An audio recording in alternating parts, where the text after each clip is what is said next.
and welcome to day number 10 of the NADPC, where we are getting into the thick of it. It is do or die day here today. We have two teams on the brink of elimination. In fact, they're in the relegation zone. They need a win today to get out of it. So potentially, by the end of the day, we might know which two teams are getting relegated, pretty much. It's kind of a crazy position to be in. You don't want to be that team. And the fact that one of these teams is wildcard makes it all the spicier, right?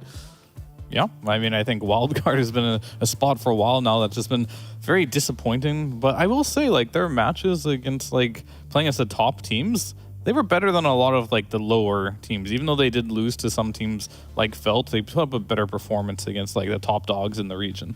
Yeah, it's a tough competition this tour, and especially seeing 5-Rad and Wildcard at the bottom of the list probably wasn't the expectation for a lot of fans out there. Probably not the teams themselves were expecting to be that far, so it is do or die time, like you said. Yeah, we didn't even expect that either. I think all our predictions are completely wrong. But of course, we did have a day of play a couple of days ago where we had some big matches coming out as Shopify versus Wildcard and TSM versus Nouns. So let's take a peek at the recap and see exactly how those games went down.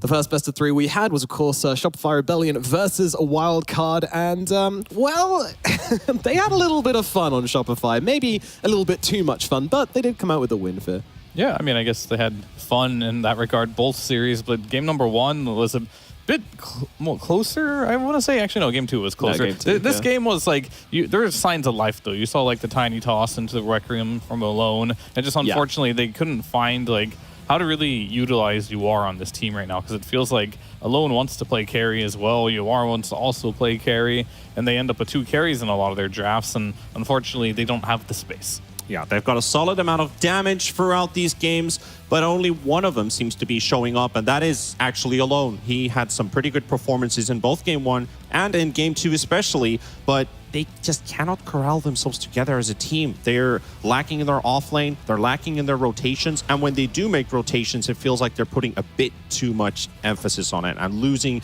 with the trade in farm.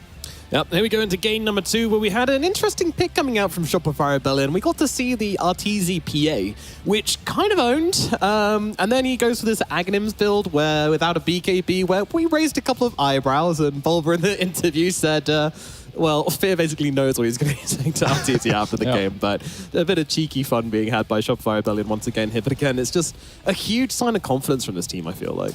In a way, yeah. Like, it's nice when you bring up these different types of carry heroes that have some similarities to the ones already being played in the current meta. But of course, the itemization, it matters so much. You're playing up against a team that has so many stuns, different types of control, and you just don't want to buy that BKB.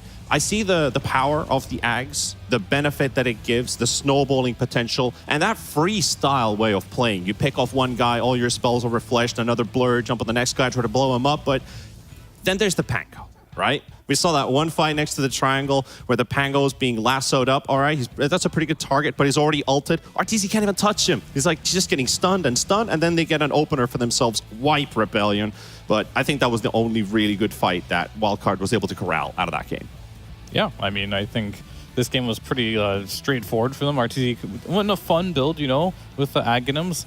After seeing it, I was like, could it be good? And then watching fight after fight where when he finally bought that BKB, he felt invulnerable. Then we kind of knew how it was, but I think Rebellion just completely outclassed him in this series. Yep, and the second series of the day was TSM versus Nouns, and we do have to mention that Nouns were playing with a stand-in, which is really, really concerning for them, especially when this was kind of a chance for them to just take this major spot by force, but obviously they were no match for TSM without their captain, Lelis, and they had the Olakor here instead. I mean, they put up an okay fight, you know, but game number one, we did feel like there was just a big drafting issue where there was no answer for the Tomato Ursa. Yeah, it wasn't as clean in a sense of their previous series in Tour 1 versus TSM, where they beat game one. It felt like, oh, Nouns are looking pretty hot here. What's up with TSM? But this was nothing like it. TSM just kind of rolled them over. Their drafting is really good. They opened up with the Rubik Beastmaster, one of the solid first phase openers you can go for, and didn't really have any threats from Nouns coming out of their draft. The Hoodwink was a good idea for the stand-in to play in, but still, it just didn't give them enough because he's alone. He's like, this guy needs more. Yeah, I mean, I think this game in particular was Gunnar had a pretty rough game on the left track. Normally, when you play the left track, you do want to be able to snowball, get the bloodstone, and be unkillable. But Brawl kind of like took the laning stage and made it go in his favor. But Nouns fought back a little bit and brought it back in, but they could just never touch Tomato on this Ursa. It was completely free farming. And then, yeah, this last game here, the game number 2, I have to say it. I think Moo could have carried this game. I think it was very much in his hands to carry it with Enigma here. All he needed to do was get the black holes onto the Alchemist here, but unfortunately there's a couple black holes. I think especially this one. Yeah, that one just barely missed, and then once you have those cooldowns, it's very difficult to play the game. But I will say Tomato and the series as a whole play amazing. His itemization this game, this is like the legendary game where he backpacked his rapier by the fountain while getting black-holed to not drop the rapier. So absolutely like insane performance by Tomato in this game. Yeah, that was genuinely one of the most insane plays I've seen in a very, very... Like, here it is. Yeah, it's like 1 in a million. Blink and you miss it. So you can actually see here the Alchemist. He puts it in his stash right before he dies because he's just in range of the fountain, the enemy fountain, by the way, to do that. And that means that they don't get the rapier, they don't get the chance of a comeback, and they're able to hold the game steady, and TSM do take the win here. But I mean, that was just crazy. I did want to mention like about the rapier pick as well, like just in general. Was that necessary in this game? Do you feel like this was the right item to go for? I'd say yes, because you're going up against Drow, and especially the Lone Druid, who built into these extra Wraith bands. You've got like, what, 46, 48 armor, something like that. Almost both of these heroes, they're not going to die to physical damage, which was the priority from TSM's draft, so... Yes, indeed, it was. And in the end, you know, it was TSM and Shopify both taking the 2-0s yesterday. So those big boy teams are going to be staying at the top for now. Meanwhile, Wildcard got 2-0'd and Nouns also, unfortunately, dropping 2-0, which means their series versus Shopify is going to be very important because they both dropped a game to the side of TSM. So it's very likely that that will be the game that decides who's going to the major, which is very, very interesting. And I'm very excited for that one, but that won't be today. Today, we've got some different matches coming up. We're going to start things off today with Bait versus 5rat, and then we move into Dogchamp versus Wildcard. So, just quickly, I want to talk about the Dogchamp versus Wildcard series first. Wildcard currently 0-5, as we mentioned. They have to win this series if they want to stay in Division 1. That is the be-all, end-all of this series. Can they do it? Their odds are pretty good in a sense of not just this matchup, but looking forward, the last game from Dogchamp is against TSM. So if Wildcard wins their series today, and they're able to get a victory from their second one, which is against 5rat, that puts them into 2 victories, and Dogchamp currently is sitting at 2 and 3. So they lose both series. You're getting a tiebreaker for at least one of those spots, but that also means a 5rat.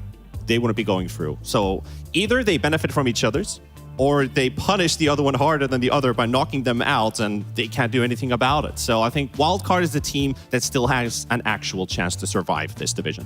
Yeah, it's, you know, we're looking towards Felt as well, who have like 2 incredibly hard matches coming up. They're the team which is just above them with 2 wins. It's likely they're going to stay on 2 wins. So for either of these teams, 5rat or Wildcard, if they win their match today, they only have to win 1 more to force the tiebreaker. Very, very likely, you know, Felt are going against TSM, they're going against Shopify. Yeah. It's rough. It's rough. And I feel, what's your thoughts about this? What will this second series come down to? The second series, I think for more than anything, it's going to come down to can Dogchamp find the right identity, because they have like many identities in their games, and it's like, is Sunlight the offlaner? Is Russell going to be the carry? Which combination of heroes are they going to pick, and are they going to work? Sometimes this team looks really good, honestly, when I'm watching them, but the other times they kind of draft something that just doesn't make a lot of sense. They're kind of like working things out. Like they don't have a stable like system like how to draft right now, so they're very volatile, and I think that's like really not good for them going into this matchup. Yeah. Sometimes they feel like this very angry chihuahua, but not really a threat. Yeah, indeed. That's fair. That's fair. Let's find out what we thought. We got the predictions now available. Let's see what we put for these games. As I think for myself, for the second series, I did go for Dogchamp for this one, but not many people followed, which I think is fairly reasonable considering Wildcard have started showing some promise recently. Yeah, I mean, it's like, there's no way a clear favorite here in the way I look at it, right? Like, I just went for a wild card because the inconsistencies of Dogchamp have been a little disappointing as of late, and I feel like wild card has been still not winning, but playing a bit better than from the beginning of the tour. So hopefully with like that, I mean, I guess it's unbiased. I want Wildcard to win for that reason because they're a team right now that is doing pretty well. They're on my predictions on DogChamp. They're just like kind of a mess right now. That's how I look at them. They are. They rely on individual performances a lot rather than team play, especially from RCY. And then our first series of the day, we got Bait versus 5rat. And I don't know, would you consider this one more favored towards Bait, perhaps? Yeah. Technically, yes. I'm just trying to break a curse here, so... Okay, yeah. Tour 1 is still hunting. It's still it. a fresh wound. So trying to put some faith on the side of Bait, of course, but 5rat, if they can corral a victory here, it will mean a lot for them because they're also in the same situation with Wildcard, must win 2 series in a row, and they're playing against each other. So there's a small chance, Felt and DogChamp, when they play against each other, that means that one of them is going to end up with a win. The other one might be facing the relegation tiebreaker. So there's a lot of things here, and also the one that I do want to talk about a lot, which is concerning Bait and their chances for the major. There are 4 different outcomes potentially for the top 4 teams, and Bait is still in the run for one of them, but it also means another team has to take a victory. I think it was the Felt TSM, where Felt needs to beat TSM, so if you're loaded up on Copium, there's the place to be. Yeah. I mean, there's a glimmer of hope, but I mean, Bait's redemption is finally here. They're finally kind of getting that arc online, and we're seeing these guys click together, which people have wanted for such a long time from this Dendy team, you know, and it is his team. And it's great to see them kind of performing, and they're doing it in style as well. Meanwhile, 5rats, it's rough, it's tough, but at the same time, rats, they fight back when they're cornered. So maybe it's time to fight That's back. how rats do. It is, yeah. Yeah, I mean, they definitely need to because they're in a spot that is very depressing. Like, they've lost almost every single game. They do get in a situation where they might win the series. They're ahead. They're finally doing it. They drop the ball there too. So like I don't know what type of hope is left for them, but hopefully it's not a situation where they've given up hope and they're gonna give a good fight. Yeah. About these players, most notably, I would bring up the Red 2 and Moose connection. They've got the top pings. That means that they talk a lot about communication and the syncing up between these 2 players, and especially the whole team. It also about who are the ones shot calling and how they want to play the map. Like, the numbers are ridiculous. So I just want them to see, I mean, we want to see that it actually pays off for something, because right now it just feels like they're just randomly pinging in a pub game in a sense, you know? You want to get them on the same line and understand the approach that they want to do. And especially Red 2 and Moose, we've highlighted before, how does the 2 and the 4 position click together, and how can 5rat make the best situation out of a difficult situation? So Fear, who do you really want to see stepping up from 5rat today? From 5rat, I mean, it definitely feels like Moose doesn't have a place in any of these games. I know he's a really talented player. When he played with Dendy, he really made Dendy look good. He doesn't really play very greedy. At the same time, he's not really finding many rotations either. So it's not necessarily just he needs to play better. I think they just need to draft in a way that makes more sense to let him come online in the games. Yeah, and it's important to mention as well, there is a bit of a grudge match going on here. It's Moose versus Dominant. Last series, if you remember, Moose was on the side of Bait, so maybe a little bit of spice there, maybe a little bit of extra motivation. I mean, can this make an effect on your mental game when you're playing against a team which you've been kicked from before? I mean, it makes you just want to win more, I think, more than anything, for sure. And of course, Moose knows Dendy inside and out. He'll stop every single move of his in his tracks, so we'll see if he can do it. Yeah, let's see if he can. Dendy hasn't so far been shut down in the lane a single game, but is today going to be the magic trick? Yeah, I mean, that's a question I wanted to ask about Bait is, you know, they've shown a lot of strengths so far, including their drafting, their player style. They're starting to figure out their game strategy as well, but what are the weak points which 5rat could look for here? Weak points? I mean, there's not a lot of good things going on the side of 5rat. Let's be honest with that. I'm talking about Bait. Exactly, I'm talking about Bait. So what are the things that they can approach? Maybe Bait can end up in a difficult position in terms of their hard drafting style, right? They have these super interesting looking outcomes from their drafts. They have some basic ideas in the mix, but also some, how would I say, hard to execute type of lineouts from time to time. They need several things to click for it to actually work properly. So 5rat, I feel like a weakness could actually be benefiting from the chaos that might happen from Bait's side themselves, that they're not entirely sure or on the same page what's about to happen, and get that chink in the armor. I mean, it's possible. It's possible. We'll see if Five Rat are able to kind of utilize the chaos and come into it. But you know, they've looked like a great team when it comes to drafting. You know, has it been like a kind of breath of fresh air for you to see a team which actually is willing to push the experience of their players and make new strategies work? I mean, I like the fact that they're trying new things. Like, I wouldn't say like their drafting is meta by any means. It's more so just for themselves, right? And I'm glad to see it's working, because last tour they kind of did the same thing. It just didn't really work. So the fact that they brought Stamana in, he's comfortable with Heroes Pool. He's going to play some off-the-wall type of hero. Dendi might as well. Soul Phonic, they all actually are kind of crazy with their hero pools. So like that's why they end up with some very interesting drafts. But at least this tour have found a way to get some more wins with them. Yeah. And do you think there's a possibility here that, you know, the team could run out of tricks? You know, if this is the thing which they've kind of been leaning towards, then if that gets figured out, do you think the team might be a little bit stuck? At least individual-wise, I believe they've been improving a lot, so it could potentially be one of the powerhouses for them. Stonebank's been looking a lot better. Phonic has been playing a lot different heroes and having success with those. And then the whole Staman and shot calling for the team, and Lowdown with his drafting ideas. I feel like there's a lot of individual effort happening in this team, which we didn't see last tour, which makes the whole team look a lot better. Absolutely, for sure. Well, let's get into a player comparison then. Let's throw up some numbers. I believe we're going to be looking at, do we say Stomnen versus Moose? Yeah, for the spicy position of 4s. Yep. The ex-member of Bait versus his replacement.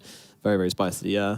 Yeah, I mean, Demonin to me is the type of like the POS 4 that kind of just plays for his own game. We see him playing like the Weaver, cutting waves with the Meteor Hammer. He'll also play things like the Elder Titan and just get a BKB and start just right-clicking people. Don't see a ton of rotations out of him, unless he is playing like a hero like Skywrath, but it seems like he doesn't really favor that hero anymore. Whereas Moose, he's still trying to figure out what he wants to do right now, but I think what's kind of like happening is like he's not really prioritizing his own farm very much. Like he has a lot of assists, but he's not getting a lot of gold on his heroes. And more than anything, I feel like he's not finding the connections to kill cores in games right now. Yeah, Stamanan, he's got double the KDA compared to Moose. Moose is currently sitting at the second lowest compared to Stamanan. He's like third highest right now amongst the TSMs and the Rebellions, which is really, really good. And you mentioned his farm. He's also averaging almost double compared to Moose, meaning that he will get to the important items considering the hero pool that he plays. He builds up these big items to help out his team. Look at the faces as well. You know, Moose looks mad about getting replaced. Meanwhile, Stomnen just looks smug. He's just like, I'm standing where you used to stand. You got a pretty boy, and then you got someone who's hiding that kind of inner brutality, this scariness of you know, a smile can deceive a lot. Can indeed, T-Panda, can indeed. And this is, of course, the team comparison between the two of them. The statistics, you know, not really surprising to see the average deaths being lower on the team, which has won a little bit more. Higher kills as well, and higher average assists. I mean, the assistings might be an interesting one to look at, because what we actually see here in the DPC is that some of the higher up teams have less assists than some of the lower down teams.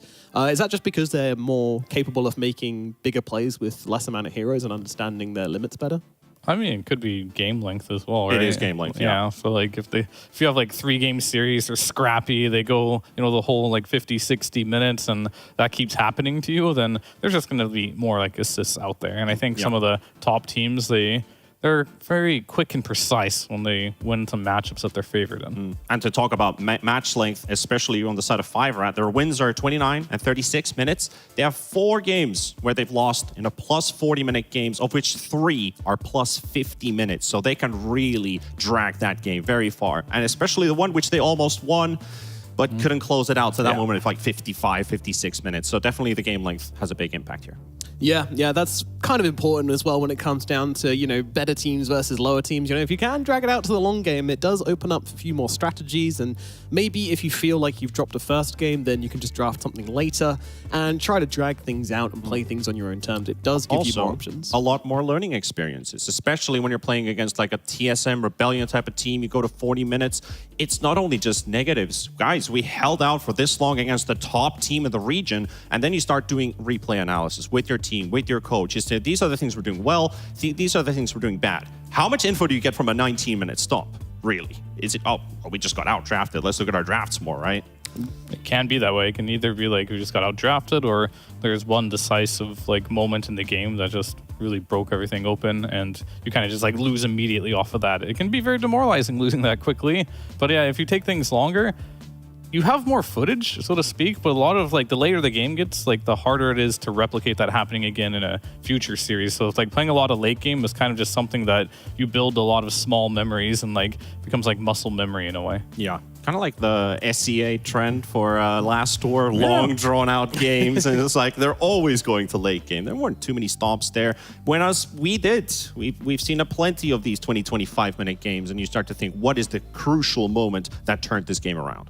Yeah, and it's going to be interesting to see how they draft. Will it be for the late game? Will it be for the early game? And also in the first phase as well. I believe you had some interesting stats about that too, Panda. There was. The difference between the two teams is literally in the first phase picks. So you see Bait, they've gone for heroes like the Io, the Alchemist, the Primal Beast. So they have the Alchemist flex, the Io in the meta, and the Primal Beast, which is their own kind of strategy. When you look at 5-Rat, they've gone for the Pango openers for Red 2. They've got the Death Prophet, Undying, Tiny. These are very different compared to what Bait actually plays, and you've got two different styles of play which only connect into the second phase of the draft. So whatever these teams are going to opening up in the first phase, I want to see, are they going to try to counter each other's heroes or counter the gameplay they want to achieve with their first pick openers? Yeah, that's a question. Yeah, I mean, it's going to really come down a lot to draft. I think Bait definitely has their own style of like how they want to draft that no one else is going to take from them, right? So like going into that for 5-Rat, you can have your own unique idea of how to play against these heroes, but it's more going to be of like you probably won't be in a situation other than this game where you could have practiced playing against like this offlane Alchemist or the Weaver, because I don't think other teams are going to pick these. So you're kind of going in with their own ideas of how to beat this. But Bait has a lot of experience now playing the same strategy over and over again, and they have put in the reps. They've played against a lot of different types of strategies with their strategy. So it's a risky move, like giving them their comfort, but also like you only have 2 bans, you know, they're going to get something for sure. And you have to have a response. You just have to hope it's good enough. Yeah, and it's questionable as well, like when it comes down to, you know, these AA heroes and stuff, these stuff which are considered like the hard counters, and yet they literally saying in the interviews, it's not pickable. It's just that bad, which is a crazy state for a hero to be in. You know what else is crazy?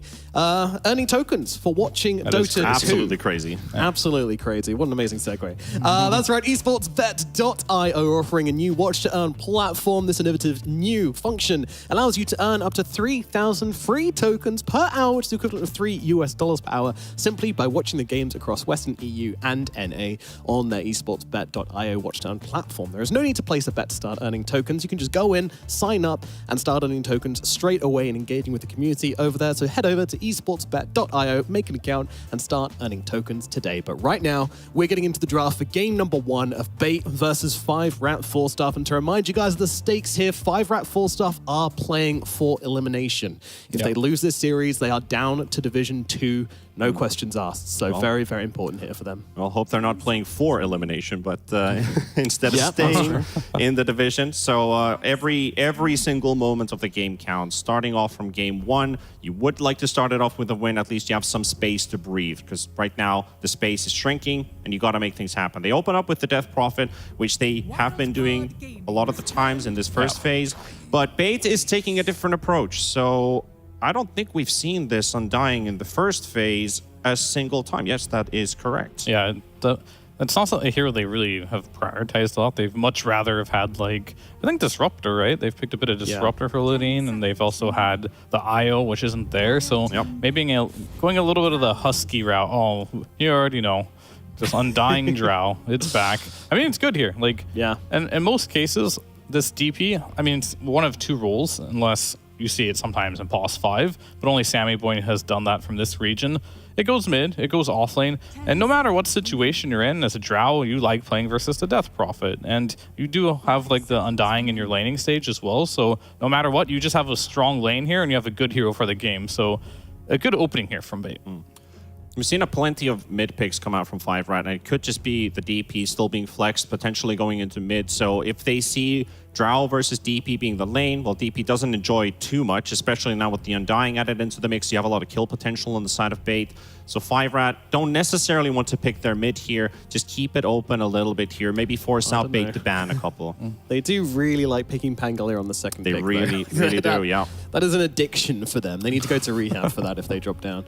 That is something they need to look at for sure. But hopefully, I'm agreeing with you. Like, keep it flexed, keep it open, grab something which just answers the Drow softly. Yeah, don't overcommit to it, but something like the some kind of initiator on the POS 4 or POS 5 would be probably what I'm looking at. I mean, but no, they go back to the Pangolier. Avoiding rehab it is. So that's the 6th opener, Pango. I mean, it's just kind of, that was just a relapse, honestly, because like they weren't really playing the Pango that much in their previous years. I think it's because it was actually getting stolen away from them on the overall first pick. So they really like this opening. They feel like it's super strong.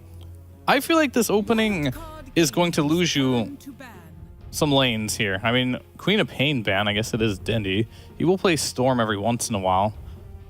That is the thing, though. Like, a lot of the heroes that I think are good versus the Pango, Dendi might not play him. We saw him play, like, the Storm, sure, but, like, yeah, Witch Doctor can be good in a lot of ways here. We'll see what Dendi's response is to this, but the fact still remains. You're picking 2 cores right away in the first phase, and one of them already got counterpicked. Now you're picking another one just to get counterpicked, and they're going to ban what they think is best. And I would agree, those are good, but I'm pretty sure Dendi has a bigger hero pool than just that, and he'll find something that can help punish this Pango in the game. You almost know that Dendi's laughing about it. Like, you have that Dendi laugh in your head as you're making those bans where he's like, they think I'm going to play Queen? Are they stupid? Actually, no, that's not what Dendi would say. He's too wholesome for that. Yeah, no, he wouldn't. So Curio-wise... He'll just be like, Oppa, it's Dendi time, and picks his hero. Yeah. That's all he says. Pretty much. So now curiosity-wise, we've got the Clockwork most likely for Stamanen. I believe Lodan is the guy to play the Undying, and Stamanen has brought up this Clockwork from time to time, but just not in this tournament. I think he's only played it once up till now. So Drow and Clock, great combination. We've talked about the Lina Clockwork for ages and ages last patch. Yep. So it's kind of a similarity to that. And you want yourself potentially a range core now on the side of Funny. If you go double melee and you don't know what your matchup is, probably when they see 5-Rat picking up their heroes, if they go for melees, for example, then you could potentially bring up like, I don't know, Primal Clockwork. Marcy, though. It's a new flavor from them. Yeah. Yeah, I mean, like, I'm trying to find, like, That's why, the first Marcy pick. Why Marcy? They haven't played it yet? I feel like I saw DNM play this before, but maybe it was last tour. It was last tour. Yeah, that's the first Marcy pick. 2 bans. I mean, if that is Marcy core, then they've just picked core. Well, I think it's flexible, right? Like, they can kind of do whatever they want with it, but I just kind of look at Marcy. Here's some pluses. You can kill the Tombstone really quickly. It is that, like, melee hero you kind of wanted to see with the DP if it is a support. Could be a carry in the right game for it. I don't think this is like the best carry game. It's okay because you're just a strength hero at the end of the day, and that's kind of where you want to be against a Drow. So you can get on top of the Drow too. So either way, I think it's fine as a support, or it could be a carry. Don't mind it either way. So I think that's a pretty decent response, but I am curious. I am very, very curious on like what their plan is with this Marcy. You remember my theory with Marcy? No. You pick an Agi core, and you have the Pango with it now, so you can buff up Swashbuckle. I'm not sure if this is a way they want to get Red to have a better game with Sidekick to get Swashbuckle to do more damage, and then you have the Diffusal on top of that. So you actually throw a nice punch into the mix. It doesn't do bonus damage. It doesn't really do bonus damage. You get the lifesteal, though. You get the lifesteal, which helps. Something.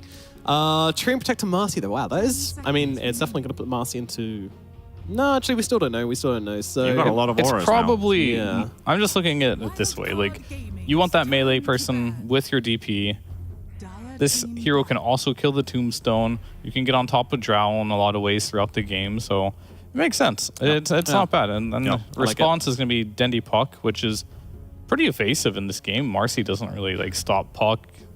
That's the one thing about like the Marcy support compared to like a Tiny and heroes like that. It's like it's not a very reliable stun. And if you're playing versus like a Puck, you're gonna have some issues with catch. You have the root, which helps a little bit, but at the same time you can still phase shift during that. The only thing you really got going for you is basically the silence here for the DP, which is annoying to deal against. And they have choices now on what they won the last pick for their carry. I really don't think Marcy carries the way to go here, but it is still an option for them if they do want to go that route. If there's like a support which looks amazing, then maybe, but I think mostly it's going to be Marcy support. I would hope so. core bands right there. I actually, I kind of like what they've got against the puck this game. They've just got so much crap which is going to be coming the puck's way. Like, you can't orb and phase shift everything. Well, maybe Dendy can, but, you know, there's a rolling boulder going around, there's roots, there's Marcy jumping around. Like, these going to be chaotic team fights.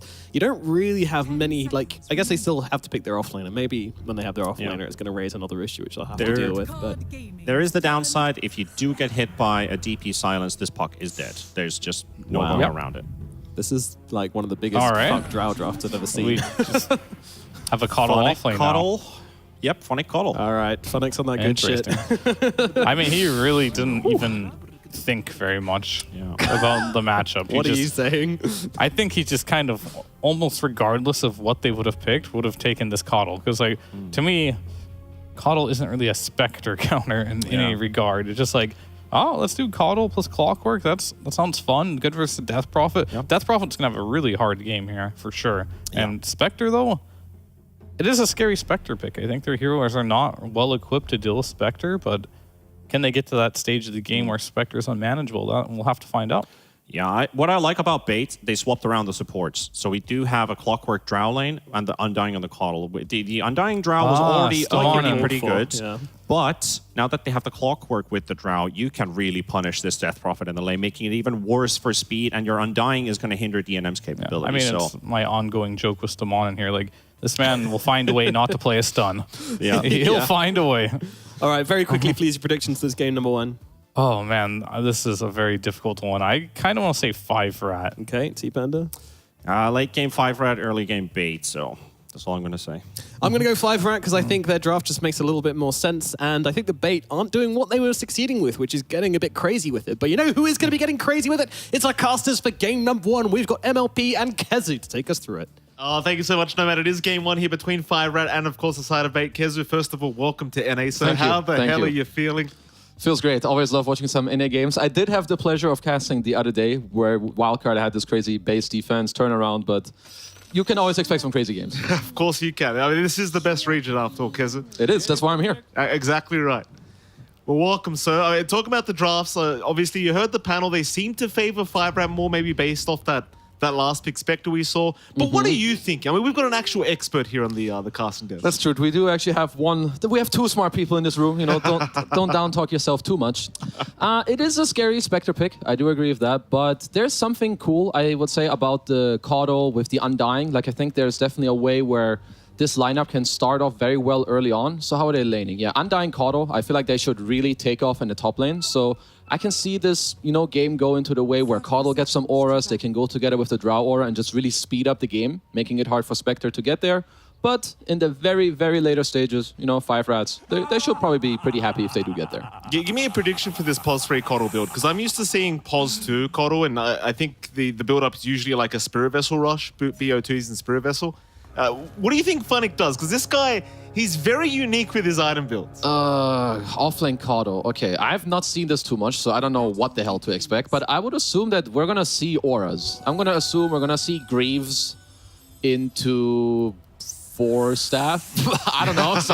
I mean, I heard this guy bought Solar Crest and Crimson Guard, so I can't call his item build. That's very true. Well, we'll start off with the mid lane, of course. You're going to have Dendy here. On that mid puck, he's going to be up against Red 2 on the Pango. Got to say, Red, he's a Pango specialist, I would argue. Probably his best hero that we've seen throughout the NA DPC. What do you think about the hero matchup? Like, against the puck, do you feel like one hero should have an advantage over the other in this mid lane? I feel like it's a very skill-based matchup. I do think if Pango plays very well with early maxing out of the Swashbuckle with the Blightstone, you can really be super annoying to Puck simply because he's a naturally very low armor hero. But I've heard that this is just a very skill-based matchup. But do the heroes really matter when one player is Dendy? Now, that's very, very true. I mean, MMR is just a number after all. That is very true. That's true. Anyway, regardless, side lanes, bottom lane perhaps, Speed and Moo's going to be up against Lowdine and Stonebank. Now, the Clockwork, in fact, hold that thought, because there is a bit of action mid lane, but the bot lane, like this Clockwork Drow seems extremely potent. But do you like this Marcy DP off lane? I mean, in terms of those two being together in the lane, I think it's not the strongest. I would even say it's kind of bad. In a way, like it's perhaps more of the way where DP is good in the lane, and then later on, it just allows the Marcy to like move around on the map and feel good. So I think it's less about the lane, but rather they wanted, I don't know, Marcy with Pango in the game to give it lifesteal. I don't know. I would say Marcy is slightly underused, but I don't really see the big purpose in this game. Right. I mean, that does seem fair. Like, Moose, he does tend to play these kind of more unique pos fours, I would argue, as they are going to go for a bit of a dispose out, but Moose is taking a lot of damage here on this Marcy. Luckily for him, Stomax's not really too nearby, so can't secure the kill, but it's kind of the issue. Like, if you can't rebound out, it's going to be a bit of a rough time for them down at this bot lane. And, well, we'll have a look back in a moment, because top lane, of course, you're going to have DNM and Giant against Stominant and Funnick. Very interesting kind of lane, because you can just constantly give mana over to Stominant on the Undying, and almost feels like the Undying's dream. I mean, honestly, Undying should be able to like 1v2 this lane. It's even the type of lane where if I were to play the Kodo, I feel like you don't want to blast the wave too much. Because if you push it into the Spectre, he can just farm it. But if they hold it like here, you just right-click them and you don't illuminate the wave as... He doesn't even have it skilled. So I would say he kind of gets the point. So I like how they're playing this lane. Yeah, it's very unique to not see Illuminate skilled up on a Coddle of all things, but I agree with you. Like, just maintain the lane, make DNM's life a living hell here with Stominant. I mean, it seems like that's exactly what they're going to do. And I guess with the Solar Bind as well, you can just really make it so if he gets caught out in an awkward position, he's going to have a pretty rough time. Well, we'll see how that ends up going here at this top lane. Very interesting laning stages here for this game one between these two teams for sure.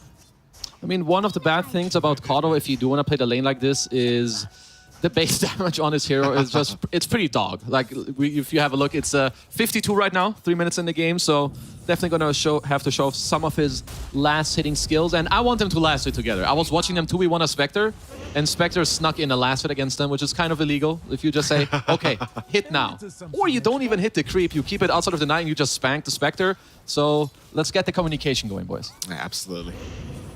Dino, he's trying his absolute best to try and move in, but like you said, it's all about denying as much farm away from DMM as possible, and of course Giant on the train really can't do too much in this top lane to help out. Mid lane, Dendi, or in fact hold that thought, because Giant was being solo binded up, but looks like they aren't going to be able to get too much. Dendi was taking a fair bit of damage mid lane, so Red, he's doing a pretty good job of abusing the swashbuckle shield crash. I know you mentioned that earlier. Yeah. Dendi though, he's still finding some great CS. Yeah, they should. I would say that both of them want to... Whoa, actually got pretty close to dying here. As far as I'm concerned, you want to have raindrops on both of the heroes in this matchup. So perhaps Danny wants to, you know, start investing in that. Just make sure you don't get chipped down too much. But yeah, for now, I would say both of them are doing pretty well. I'm surprised that I don't see Funnick put a single level in Illuminate, because you can just kind of, you know, not use it on creeps, but still hit heroes. For now, he's maxing out the Chakra Magic to help out Stomanen, which, I mean, we'll see. You know, maybe he's going to be top net worth in 5 minutes. We don't know. Yeah, you never know. We're going to have to wait and see. I mean, they did just force DNM to TP back to the Tier 1 tower. Yep. So that's kind of good news. That was pretty good. And you can keep lowering the cooldown of Tombstone. So maybe there's just a strategy of you drop your Tombstone, I keep chakring you as... Yeah, you can see the Spectre is struggling with the net worth as well. Only 1,500 right now. Yeah. Next Tombstone available. I think Stomanen definitely going to look to make the jump in, but we'll have to wait and see. So no first blood occurring across the map. 5 minutes in, both sides being... I don't want to say they're being cautious, but they're certainly avoiding any kind of kills happening here. As even the bottom lane, that was kind of the one where I expected a kill to happen. And as I say that, here we go. Stonebank, disposed up, is still running. Siphon is there, but Lodine going to make sure they cannot chase him down. In fact, Moo's now the one being chased down himself by Lodine. But there is yet to be a first kill to come out. Well, it's a very nice cogs coming out from the clock as Marcy dropping another nice cogs. Never mind. There you go. There you go. Stonebank able to secure the kill. Lodine doing some heavy lifting here down in the spot lane. You want to complain about anything else so that it starts happening? That's a classic here in this region. Of course. It's the same. I'm like, yeah, this Timbersaw can't die. 2 seconds later, somehow, he's dead. Oh. Well, it's a great start for the Drow Ranger. Especially considering the matchup here, right? Against the Spectre, like, you want the best start possible. That's going to help as mid. Rolling Thunder being pump faked, but not going to be expended here by Red. But it seems like Dendi is slowly starting to struggle a little bit more here on this puck. He might want to call for some help soon. Like, now that they have Coil, they can maybe get a move going. I mean, Undying isn't like the best support to really come to you and deal damage into Coil, because that's what Puck kind of wants. He doesn't really have the the best follow-up damage. So perhaps you want to have Lowdyne come there later after they protect from the Siege Wave bottom. Because I do think Dendi, he's going to want to use his coil against the Pango. He's rushing the Witchblade right now. And Funnick, I feel like he could use some more solo XP just to get the levels going. Absolutely. Certainly needs them right now. Like, only level 1 Illuminate here in this Coddle, which, you know, again, we kind of talked about why he's doing this, but you definitely want to kind of catch up with it a little bit if you can. I mean, they could make the jump in. They've got Tombstone up. Solarbind is there. Tombstone will be dropped. DNM. Not really low enough yet. Illuminate will fly through, but he does have the stick charges. And it seems like he is still going to be able to make it out of this.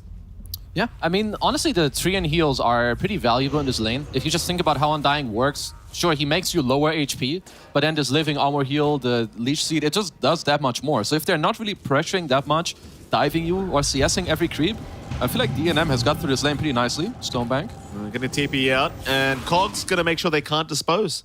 So there you go. Moose, I mean, unable to add that extra damage on top.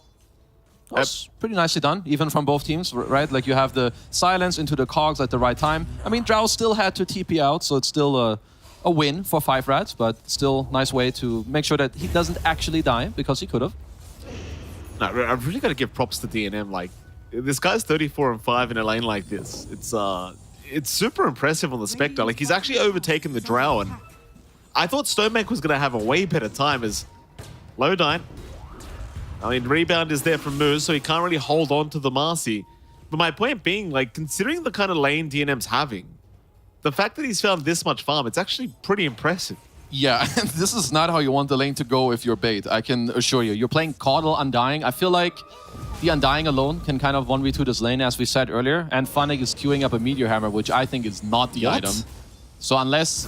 So what? Is it, so we don't draft a hero to give follow-up damage in coils, so I'll just build a Meteor Hammer. Maybe that's the one. I don't think that's the item for now.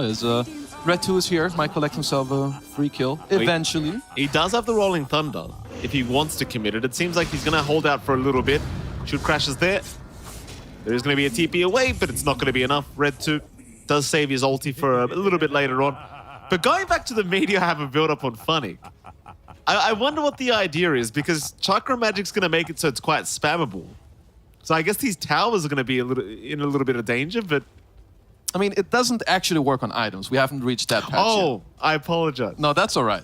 But the thing is, so do they want to speed up the game? Or I don't really understand. I thought you could speed up the game with like auras and... I mean, let's see. You know, maybe this is new tech that I haven't seen. You blinding light them back into the Meteor Hammer after you slow them. I don't really know. I mean, so I'm just here to be surprised, okay? That's the only reason I'm here. I was trying to find a good reason, but there you go. We'll find out. Funnick's going to show us. Yeah, he'll show us. This is going to be very, very exciting. This is kind of the patch though, right? Like, just Meteor Hammer suits everybody now, apparently. It suits everyone until you try it and you're like, oh, never mind. That was not the one. Moose. Dispose is there. They've got the Gust though, so Stonebank able to secure the killers. Red 2's rotated. He certainly can. Haunt is there from DNM. They'll find Stonebank. There's Lowdyne also caught out here on the clockwork. Very nice rotation coming in from DNM and Red 2. And well, DNM, he's going to find a double kill on the Spectre very early on. Uh-oh. Yeah. We're already reaching a little bit of a moment that you don't want to see in your game. I do like the fact that he haunt there. I mean, it was quite simple, but it also meant that Pango could roll because he was tanking the battery assault with one of the ticks of the illusions. That was very nice. At least Dendi has had a little bit of time to reach the top of the network right now. So I would like to see them use his strength, like play through him. He has Witchblade, he has the coil. Let's try to connect. Coil is there. Or just let him have a free kill. That works. Yeah. I mean, all right. Red 2. Hookshot, let's go. Lowdyne, right onto Moose, but Moose is going to be okay to rebound out. Bit of pressure being applied to this tier 1. They've got the siege creep surviving. Thanks to that Tombstone. Giant now the one in danger. Giant's going to go down. Dendi with a double himself on the puck, and I mean, the side of 5-rat kind of dropping the ball here in the mid lane. Yeah, you know what I love when I stream? Getting donations. That's what that's what's happening to Dendi right now. He just goes here. He's like, cool, 1. All right, thank you, Giant Red 2, for the 2nd subscription. Into mid tower. I mean, now he's top of the network by a lot now. That's massive. Red 2 trying his best to defend. Moo's going to jump in with the rebound, and here comes Speed on the DP. Dendi is going to go down. That's a 4-hero rotation. The tier 1 tower looks like it might still drop. And it does. Nevertheless, Moose also finding Lowdyne on the clockwork, so you do find 2 for your trouble, but Yeah. that's a big tower to go down. Yeah, you did lose your mid tower, but it was a good rotation from Speed. I believe he took the bottom tower and then came to mid lane right after to kind of like help with the follow-up kill, if I'm not mistaken. So, you know, either way, Bait do end up getting the mid tower, which is good, but Dendi, I don't think he wants to receive these deaths right now. He's on the top of the net worth. He really wants to stay here because I think with how the early minutes have gone, he has to take off in this game. Yeah. No, absolutely. 4 to 5 now. Very slight net worth lead the way of 5-rat-4 stuff. I mean, you do open up the map just a little bit here for the side of Bait. As Moose, bottom lane, nice hook shot. Lowdyne from a mile away landing, but he can't trap him in the cogs. Pushed him right out of there, I think, with the gust. Uh-oh. That's unfortunate. That's not the combo. It happened. It will only happen once this game, right? Right. It will only happen one time. If it happens again, I'll talk about it. For now, I'll just close my eyes. Lowdyne, he's still going. Red, not going to pop the Rolling Thunder. In fact, Gust.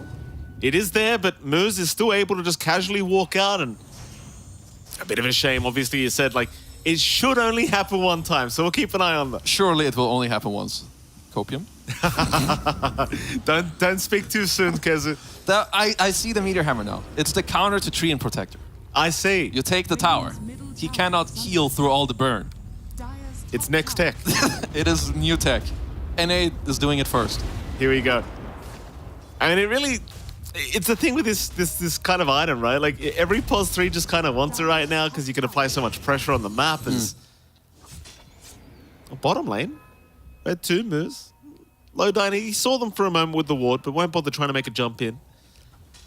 I still question whether it's going to pay off later on. That's my thing. Like, because the Spirit Vessel on Coddle just seems so busted with the Solar Bind combo, but instead he's just kind of stuck with an urn now. Yeah, we're going to kind of have to see for like the next 5 to 10 minutes how they go. So I don't see... Meteor Hammer isn't going to give them a tier 2 tower, that's for sure. So it's more like in 5 minutes from now when they're fighting. Are they losing a fight because the Coddle is like lacking one crucial item, you know, like the heal coming out from the mech or the Greaves or, you know, whichever gold he could have spent on something else? Or if they're still winning fights, then, you know, maybe the Meteor's fine. It allows them to speed up the game. Lowdyne Caught out. should be dying here. And Will, Red 2 going to end up picking up the kill on the Pango. It's 5-rat. I mean, they've got the Exo back up on speed if they want to try and rotate maybe into the mid-tier 1 tower, but it looks like they'll hold off on that. Like maybe just get the Guardian Greaves up first in the DP before you make that kind of movement. I mean, honestly, they're doing pretty well. So he has mech completed a full hood. It's very hard for the DP to die, actually. So you have the heal coming out, you have the magic resistance, you also have the Treant then pumping out armor on you. So if they want to go together and involve him in a fight, which, you know, he's going to be very strong. I don't know if this move into your own jungle is the best one, because you want to take a fight. So I think with your call of looking around the mid-tier 1 would be very good. Perhaps they'll fall back to it, because here, sadly for them, they won't really find anyone. Very, very unfortunate here for 5-rat. I mean, are you Funnick? He's going to stick around. They're almost hoping he walks up. Funnick very, very close, but is very cautious, and it's very lucky for him because Speed was waiting and now does reveal himself from that smoke. Oh, bottom. They know. This will be a massive one. They're pinging. Rocket is there. Dreamcoil immediately put the haunt away. He's still haunted back into Stonebank, but he can go for the TP out and there's no way to cancel. That was honestly a very nice play. He was very aware that this smoke could come. He was hiding out on the side, and he reacted with Haunt in like, what, half a second? Yeah. And he instantly got out before Dendi Blink silenced him. Into a TP out. Yeah, that was pretty big. 3-man smoke, baited out 3 TPs, and still lived. Okay.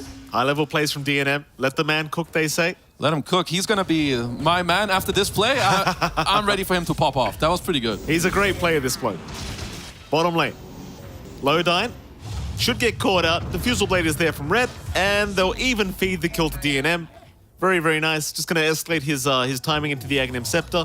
And that's kind of the thing, right, for this Spectre, is once you have the Ags up, it does feel like you just join your team every single time, right? Yeah, I mean, Pango is going to roll on whoever he wants. You're going to get the Shadow Step done. And Radiant lineup is going to feel very bad. So I did not envision the first 50 minutes to go like this. When you're playing these lanes with these heroes, I feel like I haven't really seen Coddle join up with his team other than, you know, trying to hammer some towers out of this game. But yeah, I mean, win probability of 66%. I'm down for it. Spectre feeling good. Pango feeling good. DP top net worth. Oh, Lowdyne. Hookshot lands into the creep wave. 5-rat, they're not going to get caught. In fact, they're grouped up now. Again, EXO is still available. Lowdyne has been caught out. No hook shot to try and escape. Is going to drop and... Well, maybe now you can look towards that tier 1 mid if you really want to. I don't really like how Bait are using their heroes currently. They could look to go a bit more together. 2-man Meteor Hammer. Okay, Moose is here, funny. Oh, nice overgrowth from Giant. No hesitation to catch the Pod's free Keeper of the Light. That's Funnick gone, and that's your main source of defense right now. Yeah, which means mid tower down. Nice use of the Exo with your spells. 5 Reds are playing very well around the map. They're up, what, 4k gold now. They're all feeling good on their cores with like level 2 Exo. One of the next ones, they can look for a tier 2 or a Roche. So yeah, they're doing pretty good. Whereas Bait, they have to talk about how they want to play this game because what they're doing right now is not good. It certainly is not. Dendi going to try and make a jump in on Giant. They've even dropped the Tombstone and Dream Coil for this, so just kind of feels like it's a very desperate play to just try and secure anything here for the side of the Radiant. And I mean, they get away with it, but the more important kills that you need to aim for, they're just still farming casually. And DNM, Dendi's going to spot him out. He's only 1.6k away from the Ags now. Yeah, he is very close. Honestly, he's even closer because he can split his Echo. You're in for a bit of trouble on Bait right now with how you're playing. Also, you have Pango, who has a Blink. So he has Blink Diffusal, minute 17. I'm very scared right now for Bait. And also with how they killed the Treant in the jungle just now, with how they use their spells, they don't really scream that they're confident to me. No, I certainly agree with that kind of sentiment. They do not look very confident. 5 to 9. 3k advantage is still standing here for the side of 5-Rat.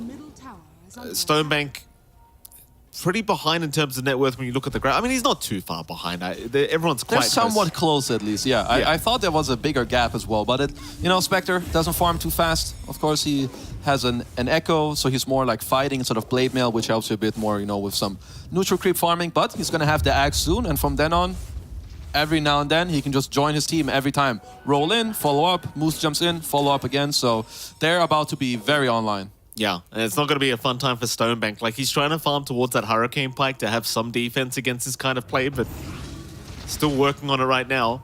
And even once you do have the Hurricane Pike, it's not like you're 100% safe anyway, because, like you said, you set up with a Rolling Thunder, you might just get perma-stunned. As top lane, or Moose, may get caught here on the Marcy.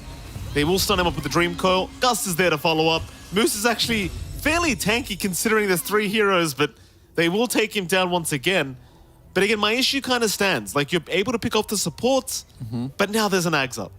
Yeah, like for 5-Rat, it's just going to be about how they play around the map. As Bait are, they want to force the Roche, which honestly, I'm down for. They just need to... This is just a type of call where you need to be aware. Okay, we're hitting Roche. If 5-Rats come to contest, we need to know how to fight. Like, the Clockwork needs to like cog off the Pango, or... Because if you get 5-man rolled on in the pit...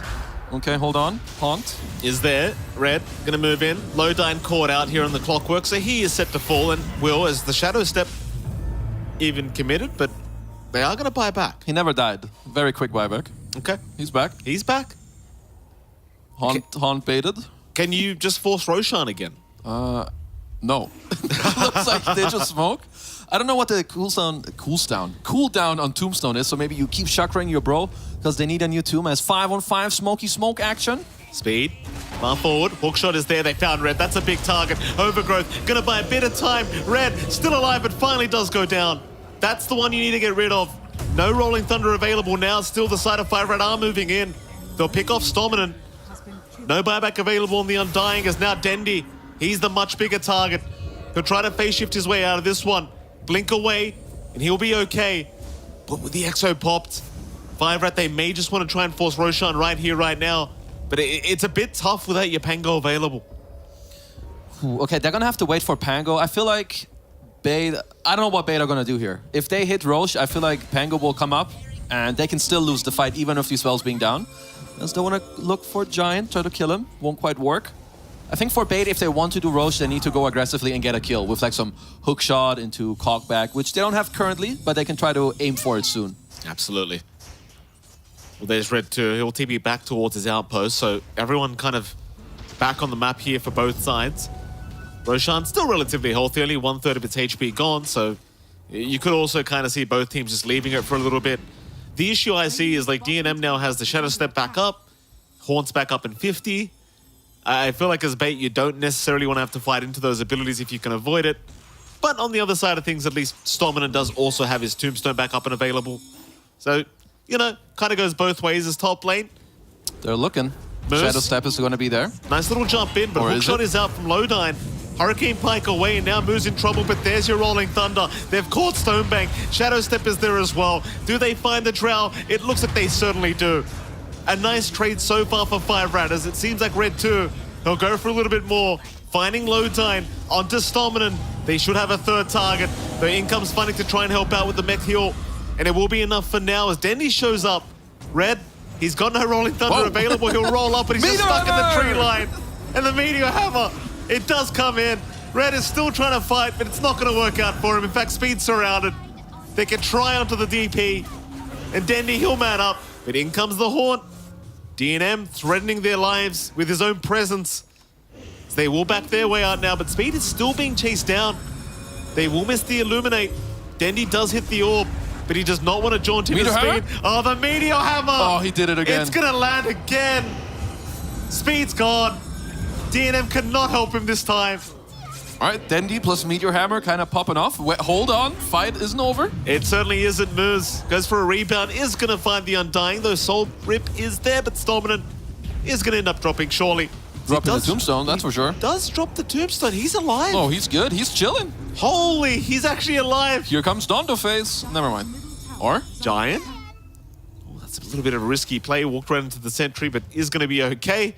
Wild team fight top lane. I believe it actually ends up favoring Bait, though, 2-4 in terms of the kill scores. And I mean, they make it work. No, that was pretty big for them. I think 5-Rats need to be more careful about how they take these fights. With the first 10 seconds, they had already won the fight. With the Shadow Step alone, with the Pango roll, they had killed, what, Drow and Clock already? There was no need to bring more heroes. Like, you can just sack one guy and trade for 2 people. They were all TPing. Oh, little hook shot. I mean, that illusion definitely died, so that's good. They got him. He's down. So, yeah, 5-Rats need to be careful. We've talked about, you know, Bait, when they're together with their heals, it's definitely still very strong there. They want to get this 1-2 kills on 5-Rats and back off. They don't want to overcommit like that again. Dream Call is there. Arcane Rune was picked up by Red, though. He's actually going to pop the Rolling Thunder. Shadow Step is not available right now, so Red, just playing defensively, is going to be able to back his way out. Gets away with the Arcane Rune anyway. Yeah, just for everyone out there wondering, if Pango got nerfed against Puck, he didn't. They wrote in the patch that you can't dispel anything, which is true. But since you go Magic Immune, you still, for some reason, remove Coil. Amazing. I don't like it, but I saw it 2 days ago. Quinn told me. So, yeah, you can still just buy a shard against Puck and act like nothing ever happened. So that's kind of cool. Was Quinn happy or sad about that? I think in the moment, he was the Pango himself, so he was happy. Excellent. But now he's playing more Puck than Pango, so that might change, you know. Well, check his Twitter in a few days. You'll see.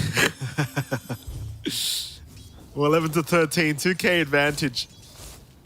Still there for 5-Rat 4 staff. It's a very close matchup here between these two teams. Dendy and Stonebank overtaking the net worth board now on the Drow and the Puck. D&M falling a little bit behind with these team fights he's been kind of involved in that hasn't quite gone the way that 5-Rat would have intended. Zmur's top lane. May get caught. Dendy looking to set up. Does go in with the silence. Has the coil in 1. Won't commit it yet as D&M is going to move in with the Shadow Step now, and instead they are going to feed the life of Lodine back the way of 5-Rat. I mean, a bit of wishful thinking to try and pick off moves like that. There's a lot of like these scrappy fights happening on these side lanes. I would like it to be a bit more decisive. Like maybe the idea there is to poke, force TPs and get out, but then the Clock doesn't have to commit as much. And earlier as well, a bit of, you know, overplays happening. But Stonebank and Dendy doing pretty good in the network. Coil on mid. Caught Red. Gust. Gus does connect, but he's still okay. Illuminate does fly through, but the roll-up is there. He'll be okay. Stominen's the one to actually go down. Wait, why did he die? I'm trying to figure that out myself. Apparently down a bot lane. He didn't get the memo. We want to fight mid. Okay, I'm coming. Oh, shit. Wrong lane. Okay, he just got jumped on by Moose into the Shadow Step or Haunt, whichever one of the two. Yeah, I'm blind. Haunt it was. Okay. Yeah. It's a confused. They look similar enough, you know? Yeah, true. He ended up in the bottom lane. That's all that matters. Yeah. With Spectre.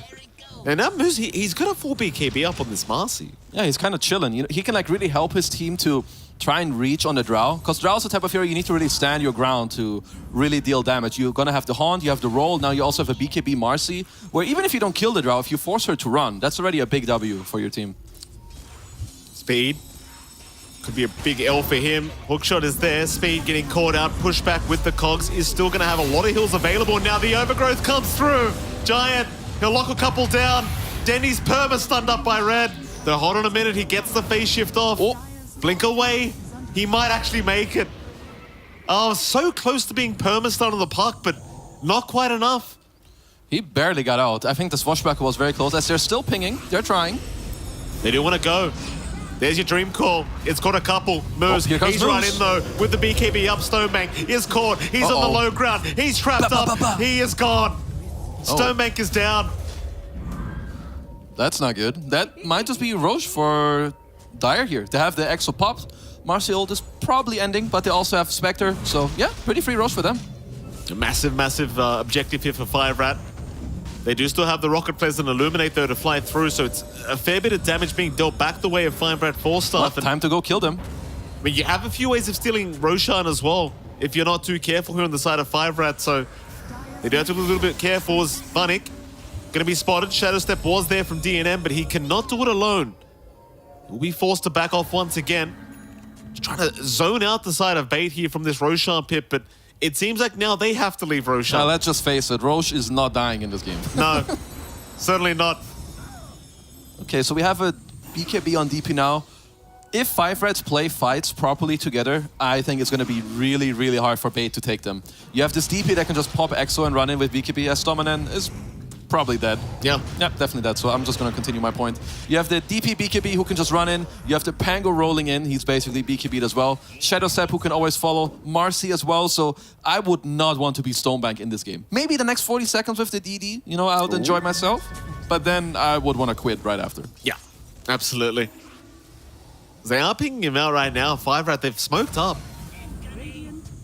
See, a bit of a rough time to try and go up against the Drow, but Stonebank is going to be out of vision now anyway, so they won't have the opportunity. Oh, DD is... It helps you farm as well. So, I mean, now that Dominant is dead, yeah, I get it. You can't really do much, so just kind of chilling a speed. Solar Bind, Gust, forced the BKB out of speed. Shadow Step is there. In fact, that was a Haunt out. Stonebank, he's the big target. He'll try to man to dodge everything, but it will not work out in his favor. In fact, they even found Funnick on the Coddle. Massive fight for the side of 5 Rat. And now maybe they can finally take Roshan. That should be it, right? Dandy is going to try to throw some orbs, but now with no Rocket Flare, you have no Illuminate spam coming out. Pango has his Aghanims. I mean, they're even trailing Dandy. Oh! Yep, see you later. Perfect. Wow. Dendy just getting completely annihilated here by TNM's damage output. And well, now Roshan, I mean, they are respawning soon, to be fair, but they should have it. We have Manta Style, so we should be good. You see the replay here. The Stonebank Diffusal Blade, Rolling Thunder. Man, it's just too hard. Look at how many heroes just stay on top of you.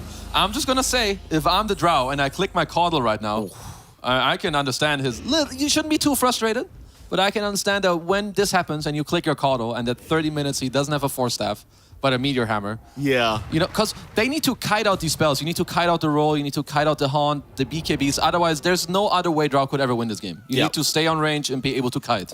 Which, if you're not buying the right items, then you just can't play that way.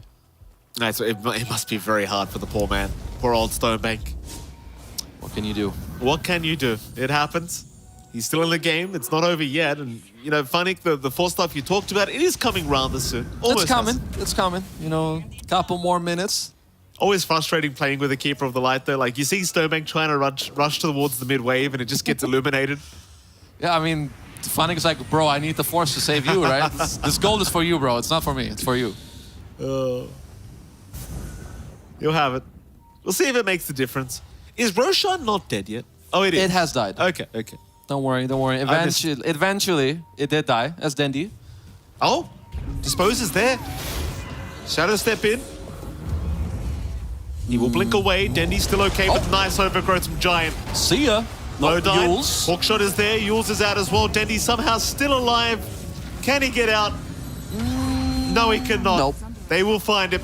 Moose is TPing bottom. A lot of lines are being drawn on the map. I think Kato is about to die. Yeah, Vanek trying to run. Moves, though, he's kind of like a carry now himself with his BKB. Look at that damage, man. Ba ba ba ba. Ba ba ba ba, indeed. Bye-bye. Here comes Giant. Yeah, if 5 Reds just understand from here on out how to play the map, and to be fair, it is kind of simple. You always have the Shadow Step, like you have enough follow-up damage coming around. Your Pango's kind of pogging. If you don't heavily overplay, then they should be able to own the entire map and just dedicate in terms of, you know, really how the game gets played from here on out. Oh, it's a very, very tough position. 13k advantage here for 5 Rat and Bait. You see Stonebank, like, he must be feeling quite cautious now, to say the least. Yeah, that's nicely put. I just kind of wonder, like, what itemization now can you really go for to change the game here? Like, Stonebank, he is building BKB, which I suppose is going to be very necessary this game. I don't... Okay, as they do catch Giant, it looks like it should just be a... Never mind. Hold. DNM, he's in. They do find a clock. Giant is going to go down. It's a 1-for-1. In comes the Rolling Thunder. It might just be another Stonebank being hunted down, force-stuffed all around. As there's your Horntown now. They are still chasing Stonebank. They won't leave him alone. He'll try and TP away, but he's not going to make it. Oh, and they even found Dendi. Oh. Dang, Moose the king. That was just Moose. He's smiling, as he should. You know, he's playing chili post 4. Oh, boy. Just finds Dendi, kills him. That's a lot of levels and a lot of gold for him, that's for sure. That's... This is so hard now. Like, Moose has just completely transitioned into a core himself. I mean, they are looking for BKBs on the Radiant team with, I think Stonebank was trying to build it, and didn't I see someone else? No, so it is just Stonebank, which, okay, another hero dead on the deck. Missed that one as I was checking through the items, but I feel like Silver Edge maybe to try and like stay on nice positioning so they can jump you. BKB is the other one, but I feel like whatever you do, there's going to be too many problems being brought your way. Even if you buy BKB, Spectre has Skadi now. He's just going to go on you, click you once, and then BKB doesn't matter. It's just... Win percentage? 3%? Ouch. I will give them no more than 1. Wow. Dota Plus being a little bit generous today is Rolling Thunder. Looks like Red agrees with you as the hook shot. It's going to come in, stop the Pango for a little bit, and that's going to be enough for Red to back his way out. Just TP right through the Rolling Thunder. But yeah, like you said, I mean, it really does feel like a 1% game right now here from the side of Bait. And I mean, against a Spectre that's this farmed up, against a Marcy that's basically a core now, almost has a Basher up as well. This Marcy is a core. Like, I feel like that's also how Marcy works. At like 30 minutes in the game, if the hero has these 3 items with Blink Basher, BKB, the hero has way higher impact than 10k. Yeah. Like in terms of net worth, this hero is like what, up at 16, 17, 18k right now in terms of what he's gonna do in the fights. It's just such a tough position. Like, you kind of look at Bait and go, well, what can they do now? Like, what would you do, Kezu? If this was you in the side of Bait, what would you be saying right now? If you want to play the game, first of all, that's step 1. You need, I think Dendi has to really do a nice job at trying to push out these side lanes, be very annoying, and you just try to split them up. The problem with that is that they have Spectre, so they can kind of be 5 even when they're not. But the best thing you can do is try to start out the game, get more items on your heroes, and hope eventually that 5 Rats make a big mistake, you fight the next Roche with buybacks, or you bait them to dive your base. I don't think you have any aggressive play just randomly from Bait. You need to set it up by roaching or making them dive or pushing lanes in a nice way. Here we go. 3-man smoke up, 5 Rat. They want to keep this aggression up. Smoke is broken on Red. Meanwhile, Stonebank barely avoiding Moose Marcy. They will not see Lowdyne, but to be fair, it seems like they always just want to try and chase down the Drought. There's Dendi pushing, like you kind of said, just split push the lanes, force them back. That he will, at least for the Marcy. Moose will be back to try and push this one back out. Okay. Buy some time. Oh, does Moose have a ward? Yeah, very nicely. I like what he's doing. Even if he doesn't end up getting the kill here, when you're so far ahead and you know the enemies can't fight you, just place wards because you know they're gonna split push you, right? Like little rats. Yeah. Look at the 2 Tinker wards. All you need to do is place wards where you can find them, build items that allow you to kill them, you know, maybe Spectre queuing up Basher or Hex, and eventually you're gonna catch these rats. It's all good. That's right.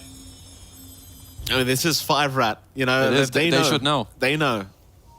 Dendi still gonna split push the lane, is gonna be just fine.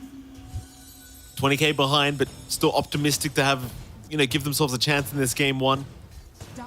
So important as well, like especially for Five Red. I believe they're a team that has not picked up a series win yet. So very important for them to try and win out the series and give themselves a chance at remaining in Div 1. Yeah. No, for sure. On it, they've looked pretty decent in this mid-game. Has Moose. Hello. Oh, that's so much damage. He didn't even bash him in his first, like, 5 hits there too, right? Yeah. If he does, I think Dendy's just dead from full to 0. Because he get the 5 hits off at the end of the bash, you dispose, and we're just hooking some creeps. I mean, he's just trying to clear the creep wave, it seems, here. Lowdyne just... Oh, the courier! Never mind, baited. Baited indeed. Lowdyne, he knows he's going to die for this. He just needs to do what he needs to do to try and drag out the game, but he's got no buyback. He's down for 65. So I like the items that Five Reds are buying. You have the Blink Hex coming out on the DP, which means whoever you run into, you're going to kill. Marcy's going to get an Abyssal Blade. So if I'm on bait and they now ask me again what I want to do, guys, let's go next. But if they're saying in the game, someone must have an idea of how to win this game. Even if it's the 1%, you know, someone might know. You know, Dendy might be huffing on the copium, but someone might be seeing it. Plenty of copium supplies available here. That's for sure. That's for sure. Scythe device now available on speed, so things get even more challenging. Especially for the Drow Ranger. I mean, they have not left Stonebank alone this game. Trying to get that invis up. Has the BKB available, but one of those games where it does feel like as the Drow you have to pop the BKB so preemptively. So you just never know who's coming from where. Yeah, like the problem with BKB is really hard to use well. First of all, you're down 20k gold, so whatever you're gonna do, it's not gonna be easy. But you can either get blinked initiated on, like blink bursted by blink hex or blink roll. And even if you do get BKB of DNM, like if I'm the Spectre, I'm gonna press R, go on the Drow, and click him with Scotty and be like, this guy's gonna die. That's tower dice to creeps, all good. Doesn't really matter too much. It's just a tier 1 at 38 minutes as Moose gonna collect himself some little free gold. Easy peasy. Not like he really needs it, but why not? I'll take free gold. Yeah. Abyssal Blade getting closer and closer now for Moose. But didn't he spend his gold on something? Did I miss it? I think the last thing he bought was a Basher.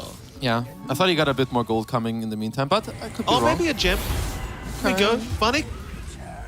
That's a tough position to be in. Like, against a Spectre this farmed up, you're just going to die every time. Yeah, I think we might be seeing more of that in the next couple minutes, because I don't really see a counterplay for bait. Because literally, Sweet could right-click from top and then bottom. Whoever he runs into, they get hexed into Spectre coming in, and that person is dead. And I don't really see how they answer it. I don't see the counterplay. Oh, Lowdyne, there you go. You kind of just talked about this. Just get the hex off. Lowdyne, he'll force stuff. He wants to try and go for a hook shot. It's just not going to be there. He's just constantly silent stuff. They didn't even have Shadow Step, and the guy still died. Yeah. So, yeah. And I mean, sure, you know, Dendy has an A on this queued up, but it's like, it doesn't really change the way the game is going to be played. Sure, you're going to live that one time. Your A on this goes on cooldown, and then it happens again. And then, like, who cares? It's kind of, you're just delaying the game, but it doesn't really increase your chance of winning the game. It's just such a rough position. Yeah. 26k advantage now. I mean, Bait, props to them. They're an optimistic team. They continue to try. I mean, every game does matter. In fact, I believe T-Panda was saying. And what did he say? There's a very, very, very low chance, but he did say that Bait actually theoretically, mathematically has a chance at the major.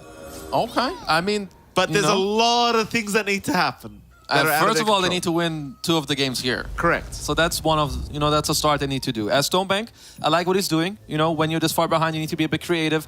Has the ninja gear, gets himself to run down a side lane, gets to multi-shot it, so he did clear 2 waves. So now stalling the game a bit, getting some gold for himself. As Red 2 setting up. Yeah, nice stun. And that's just it. I mean, nice stun and he's gone. It's just so rough, man. Yeah. Oh, it's such a rough game for the side of it. They're going to smoke. I mean, this could be the last attempt. This is I like to call this the GG smoke. Yeah. Because you know you're kind of dead, or you know you're kind of lost. You're going to 4-man smoke out. If it works, it's like, well, I guess we can play. And if it doesn't work, it's like, oh, we tried. Yep. That's it. No, they're calling it off. You should never call off the GG smoke, my friends. Once you've decided, that's about it. Abyssal Blade now on Spectre. Whew. That's definitely going to be another win condition to, furthermore help you get those kills, as Moose is queuing up the same. So yeah, I would say 5 Rats playing the map well. It is quite simple for them. but they are doing a good job. They're building the right items to end up killing all the heroes. They also have a gem on Moose to clear vision. So yeah, they're just doing everything right. Funnick. Oh, here comes Speed. Low 9. At least going to tank the gank. No, never mind. I was going to say they were going to tank the gank for Funnick. Not going to happen. They'll find both. And that's why you always commit to the GG smoke. You do? Because now you can't even smoke as a team. Yeah. Now you have to wait again. You're like, what do we do? Or maybe during this downtime, you figure out a miracle. Yeah, that can happen too. I mean, miracles have happened before. They have. It is Dota. It is. Anything can happen. I've heard that before. I mean, it certainly can, as the tier 3 bottom tell. Backdoor protection is going to wear off now. Rolling Thunder is there. Dominant, diffused up, stunned up, is probably just going to die. And Red, he will take him up back DNM. Just stealing it a little bit with the Shadow Step. I He like secured the kill. Secure. Oh. Was that? Sad. It was his courier who died. I thought when he shield crashed with his axe that he killed the courier, but I don't think that actually works. No. His tower just died to like a tier 4 shot, so it looked cool. I thought I had something, but I didn't. That's all right. Bottom racks. I hear another roll. Another Hello. one? This guy is cheating. Oh, it's just always available. Low9's gone. Stonebank's gone. I mean, this has got to be a GG call soon. No. They need to smoke first. Buybacks are there. 5 rat. They're out. These buybacks, they're just going to be expended for nothing. Bot racks was already taken anyway. No need to stick around. I mean, the game was hard. Who cares if it's 15k gold harder? Yeah. So true. It's all the same to me.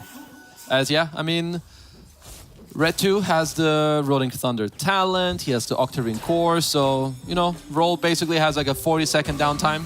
Probably also had Arcane Rune earlier. I don't know. So he's chilling. Easy. Also only has like 6,000 gold in his stash. Only. Yeah, he's chilling. Yeah. It's only what, like 16% of their net worth lead, so it's fine. Red 2. Oh, new roll. I mean, why not? He's got it off cooldown every 2 seconds, this bloke. Whoa. Whoopsie daisies. It's onto the RTZ cliff, as we like to call it. Very familiar cliff for NA teams indeed. Of course. Nice cast. Whoa. Red. Oh, he just fuels it Stormcrafter. off. Yeah. Don't you love neutral items? They are great, aren't they? Yeah, they're really good. I love playing Silencer, and then it drops 37 minutes, and the enemy team just gets like 2-3 dispels. That's always very fun. I remember when they first came out, I was like, what the hell is this? What are we doing? I do think that nowadays they're somewhat balanced, but there's still a few that I don't really know why they're in the game. Or that some are just really strong on particular heroes, which is, yeah, it's just hard to balance around them. But I do think, you know, the Frog and his crew have done a good job. They have. I say, though, bring Mango Tree back. I love Mango Tree. It didn't deserve to be deleted like that. It was very broken, but it is a cool item. It's so a if great you item. just tune it the right way, it can stay. Yeah. Yeah. I think if one team gets a Mango Tree, the other should guaranteed get one too. That's what I think. So you think both teams should have the same neutral items? I'm saying in terms of Mango Tree, because it's quite broken, right? Both should have it. If it drops for one team, it should guaranteed drop for the other. Do you think it should be unkillable and give vision as it used to? That's a good question. That's a good question. Here we go. Maybe if Bait had a Mango Tree, they could win this game. That's true. Mangoes are nice, very nutritious. Oh, Moose. He's going down quick, but not quick enough. He's out of there. Stonebank, the real target, will force stuff away. Speed, though, jumping right in. Under 5 heroes, he just doesn't care. Mango. So much damage coming out. Red just locking everyone down. It's so tough. They're going to keep trying. Stonebank, he's onto speed. Maybe they can find the DP. A nice hook shot out from Lowdine. No. But nobody's going down. Triple kill for Red. In for more he goes. Stonebank, he's out of mana. Hex is out from speed. Lock him down. Take him out. Bro, the 1%, I saw it and it started running away. The Spectre on low HP. Oh, there it is. GG's call. They've had enough. Let the torture end. Yeah, I don't blame them. It took to let themselves be tortures, you know, perhaps a little longer than they would have liked to, but can't blame them. Perhaps someone did see of how they could win the game. I do think this game was very, very hard for them. 5 Reds actually played pretty well, you know, in terms of laning, how they moved around. I liked it. Yeah. Happy faces on the side of 5 Red as well, which is As something it should be. we haven't seen that in a long time from these boys, Okay. I'm going to be honest, but here we are. They're happy now. It's Game good. 1 going their way. Guess who we are going to throw to this panel and see what they had to say about this game number 1. Five Rat take the victory and bring themselves one step closer to very possibly remaining out of that relegation zone. And Moose get some sweet, sweet revenge in this game number 1. Can they keep it up? Well, we'll have to see. But right now, we want to talk about the game which just went on. I mean, I'm just going to give you the floor for, you know, what was it about Five Rat which looked so damn good? Everything in this game. Like, Red 2 looked amazing in the mid lane. The off lane did super well as well. The Death Prophet and the Marcy really working out here, making sure Stonebag didn't have the freest game of all time. And then in the safe lane, I really thought this Coddle Undying had a purpose to shut down the Spectre in the laning stage, but it didn't really have quite the effect that you would want it to have with those type of heroes in your draft. No, absolutely not. I mean, it was just really, really difficult for this Drow to play the game. And I kind of feel like they baited it out a little bit in the draft by going for the first pick Death Prophet. And unusually for bait, they did a very, like, choreographed response to it. It was very kind of expected that they were going to go for the Undying and the Drow. And I feel like Five Rat abused that beautifully, something we haven't seen from them so far. Yeah, I was surprised Bait actually decided again to try yet something different. This time they went for a more meta approach, at least drafting-wise, but it's something that Bait hasn't been doing. They don't play the meta. They make their own kinds of strats work. So they shifted a bit, and it was much easier for Five Rat to read the draft. But the start of the game, honestly, there was a lot of small mistakes happening all over, missing out on kills. Bait could have punished a couple times on Five Rat. There were the cogs and the gusts that were basically just failing once, twice, maybe 3 times. That could have helped the Drow get online. And they get to this phase of the game, right, where Bait, they can initiate well in mid-game without the threat of Spectre killing everyone, but they need to kite Exorcism, they need to rely on pickoffs above full-on 5v5. Downside is Five Rat could just group up very early this game thanks to their picks, mostly DNM and Moose, the Spectre and the Marcy. The Marcy actually helping the Spectre scale faster into the game. They can go for pickoffs with the Haunt on even bigger targets than just the squishy supports. And basically just that added sidekick and the added lockdown from this Marcy, Moose and DNM, they just clicked really, really well together in this game. And Marcy's net worth skyrocketed because he was able to play along a core that benefits from these kills, and then you also get the items that you need for solo pickoffs. So, beautiful work. Yeah, really, really nicely done. The Treant as well, also linking up very, very beautifully. And just generally, like, the whole draft felt like once it became ahead, it was really, really hard to play this map. You know, Dendy, he kept trying to get out there and split some waves, and Clockwork as well, also trying to get on the map and get something done, but it just didn't work every single time. You just had like 5 heroes just collapsing on you. Really, really difficult to play. I mean, was there anything else they could have done past that kind of early mid when they dropped the ball, or, you know, was that kind of just a result of the draft? For Bait? Less mistakes. Yeah. Honestly, less mistakes. They missed out on like 3 kills for the Drow that could have, well, not skyrocket, but helped the Drow get a bit of an advantage early on in the game. I think it just really came down to like small execution failures, and they're probably punching themselves for that because it hurts. It does, but at the same time, I don't know if I'm a huge fan of like Undying position 4 in this type of game. Like, the Treant Protector just like spammed living armor and kind of negated it. You're playing against an agility hero as well. It's not against another strength hero. I feel like this Drow Undying is really strong because they normally lane together. And it is a stronger lane matchup than the Clockwork is with the Drow too. So Damonen's like, and plus you're like, you have this weird Coddle plus like Undying lane. They drop the Tombstone and the Solar Bind and you just TP out like every single time, right? And that's when the hammer comes in. Yeah, I mean, I think this draft was just like, they had some good things with the Alchemist that came out and they really stuck to it. I think this one was just a miss for me. Like, I really didn't really understand where they're going with this. This 24 pick Coddle against Spectre made no sense to me either. And it just didn't work out this game. And it's sad to see it sometimes for Bait when it goes this way, because sometimes when they get lost, they get really lost until they find something that is good again. And if they've been figured out, this Alchemist is like their pick and the other bands that they did to make this happen, that's a scary thing for Bait. It is indeed. And we do need an MVP for this game. Who are we looking at here? I think there's plenty of options, but I think one person probably stands out who has a history in this series. And that would be Moose playing on the Marcy. But unfortunately, we don't have the graphics working at the moment. But don't worry. That means we've got another 10-second drawing. And there you go. Moose MVP. Oh, wait, let me just get the glare right. Easy clap. There you go. That's a very buff Marcy, in case you're wondering. It was beautiful. That was a very buff Marcy. Moose, like, I did talk about how Damonen was the type of player that generally would take more farm than Moose would. Moose just proving me wrong this game. Going into this game, just be like, no, I'm going to just show him what's up, and I'm going to be greedy. I'm going to take the farm, and I'm going to change my play style. And that's exactly what we wanted to see with him. Either be a little more self-centered, find his own farm, be a core himself, or find more gank opportunities. It's like he'll unlock this hidden potential that he never showed to his old teammates. So yeah, well, that could be the thing, right? You know, they're saying, "Oh, we need someone new. We need someone that can be greedier." Oh, and we he's need like, him back. Come back. I can be her. I can be her. Potentially. I mean, he didn't get to punch the players after he was removed from the team, but he did get to punch them on the server. So that's going to feel pretty good. Absolutely. Well, we'll see what they pull out for game number 2. 5rat looking incredibly strong in this first match against Bait. Can Bait strike back? We'll find out after this short break.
welcome back to the NADPC as we're jumping into game number 2 of Bait versus 5-Rat 4-Staff. These two teams have been battling up, but 5-Rat 4-Staff took game number 1 somewhat against our predictions, but again, the draft just looked so good for them, and the way they played coming into the laning phase and pretty much throughout was just a step above. Bait got to come up with some new ideas. We didn't really touch on it so much in the last game, but I just want to ask a little bit more about this Coddle because it is an unusual pick. You know, what was it meant to do in this game, and why didn't it work?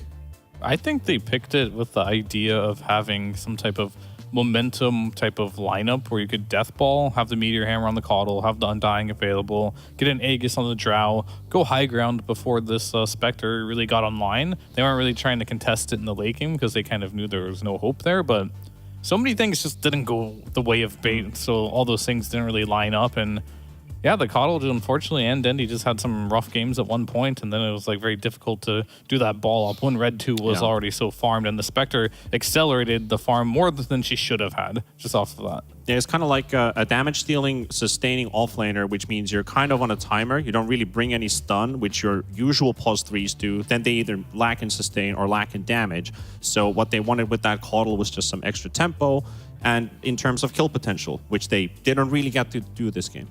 And regarding the Spectre and her build in this game for the side of 5-Rat, you know, she goes for this Echo Saber build, which, you know, is popular, not as popular, though, as the kind of Blade Mail / Radiance type of thing, because it's faster. And, you know, were you expecting that in this game coming out from DNM? And how big of an impact did that make on their game? I think it was a really smart idea because, like, you are playing into tempo lineup. You did have a little bit easier lane than you would have normally had, just because I think the first taunt he got like a double kill off of that. So like he could either have this really awkward timing where he's going into Radiance and can't help, or he can get the early Ags and just be online. I think it was a good read of the game because like the Pango having a good game and having that early Ags on the Spectre, which would have been, you know, probably 10 minutes earlier than usual if you go that other build, really helped them net more kills and be able to play the map. Yeah, that was both the benefit of having the Marcy in the lineup, which kind of buffs you as a technical item, which helps you already bring yourself earlier into the game. But he did break his game style. I think that's a good point because DNM, we already talked about him being a stacker as well, that he wants to stack his own camps, he wants to enable his farm more, but now he's going for a more fight-heavy play style with a hero that normally tends to just go straight to the late game. So that could have been a call inside the team. That could have also been a personal decision that, guys, I think you need me more in these games. I can't just farm all the time. Absolutely. And I think now that we're looking into game number 2, you know, the draft's about to come up, we're kind of looking at this Death Prophet and thinking, is that possibly a ban? Because what happened is they picked the Death Prophet, they answered predictably, and then their answer to the Death Prophet just got countered really hard. Speed still had an amazing game. So do you now think about changing that? I mean, potentially, but I don't think the Death Prophet was like unmanageable by any sense. I think it was strong and it is definitely worth considering on banning if the alternative would, you feel like you have like a better answer to. I just think that the choice of like them putting Clockwork and Undying as a support duo was a little bit strange. They could have picked another ranger if they wanted to really win that bot lane, or they could just put Undying down there. Sure, I understand that like DP can be good for Undying, but most of the time I normally just see Undying win. Alrighty, well now we're going to get into the draft for game number 2 and see exactly how this one's going to go down, and guess what? It's more of the same. We've got a Death Prophet coming out for 5-Rat. Bacon answer with the Undying. Now, do they go with the Drow again and make some different bans in the second phase? We'll see. I mean, the idea I was thinking about to follow up on Fear was basically pick up the Alchemist, but 5-Rat, they just don't want to let the Alch go through. So, smart answer from 5-Rat there. All right. Well, if you want the analyst for the start of this draft, then you can rewind about 40 minutes and just listen to that instead. We're going to talk about something else. How are you doing? What are we going to talk about? Oh, we've got to wait until the bans come out. So, it's true, but you know, we do have a Spectre ban now and a Marcy ban, so there are changes. There's no changes from the side of 5-Rat right now. Every single ban is exactly the same as it was in game number 1, and their picks are exactly the same. But Bait's like, all right, cool story, bro. You got us a game. Let's see you do it with something new. And they're banning out the heroes that they had in the last game. That is true. Bait, historically, in Tour 1 and Tour 2, they struggle to open up a series with a win, right? So they will lose the game 1, turn it into a victory, and then potentially turn it around, or then they just get 0-2'd. But Bait has been building a different storyline in terms of that. They also increased their hero pool to now the top team with the most heroes, with 38 unique hero picks. Also talks about their diversity and their ideas. But I think, honestly, going with the Undying Drow, not a bad idea, because it was really down to that early game execution. Maybe put more emphasis onto that. and just focus on actually getting the benefit from those kills. The lane was going fine with their safe lane especially. They just missed out on like 600-800 gold or something like that. That really helps the Drow get to that next item. Absolutely, and now we're looking at 5-rat and thinking, you know, what other ideas do you have against this Drow? Because we said last time, and I think we'll repeat it this time, it's a good answer to the Death Prophet. It really is. You know, last game we didn't really see it, but that was more due to just everything going a bit wrong. So now we get to see what 5-rat can come out, because it's kind of the onus on them now to make sure that they have another answer than just the Marcy Spectre. Yeah, I mean, they're going to have to show something a little bit new here. I think if you're in the situation now, you just pick your supports. I think... Well, you could do the clockwork, I believe. Yeah, clock PA, something like that. I like That could be Tusk. totally fine. I mean, later on, you can do the PA. You're not going to pick it right there because, like, you still The Tusk. Right. want to have... Yeah, they don't really have that many heroes right now. Like, Tusk is kind of good for getting on top of the Drow, of course, and the Pango, it goes both ways. If you're farmed enough, it looks great. But if you're not farmed enough and the Drow is overly farmed, you die really fast on Rolling Thunder. But I think 5-rat's read of the game is that these heroes can get on top of the Drow. And normally, I would agree with that. So I think this is okay for now, even if they don't really pick that type of hero like the PA or the Spectre. Because PA versus Drow, is a matchup that can be hard both ways. Because you can pierce through the evasion, you are agility. Overall favored for PA, but PA's got to get out of the laning stage. And that's normally the hardest problem for that hero. Yeah, you don't want to put yourself in that position again, that's for sure. And one thing I was actually commenting on last game as well in the green room was that you had these two melee supports on the side of Bait, which we really liked at the start, but then what it ended up as is the Drow is completely isolated in the backlines, maybe with like a Coddle or something. There's no one there to four-star her, there's no saving supports on that draft, and against, you know, such a hard counter draft for the Drow, she doesn't have an option. Like, one Hurricane Pike is never going to be enough to get you out of danger against that kind of draft, and that was one of the big problems we saw. Not going to be the same with this Rubik, though. Yeah. I love this pick. I mean, I think Stamanen playing Rubik is a much better thing than him playing Undying, unless he has I mean, it just has to be one of those games where he plays like these Elder Titans, these Weavers. He has to get very farmed, and it has to be a good game for the heroes, but that wasn't really the best Undying game ever. And then he just, like, from the laning stage, just couldn't get enough farm because of, like, the nature of his course. Coddle wants to farm a lot. You need your farm on your Drow, and then Puck is taking a lot of farm too. And you can't really get into those like situations like he does with the Weaver and take really aggressive farm. So it was a nice idea, but because they couldn't crush the laning stage with it, I really don't think it paid off for him. Yeah.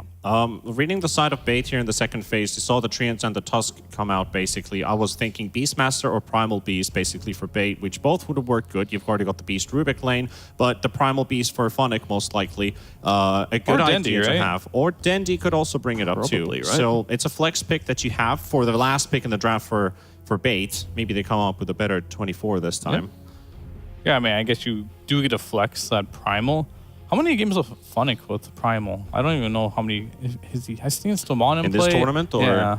I mean, he's got Dendi one out play. of the 5. So he played one of them, okay. Yeah. Most of them normally go on the Dendi. We saw the one Stamanen one, which I'm not sure if we'll be seeing that one for a while. Yeah. And Dendi and Stamanen both 2, Funnick with 1. But the flex is there. yes, it is. For the for cores, sure. definitely.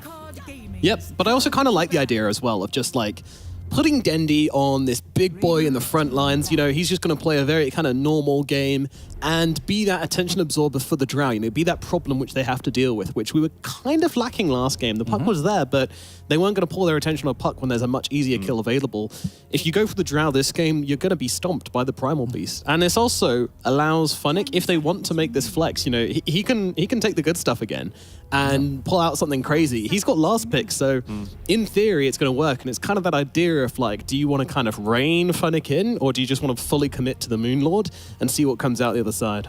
Well, Funnick, he does love his last pick, but the only thing I'm a bit disappointed in is if Dendi plays this Primal Beast, they're not playing to the idea which worked best for them, playing around Dendi, not Dendi playing around the team. If he plays this Primal Beast, he will make some good moves around the map. He will relieve some pressure, mostly off of his off lane, and then prioritize on Stonebank's lane to get this Drow Ranger on.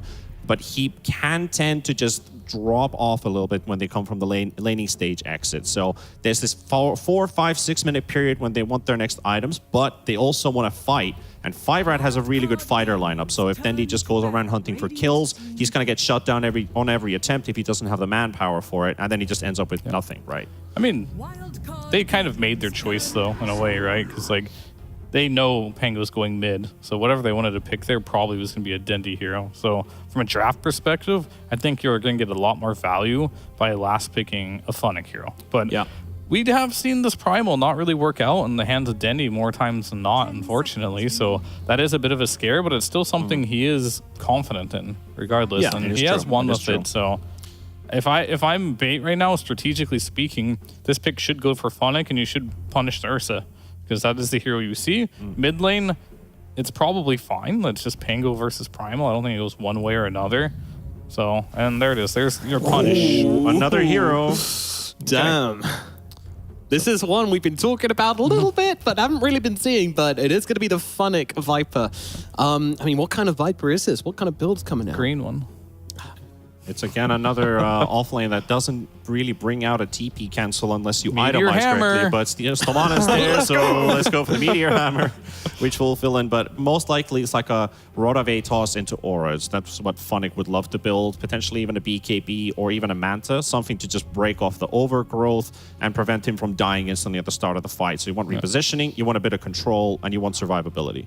I mean, Auras, BKB, Meteor Hammer, we're covering a lot of bases. Asking here, someone guys. to predict Funnick's item build is an impossible task, I think. Yeah. It's a freaking hardball, isn't Yeah. it? But I like Greaves' pipe on him if he decides to go that route. It's All right. Funnick, unlikely. Tie it up, gentlemen. What are we going for this game? Bait statistically Tie wins it game up. 2, so I'm going with Bait. Yep. All right. I think this draft is a much better for bait for this time around. So, yeah, I've got more faith in the Viper counterpick matchup in the Ursa than I did for the Caudle versus Spectre. So it makes sense now.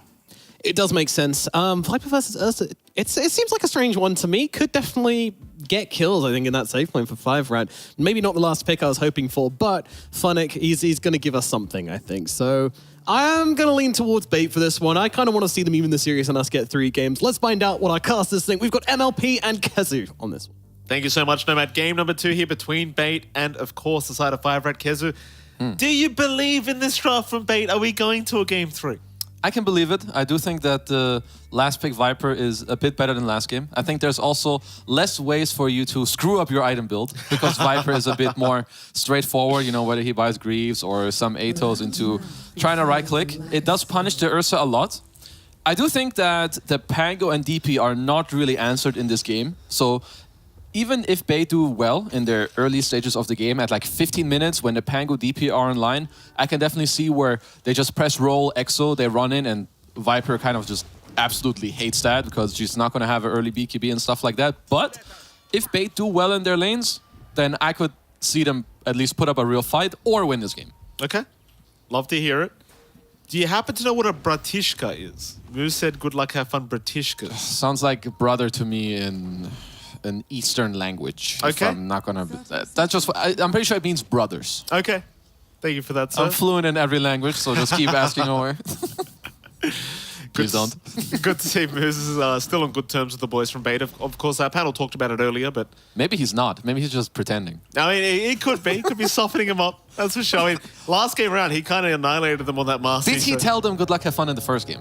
Ah! Because now he won, so maybe now, you know, game 2, you rub it in. He didn't say it the first time. You are right. There you go.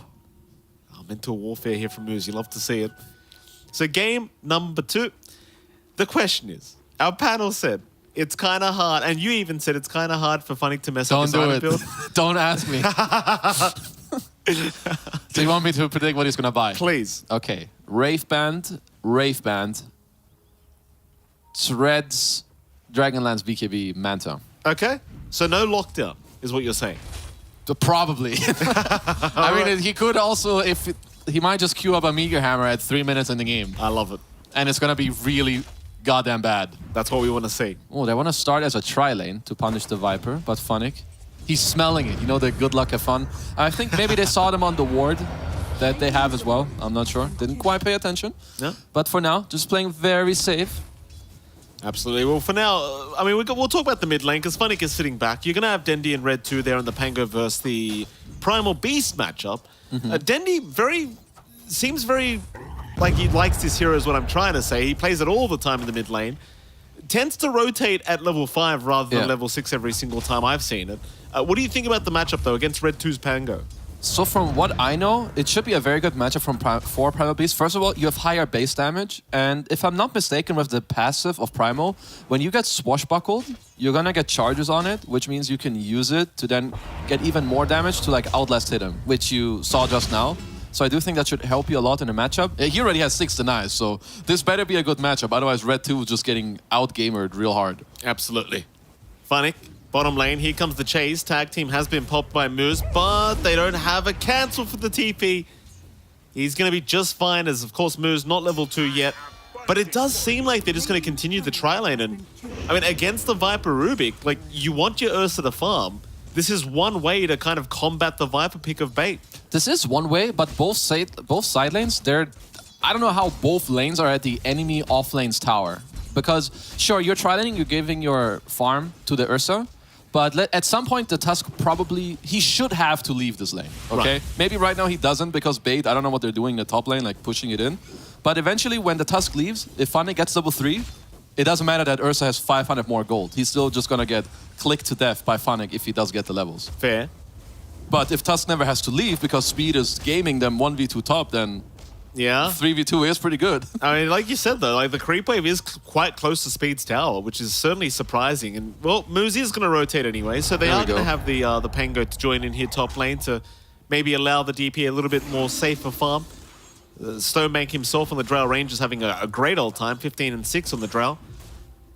But yeah, I could say the same for the Ursa, to be fair. That is very true, as we have a little pause, so we get to talk a bit more about it. But so the thing with Viper is definitely, sure, you do get tri-laned. He didn't die himself, and once you get level 3, you're still going to be fine. So DNM, he has to make sure that he doesn't misstep, because even though he's far ahead, if he makes a very small mistake, he's just going to die. Like, it's a Tree and Ursa lane against Rubik Viper. So even if you're ahead a little bit, in 30 seconds, this lane will have reset and Funnick should be fine.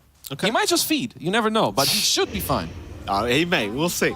He's got a nice creep wave behind the T1 for now, so going to be able to get some farmers. Top lane, Lodine. Oh, not too happy. Giving first blood away here to Speed on the Death Prophet, and already the rotation out from Moose paying off. Yikes. That's a first blood plus tombstone, so that's quite a lot of gold for my good boy Speed. Does only have 3 CS, so he basically quadrupled his net worth at that point. So yeah, pretty good for him. Amazing. That's your boy Speed, all right. Moose still hanging around here top lane. Lodine? Oh, not again. No, he's going to pull the creep wave. He's trying to pull some creeps. Should be okay for now. Moose, still a lot of damage being dealt his way. Lodine getting very aggressive here on the Undying. Firebrand aren't going to try and do anything cheeky here against the Undying quite yet at the very least. Dendi has rotated as well, by the way. He was running up towards the top lane to maybe see if he can secure anything. He is level 4, but I suppose just with the Onslaught alone, he can set up very nicely. Nevertheless, he's going to show back up into the mid lane. He just lost to... Okay, well, 5 reds are going to get both water runes, because Dendi was like, I'm just going to charge into the mid lane. I don't care about the runes. That's okay. I mean, usually the early Primal Beast moves I see is when they do it with the bounty rune, right? You go into the enemy jungle, you pick up this bounty rune, minute 3. It's like, I saw Thompson do this, like in the Last Chance qualifier. As, bye-bye to Mr. Treant. I mean, Last Chance qualifier is like, how long ago? Half a year, a bit more. But anyway, when Primal Beast like first really got light in the comm scene, take the enemy bounty rune, 3 minutes in, you're like, yo, what up, enemy carry? You're dead. Well, that's it, Dendi. We'll see what kind of magic he can make on this this Primal Beast this game. Because like you mentioned earlier, Giant is going to go down to Funnick, who has recovered quite nicely in this lane as the Viper. Is at the level 4 mark now, so DNM going to be slowed down quite a bit, I think, in terms of the old CS department. Definitely, and it doesn't really get that much better at this point. Unless Bait push in the lane or 5 reds get to pull, which I'm not sure if they can, because the easy camp is blocked, the hard camp is blocked, so bottom you don't really have any way of manipulating the creeps. And even if they do push in, you can just see Funnick, he's just right-clicking away. You're not going to draw creep aggro. So yeah, I think just to go back to the draft and the last pick, you have a lot of punishment going on here, and Bait need this. If it weren't going this way, everything would be falling apart. Yeah. A very, very strong start already for Bait. Oh, Dendi killed his courier in the mid lane. That's pretty cool, because that was his ring of health, which is very much needed in this lane against the Viper to stay alive. So for now, Bait are pretty much stomping most of their lane. Okay, maybe bottom isn't being stomped, but top lane is a pretty heavy beatdown. Or maybe not. Yeah, as you say that, DNM is going to go down as top lane. They are fighting as well. Stonebank to drop on the Drow Ranger as Lowdyne will trade Speed's life away. In fact, he might even have moves here. So the level 2 decay up, but no, won't have the follow-up. So both position 1's going down, but you do also find Speed in the offlane of 5 Ratsu. It does feel like it's kind of more worth for the side of Bane. Okay, Ursa died. Interesting. There's a very big opening now where Dendi could look to make a move in this bottom lane. Now that Ursa just TP'd back, lane is like in a decent position. I know he likes to move on his hero. You could really punish him. And top lane, yeah, I mean, you have Stonebank. He's still doing very well. Like, even with this death, he should be totally fine. He comes red 2. Lowdyne, gonna be the target. Red 2 has rotated for this. May not be the most impactful kill though. Like, you rotate your mid lane just for an Undying. Red 2, he'll just return back into the mid lane. And Dendi... There it is. You kind of mentioned the rotation. He does have a haste rune up. Yeah, I mean, if you're not gonna do it now, you would never. So the haste rune definitely gonna help you to perhaps try and make the right move. Gets another courier, then need a courier slayer. Giant... Yeah, it's kind of hard to hide in the tree line against the Primal Beast. Dendi, we'll just take him out. This little pulverize in that tree and he is gone. Okay, not too bad. It is only a support, but it does force out DNM out of the lane. We don't have a siege for the Viper, so there's no real way to like pressure the tower too much, but Funnick is gonna free farm. Level 4 Ursa jungle, well, it ain't too quick. That it is not. Not the funnest time here for DNM. As Stominan's even just following him. Taking away from Stominan is going to be okay. Meanwhile, top lane, Lowdyne. It's going to get caught here, it seems, as the Rolling Thunder. It'll go right through him. No way out of this one. No way out of this one indeed. I almost thought maybe... Surely. Oh, bam. Very nice. Moves will go down. All right, not too bad. I do like that the moves the offlaners are making, or the mid laners are making rather, is to help their offlaners a lot as Giants. Getting spat on a little bit by the stupid hero that we all hate ourselves. But, yes, you know, Speed is getting to recover in this top lane simply because Red 2 making some moves up there, forcing Stonebank to, you know, deviate a little bit, and now actually forced all the way to go into the mid lane, where you have both carries now. This happens a lot. When the carries get shut down, the easiest way or the best place for you to recover is mid lane, because people just want to push it out, start moving, so you're there like, yeah, I'll have the free gold. Why not? Why not indeed? And he'll just do exactly that. Still, you do see DNM. He's still just securing the jungle for himself right now. It's such a slow process, though, for the Ursa without the Battle Fury up. Yeah, he's probably going to go back to mid. Once again, Red 2 making a move. I think this is also one of the reasons why Pango is such a good hero right now, as they run into Mr. Stominan. I mean, he'll kind of just... Oh, Swashbuckle does not connect. Swing and a miss. Yeah, Stominan should still go down, surely. No? Shards? Oh, he's got the backup. Dendi shows up. He does have it in his room, but they do place the sentry down onto the high ground, so it looks like Dendi's going to back his way out, but Stominan does get away scot-free. That's a little bit concerning for 5-Rat. Yeah, a little strange that he gets out there. Mid. Dendi is looking, never mind, just baiting. Yeah, Gets it off. just testing if all the spells work. They do indeed. As Speed has kind of set himself up to maybe start pressuring top a little bit. Has level 4 in the Siphons, has the X already, phase boots, double Wraith Band. But he currently doesn't really see where... I mean, they do have a good ward in the jungle as bottom. Funnick. Uh-oh, here we go. That's a much bigger kill. He'll pop the Viper Strike, but he's still alive for a moment. Finally goes down. That's a nice kill here for the side of 5-Rat. They'll find the Viper, slow him down just a little bit, and there's going to be no punishment for it either. That's a very big kill, because this is... was it like one of the top net worths, very high level as well. And getting a hero killed down here is definitely very awkward for Bait. I'm not sure if Funnick should really be in a position to die here, but overall, nicely executed. 3 levels in tag team with the role. Just really making use of their mid Pango in this game. He's top net worth while making all the moves as well. Stominan. Yeah. I mean, he was trying to stack for his team. He does get away with it, but he hands the kill back over to Red 2, who's already dominating on the map here as the Pangolier. And surely now they'll know the stacks are there as well. So you might see a rotation to that dire triangle at some point. Definitely. Yeah, that was a little strange with what happened, as they can't really... Yeah, I mean, Bait don't really kill stacks too nicely. This Treant is going to be very annoying. So 10 minutes, okay, you do have a siege, so you should try to take this bottom tower, kick out this Treant. Because if you're not taking it now, I feel like this game is going to become very awkward for you, where you're just eventually going to have to bring 4 or 5 heroes, which is not something you want to do. So, Dendi for now is going to come here. Let's see if they can actually take this tower. We shall. Funnick trying to get started. Dendi just rush his way in with the onslaught, but Giant's doing a really good job of getting back into that deep tree line. They are not going to find him, so he'll continue defending this tier 1 tower.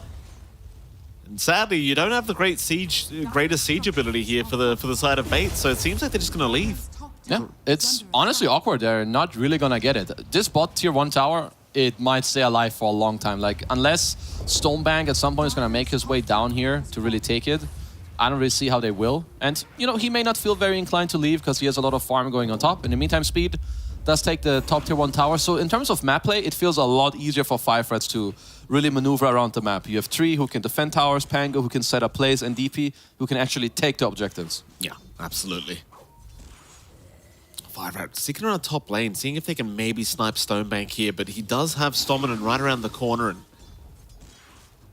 Moose is sticking around here with Speed just in case. As Stominant reveal himself around, does take the Crypt Swarm for himself. Arguably, one of the better skills on the Rubik as well. Just clear out so many waves with that.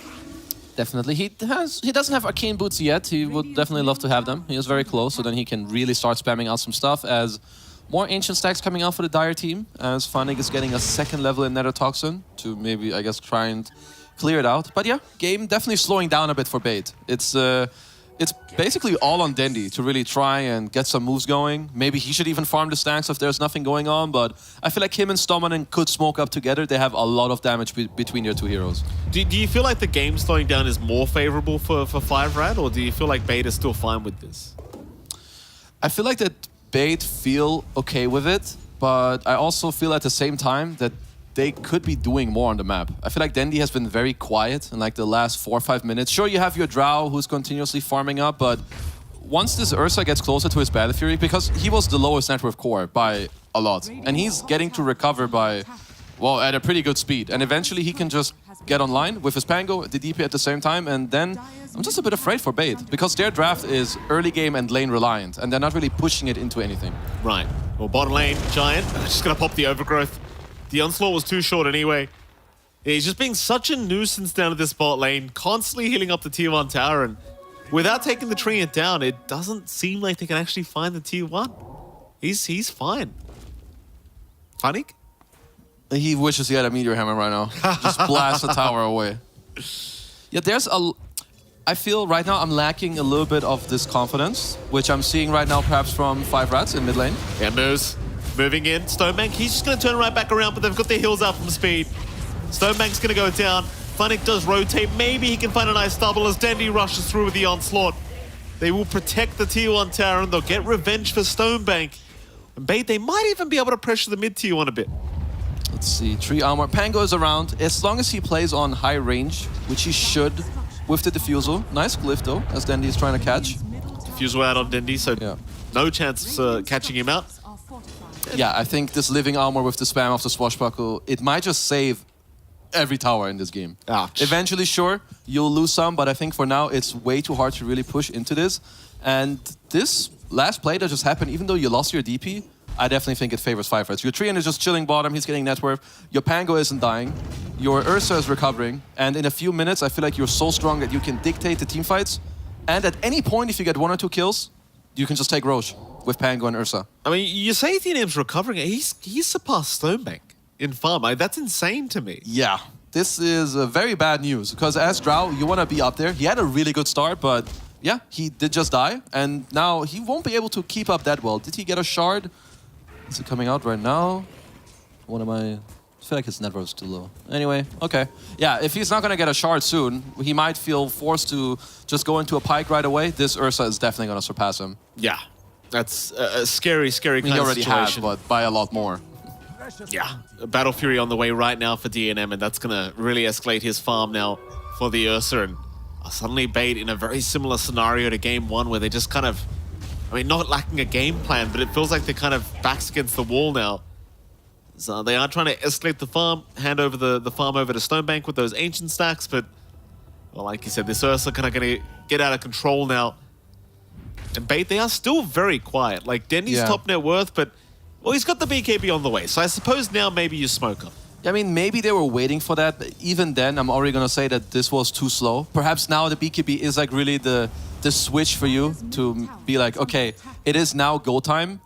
because, yeah, I feel like everything I see from them, it's very casual. It's just, oh, I go here, 2 people go there, but it's never like smoke up is 3 as top lane. I also see Dendi is kind of getting hammered. Oh no, that's his charge. That's his BKB reveal. Whoopsie. Yeah, Moose getting the tip here from DNM. Rightfully so, as he does set up a beautiful kill onto Dendi. And that's, I feel like that's a huge problem. Like, that's your first charge gone. And again, that was your reveal of the BKB now. So side of 5 right, they're definitely ready for it. I feel like the same as last game. If you're bait right now, someone needs to step up and actually say what needs to happen on the map, because you can't have your strongest hero run down the most worthless lane of the game right now. Like, this is just like a farm lane. You're gonna push it in, Ursa's gonna farm it and push it back to you. Like, go smoke up, go make a play happen. You're strong enough, you have BKB. Like, you can play Dota. You don't just need to kill creeps. Overgrowth, gonna lock down Funnick. As poor guy in the Viper did not get his Meteor Hammer, and well, now look what happens. He just keeps dying to the side of 5 Rat. And I mean, this game is looking harder and harder as the game goes on. Like, which core is actually able to fight now against 5 Rat is my question. It's just... It is not easy. You need to kind of make use of the high attack range you have on your Drow and Viper, which will only come into play if you have Dendi in the play, who goes in first with his BKB, you drop a Tombstone and like try to overwhelm. They're picking up a gem now on Stominant to, I guess, try and get the map back, but I'm really afraid for their next fight. Ursa and Pango both just picked up Blinks. I think that Bait have really kind of fucked up their timing in a pretty bad way. So this next fight, if they lose it, their game might just be done. I guess to show you how bad it is, just the silly words you could find to describe it. Yeah. Bait, I mean, they're trying to move in, they're trying to get something done. Maybe they can find speed here. Lift gust up, Tombstone dropped, he just walks away. He just walks it off. Or does he? Onslaught, Moose does get caught.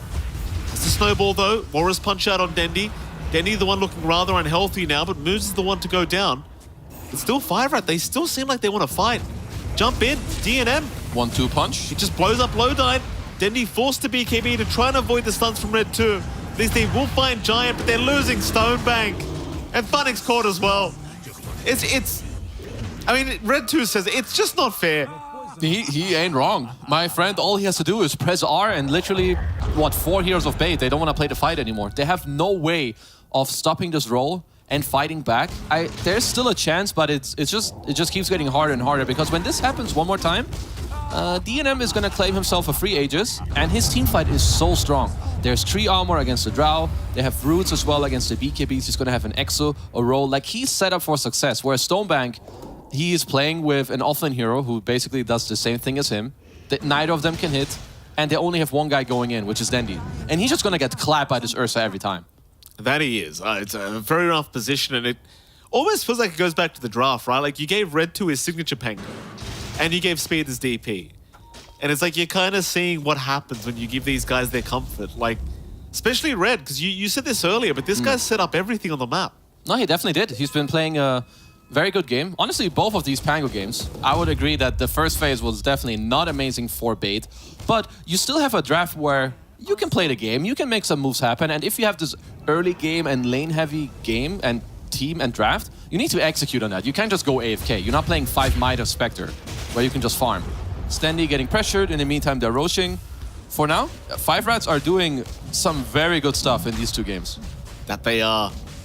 Roshan going down, Lowdyne, he's going to drop the Tombstone, try to fight back, but no, it's gone. Aegis is the way of DNM, and Lowdyne just dies. Roll is there, barely missing Stonebank, but the chase is still on. They got the Diffusal Blade off. It won't matter. Red is going to back off, seeing the Viper is around. But you got away with the Roshan, like there's no contest. No, it's pretty nice. You got a free kill. Not only did you get the Aegis, you got a free kill, and you got the Tombstone. Now you're up 7k gold, and now Ursa can feel even better about initiating. This Giant. Dendi pops the BKB now. Giant just goes right for the Overgrowth, and Moose is going to walk in. Warriors punch out. Dendi at least will onslaught away, but Red's chasing him down. Oh, it's such a tough game now for Bait. They lose their mid laner once again. Funnick gets out, but there's no gameplay right now for Bait. Like, no matter what team fight they take, as long as 5 Rat group up, it just feels like they've got no chance.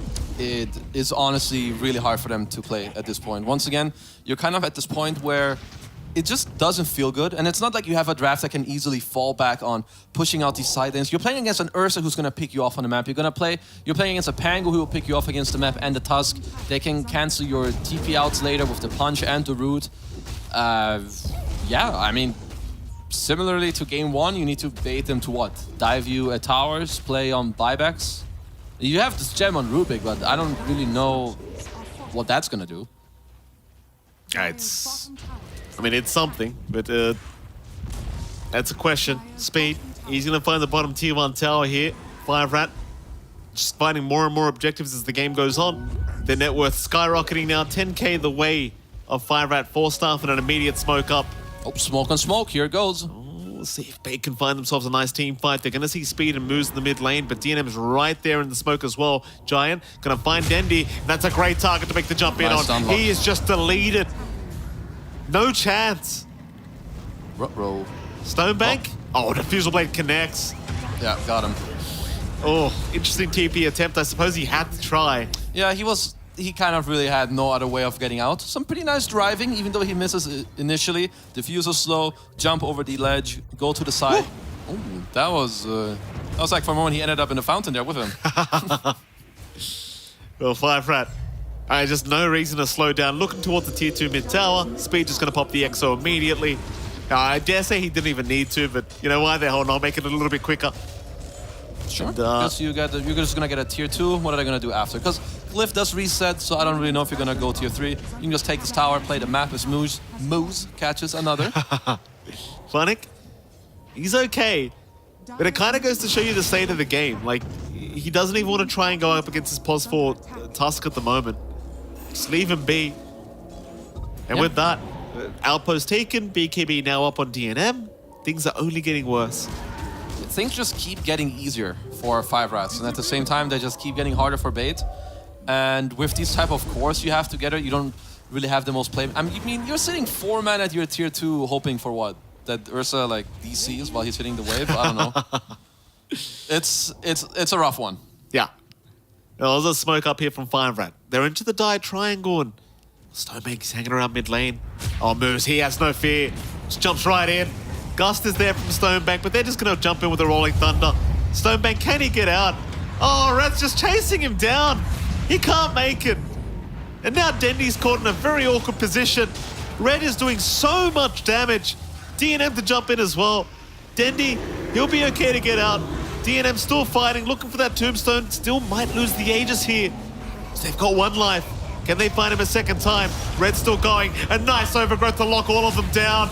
And they will just melt to the damage of DNM. Funnick, he is not making it out either. The Viper's gone. Triple kill for the Ursa. On to another. Lodine, there is no chance of getting out of this. Ultra kill for DNM. It's a classic ultra kill at 23 minutes, high-fiving the fountain. Come on, bro, die to it. Do it. Be a Chad. It's so rough. Yeah, I mean, these fights alone, they just get dictated by a single Pango roll. Or Moose going in, you know, he's baiting a bit, punches the Drow, gets gusted away, initially starts a fight. But just look at Pango. He just sticks on them, deals 4,000 damage, makes it so easy for DNM as well to just go in as he wants, clap the people he wants, and yeah, at 24 minutes, 20k gold lead, and a range Drax. Good enough for me. Good enough. Yeah. I mean, it kind of just ticks the boxes here for Five-Rat, and I guess they're 19k ahead. Like, it's the farm game's not slowing down anytime soon. Definitely not. They might be looking to score themselves a kill on the map, as Dendi does look pretty juicy. Here we go. Snowball in. Dendi, he's having a very rough time. Pops his BKB, not really sure for what. Onslaught, I mean, he is going to make it out just barely, but not quite. Not quite. Not quite. I mean, he very got close. Very close. He nearly got out. And then he nearly won the game. It was close. Both things nearly happened. Die triangle. Speed's just so comfortable to walk in like this. They are hanging around Stonebank. They've got a nice observer ward on the high ground to play around. I don't know if this cliff is good enough. Let's see. If they catch Moods off guard, okay. Where's the Pango? He's got a Yule Scepter. Okay. Bought himself a little bit of time. Snowball now. He has a blink. They need to cancel this blink after. And he's blinking out, but the zombies are chasing him down. He will go down. There you go. Okay, they did respect the edge, sure. DNM he's kind of chilling top. I do think if they're together there, you can still take the fight. Stonebank, you know, a little cheeky tip. It's a friendly tip between these two. I was gonna say what's the tip for, you know, with the state of the game, but you know, just a bit of banter between these two. Just trying to have some fun with it, right? Because the game ain't too enjoyable for a draw at this point. Certainly not. Dominant. Oh, got the roll. He certainly did. Bing bong, He will be able to go for it. Problem is the Spirit Siphon's still going. Overgrowth to lock him down. Oh, no. This is not the roll he wanted. Bye-bye. And it looks like Funnick, he's probably not too safe either. Run, Funnick. He'll make it. Stominant buys back. That's going to force Firerat to back off now. Just waste the buyback of Stominant. But they are going to find a nice double damage rune, so you never know. Bottle DD on the Ursa. Are we doing it? Are we doing some gamer moves, which are actually not so gamer, but you should do it. Very nice. Get the DD on him. Can wait for the BKB. Get yourselves a free kill or a second Roche. Roche isn't up yet, my friend. I'm sorry. So they're just going to wait. Get themselves another free kills. And yeah, for bait, yeah, I couldn't find a way for them to fight 4 minutes ago, and now I can't either. Oh. I'm sorry. That's tough. But I understand, Kiz. I understand. I mean, what do you think about this Dendi Ags? Like, is this going to make a change, like the Primal Beast Aghanim Scepter? Whoa. Probably not. It's cool. It can break some people, you know. Might give them some more damage, but overall, there's just too much overwhelming stuff that is running at you. There's a roll, there's an EXO. The same stuff we said last game. Now you have an Ursa who's going in at the same time too. So yeah, I think for bait it's all about staying on this high range that Stonebank gets to hit, but enabling him to do that in a fight is just too hard. Lowdyne is dead. Surviving is a little bit too hard for him this game as well. He's just gone, and we'll see if Roshan's going to be an early timer here for... I mean, bait obviously probably hope not, because they're in no position to try and fight at the moment. It depends which player on bait you are. I think there's some that might be hoping for a quicker one. It's a long timer. As it... unlucky. Because it... Oh, Stonebank? no, Stonebank run. Uh-oh. Rolling no. Thunder. Oh, they've got him. They have got him. They are relentless on the side of Firerat. This game, Stonebank has not been left alone. And they even saw Stominant. But he's okay. Instead, bottom lane. Dendi's the one being chased down. Uh-oh. He's just toying with him. They have root. Yeah, they do. He can't get away from this. He just has to tank the damage. Pulverize out. DNM's still going to take the kill. 10, 1, and 4 on the Ursa. It's rough. It's rough. Yeah. Is there any way you can contest second Roche? I feel like you can't. Maybe you do some, hey guys, let's say 5 buybacks, fight the second Roche, smoke up, take the outpost, and use these 5 buybacks to take the fight. You know, the 1%, you know, it might be there. I don't know what the win probability is right now, but it's probably close to that. 2% at the moment. 2%. Yeah. Close. So maybe you can find the 2% play. It could be that one. It has to be at this point. Yeah, if it's not that one, I don't know where the 2% is coming from. Unless it's banking on Firerat's making a big mistake. Because for now, they're honestly playing pretty clean. They have an Ogre Seal Totem now as well on the DP. You can always get out. He has a BKB. He's going to have a Blink. You're buying a Halberd on Viper, which, yeah, I can understand the sentiment in some way. You want to stay alive against the Ursa and disarm him, but I feel like it's, again, another type of item that it doesn't really... I mean, you're 24k gold down. Who am I kidding? I don't know what item is going to make you win the game. But yeah, doesn't seem perfect to me. That's DNM. Just casually walks in. No, doesn't mind whatsoever. Just so many defensive abilities he has, and well, there goes poor old Lowdyne. Again, bait, they still have a minute for Roshan to spawn, so a bit of time to have the Undying backup. Yeah, more time to think of what you want to do. Because again, we're getting close to the point where I don't know what the hell I will tell my team at this point. Yeah. So I don't know what they're currently trying to figure out. But we'll see in the next 1-2 minutes of how are you going to contest Roche, because I feel like you kind of have to. You're going to give them a free Aegis, you're going to give them a shard. Like, you're 25k down. At some point, you're going to have to take a fight somewhere. Whether it's in your base or Roche, I don't know honestly how big of a difference it's going to make. But yeah, the longer this game stays in this as is right now, Firerat is just going to keep getting more and more and more net worth on the heroes. 25k advantage now for Firerat. Roshan, 14 seconds away. They're going to go for a smoke up. They know it has to be soon. Okay. Who do we see? We do see DNM. They don't have any clear way of initiating, though. There's no blink stun.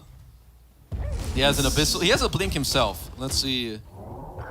Snowbank is in. Okay, Onslaught is lift. there. Oh, they've got DNM. That's a huge kill for the side of Bait. He's got no buyback. The 2%, let's go. Roche, comeback, shard for everyone. Oh, Ooh, it's let's go. massive. It's coming. Tombstone. Zombie ult. Okay, no zombie ult, but Tombstone, let's go. Let's see. I mean, surely they can take this fight, but there's a 4-man smoke here from Five Rat. Red 2 could pop off and just annihilate everyone. Yeah, he certainly could, and it looks like he's going to try. Everyone go on top of each other for the Pango. Let's go. Low down, join them. Shards. I don't like what I'm seeing. Roshan getting low. Fire Rat still playing a little bit defensive. I'm going to go for the Schwarzbuckle. Moves is going to make the jump in. There's your Rolling Thunder. Roll Will they aim? stolen. Oh, they found Stonebank. They have stolen the roll at the very least. Stonebank trying to get out of there. Meanwhile, Red, he gets stuck on the cliff. He's still okay, though. They have found Stonebank on the drow. Roche? And Roshan, it's still going. Dendy's trying to snipe it. He does take it. Dendy's taken the Aegis. Yoink. And bye-bye. They will pick off 3. In fact, they will find a 4th as well. Stop it, and it's going to drop. But I mean, at least you got Roshan. Taking the Aegis away from the Radiant team is honestly a pretty big victory. He also got the shard, I think. He took the tome from his... Dandy is going all in. He took the Aegis, he took the shard. Now he stole the tome from his support. He's like, you guys suck. I'm gonna carry you. This is the way we're gonna win. That's one way to do it. Every call eventually has this moment. He probably didn't say it. No. And he probably thinks that him taking the tome will help him win, so I respect it. He's got that damn, that rock throw now. Very interesting ability, that one. Honestly, it's pretty cool. I want to see how they can combo maybe some rock throw into another lift, because the way they kill DNM, they're going to have to try to replicate that. Lift into some follow-up stuns, hope you get him killed instantly without people being around. But, I mean, Moose, if he's ever around, which, of course, before he wasn't, but perhaps next time he will be, Blink, Snowball, there's always going to be a save around. Yeah, absolutely.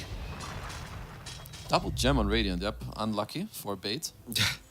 Very unlucky indeed. I think that was Stominen's gem going back the way of... Honestly, he held on to that one for a long time. Owned by can't see because of overlay. Let's have a look ourselves. Yes. The fact that he held onto that gem for that long, which I believe he was, maybe it bing bong back and forth, I don't know, but yeah. For now, at least they don't have any left, as 5 Rats are looking for more kills. That is the Aegis man. Be careful. Big bad rock man. What a hero. What a hero indeed. Tier 1 neutral item for Pango. Hold up. I'm doing an investigation here. All right. No Mindbreaker. Okay. I mean, I feel like Pupil's Gift or some more tankiness is pretty chill for you, but okay. He wants to hold on to his lance, get some more slow and a little more damage. And I was just checking, you know. I do love how there's always a tier 1 item that gives you +2 hero mana. Sure, mana, slow, damage. Oh, hello. Oh, hold on a minute. Rolling Thunder's there. Red. Oh, he's stuck. Beta online. He's barely able to get out. One more attack. No, it's not going to be enough. Zeus ult. Now the overgrowth. Now the overgrowth is there. Lowtine's gone. Stonebank's gone. Dendy's going to run. He'll onslaught out. I mean, he had the Aegis, but they just didn't aim him. It was close. Honestly, they actually nearly killed him, which surprised me a little bit, but... You know, 3 armor, another nice tip coming out. Did he miss uphill? That's the thing, because I could have sworn there was one arrow flying to him. But I can't tell. It's too late for me. Yeah, that's fair. What time is it even? I don't know. Who the hell cares? 33 to 11. It's still 2 minutes on the Aegis here for Dendy, but it means nothing if he doesn't have a team. That is very true. Dendy cannot 1v5 this one. That'll be the tier 2 bottom tower gone. 5 Rat, they are the team that tend to play safer, so they will back off. No need to try and rush this high ground. Take it easy, find it next time.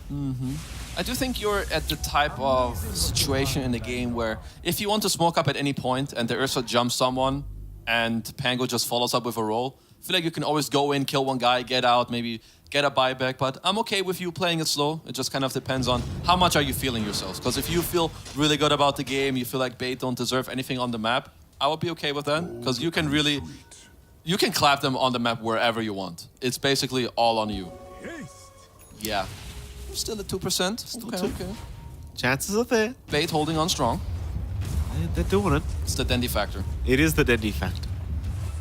Here we go. Group up again from Bait. 5 Rat.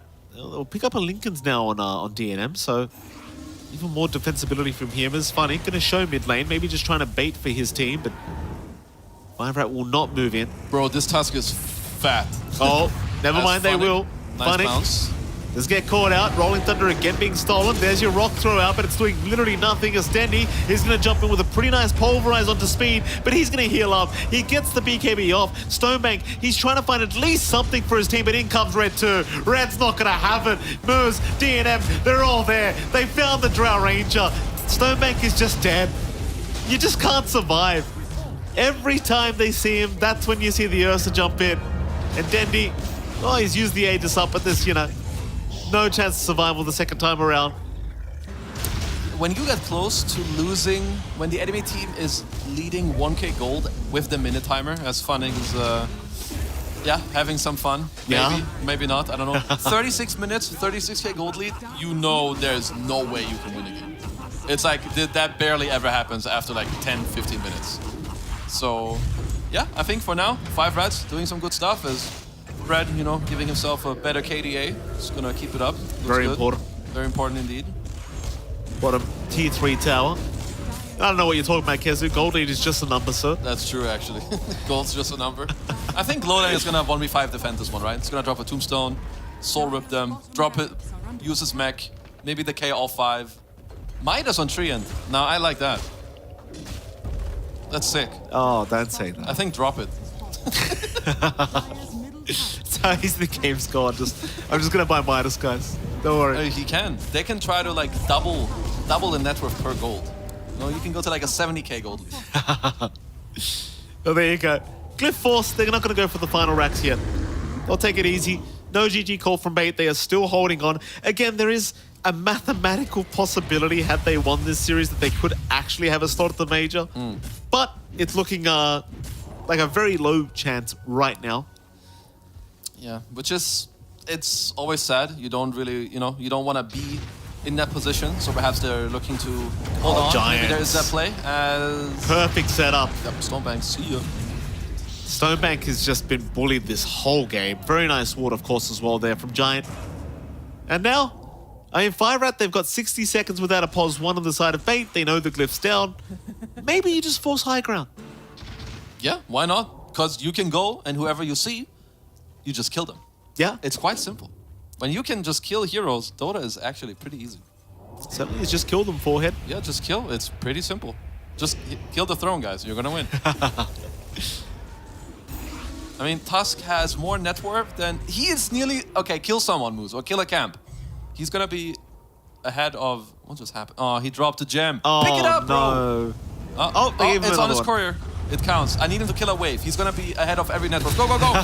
Dendy. Alright, screenshot. He's ahead of every network of the Dire team as a +4. Beautiful. That's a sad sight for Bait, but a great sight for Moose. That's why they bought the Midas on Tree and give all the kills to Tree now. Absolutely. That's a good point. Yep, Jump in again, TNM. that helps. Assist for Tree. Moose is in, just deleting the Undying.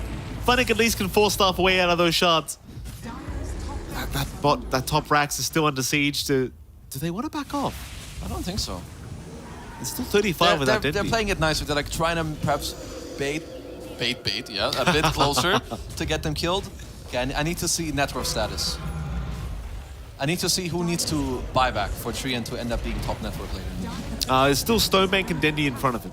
Okay, we're still a couple thousand gold away, so it perhaps won't happen yet, as there's mega creeps. GG's called. Oh. They won't have it. Okay. Unfortunate for Giant, but what can you do? Post 4, Treant taking them over was... Post 4 Tusk, taking over was a little bit too much for them, but jokes aside, I don't really blame them. I don't see how they could have ended up winning this game at all. They're so far behind, and I really think you need to stop picking Drow Ranger like this. In the first 2 picks from second pick, picking it like this it's close to illegal. I'm not kidding. It's really hard. It was definitely a hard game for the side of Bait, but nevertheless, 5 Rat, they pick up their first series win. Happy faces once again from them. Yeah. Of course, we'll be talking to one of the boys very, very soon, as we are going to go back to our panel and see what they have to say about this game too. Thank you very much, Mike and Kezu. Yes, indeed, it is 5 Rat 4 staff keeping their Div 1 dreams alive and securing the win over Bait, which will take them down a peg or 2. And man, 5 Rat, where has this team been all tour? That's what I want to know. That's what I want to know too. I think they've had some good performances in the early mid game and in a lot of their series. They just had issues with not throwing that lead away. And we finally got to see a side of them where they could just keep the lead for the entirety of the game. They kept building their lead. Both games, they had like a really big net worth lead. It's because I think they maybe learned from their mistakes of just running up into the high ground, just build an advantage and take the easy win instead of like trying to just force things when it's not there and potentially throwing the game. Yeah, absolutely. And overall, like, you know, it went really well for Bait in the first kind of 10 minutes of this game, which was a huge difference from game number 1. You know, I thought that they were just kind of going to roll this with this laning phase, but it didn't end up like that. I mean, why was that, T-Panda? Well, I mean, a tri-lane basically pulled off to shut down the Ursa, which is a good idea when you think about it. He's gonna go for the Battle Fury build-up eventually, but the thing is, he's still got a pretty decent timing with 15 minutes. I don't think that's bad at all when you consider the hardships he faced in the laning stage. So, didn't see much contesting on the triangle since the laning stage ended, which Bait probably should have done. Yeah, I mean, they couldn't, like, deal with Red 2 as well. Like, Ursa had, like, a bad laning stage, but he was on full catch-up mode, and they couldn't like stop him from farming the jungle at any point. Yeah. And Red 2 was making a lot of great rotations on the map. And I really think that his Pango performances like have been much better. They've been much better than what we saw previously. He's a really good Pango player, but it feels like he knows his bans now, what he needs to do to accomplish it in the game, and at least in this specific matchup, maybe Dendy's hero pool isn't the hero pool to punish his Pango. Maybe. I mean, it did look like both games, you know, Red 2 just absolutely kicking off. And I think it comes down to confidence as well. You know, when they were ahead, Bait just didn't really make any plays to keep themselves ahead. They didn't put the pressure onto 5-Rat, and they let 5-Rat play their own game. And we saw this play in the middle lane where the Viper, the Drow got dived under the middle tier 1 tower. They kill the Drow, they lose 2 heroes, and it, like, Bait, that was kind of the biggest play they made of that early mid game. And that was just retaliating to something which 5-Rat were doing. And I really want to know, like, what was wrong with Bait this series? You know, why weren't they making these plays? 1 in 10 on Stonebank, by the way. My God, I didn't know it was that bad. That is a problem. But yeah, Bait just not really finding their feet in this game, and 5-Rat absolutely walloping them. I mean, that was magnificent. Across the board, you know, some standout performances. We'll talk about Red 2 in a bit, but anybody else you want to highlight from this 5-Rat team, which did exceptionally well this game? Giant with warding, you could say. I think Giant was all over the map, placing out, especially the wards that really made you play in those specific areas you wanted to. It's not just you go and smoke out, look for a kill which you don't get, drop down a ward, and you're probably never going to get to that point. They always got advantage out of that. So a highlight from that for sure. I think Speed also played pretty well in this DP. Those are some pretty crazy stats that he pulled off from the offlane as well. I think Speed, which was highlighted as one of the best players on this team, I think he's still showing that capability. Yeah, I mean, Arteezy said he was one of the best up-and-coming players in the Division 1 NA region outside of, like, the top teams. So definitely proving that this time as they get his Death Prophet first pick both games, and both games it delivers, which is kind of insane. But our MVP for this game, number 2, is going to be going to Red 2, of course. 2 massive performances on this Pangolier, just absolutely turning Dendy inside out across the mid-game, and even doing pretty well on the lanes as well. 13-0. This guy didn't even die. Yeah, I mean, he had a great game. 13-0, 23. That is one hell of a score line right there. But I think the big thing that he's doing really well is, like, his laning's fine, but, like, his rotations have been really good, and just his spell usage in general with his Pango have been on point. We don't see many rolls that are, like, missing or getting stuck. He's doing the correct chain stunning, just using his hero properly, getting good farm, getting good pickoffs on the map, and he was matching Dendy's rotations, which Dendy's kind of known for, like, his primal. That's how he plays. He likes to make rotations on the map, and Red 2 was just outmaneuvering him this game. Yeah, and also something that I picked up looking at numbers was actually his KDA this game. Lil Nick, in his first game, he went 27 on this DP. DNM went 33 last game, and now we have 36 on Red, so he's the new leader. Oh, wow. Very good. Very good. All right. Big performances come out from 5-Rat, and of course, we get to speak to them. Finally, we get to have a conversation with the 5-Rat guys, and we are going to be talking to Mr. Speed. Speed, finally getting a win. How does it feel? It's been a long time coming. You know, it's been a pretty disappointing season, so it's good to finally turn things around and get a pretty convincing 2-0. It really was. It really was. I mean, how much preparation did you put into this? And in general, how do you consider yourselves as a team when it comes to, like, how much analytical work you put in? I wouldn't say we're, like, huge into analytical work by any means. In terms of this series, I would say we actually put the least amount of time into this series compared to any of the other series. And our mindset going into this series was to treat it as a scrim. We just wanted to put no pressure. We honestly felt that in the other series, there was just too much pressure. Everyone was like stressed out, and it was just bad. You know what I mean? It made comms really hectic, and I think that was probably the main reason we lost to Felt in Game 3 when we were like 80K ahead. So yeah, we just took this game calm, and I think it showed. We really didn't make any like major throw play. So yeah. Yeah, it definitely looked so much cleaner this time around. And when it came to this matchup, of course, there's a bit of history, you know, Moose dominant, Moose previously being on bait. What was his mentality like coming into this one? Was there extra motivation there? I'll just say yes, right? That's more fun for everyone. I mean, I think, he's chill. He's just a high vibes guy. I don't think he's like worried about beating them just because he's the old team or anything like that. So, he's just a chill guy. Okay, what about information on the team then? Did he give you any of the insider reads? Yeah, he said a couple things. I mean, we knew what to ban against Dendy second phase. And, I mean, I would say Dendy still got heroes he played. He played the Puck, he played the Primal. I think Primal's pretty good against Pangos, so we considered banning that instead of some of the other heroes. But yeah, we had an idea of how we wanted to play the game, especially with banning out Dendy second phase. And so yeah, he helped us a bit with that. All right, excellent stuff. T-Panda. All right, Speed, good to see you. It's been a while since the last tour we got to talk to you. I wanted to talk about itemization choices in game number 1. So I know this is more of a DNM thing, but he decided to go for an Echo Saber on the Spectre when you guys drafted the Marcy. So was it DNM's decision? Did he say anything about his item build, or did Moose or someone else influence that decision on his item build? Yeah, no, it was completely him. It was completely him. I'm not... What else did you think he was going to go? I'm curious. Honestly, I was thinking, does he want to go for like greedy items and not fight early? You know, like the Radiance build-ups. Does he want to build these big plus 4K, 5K items? That's what I was thinking. Like, does he really prioritize the Echo Saber? Is that something he does often?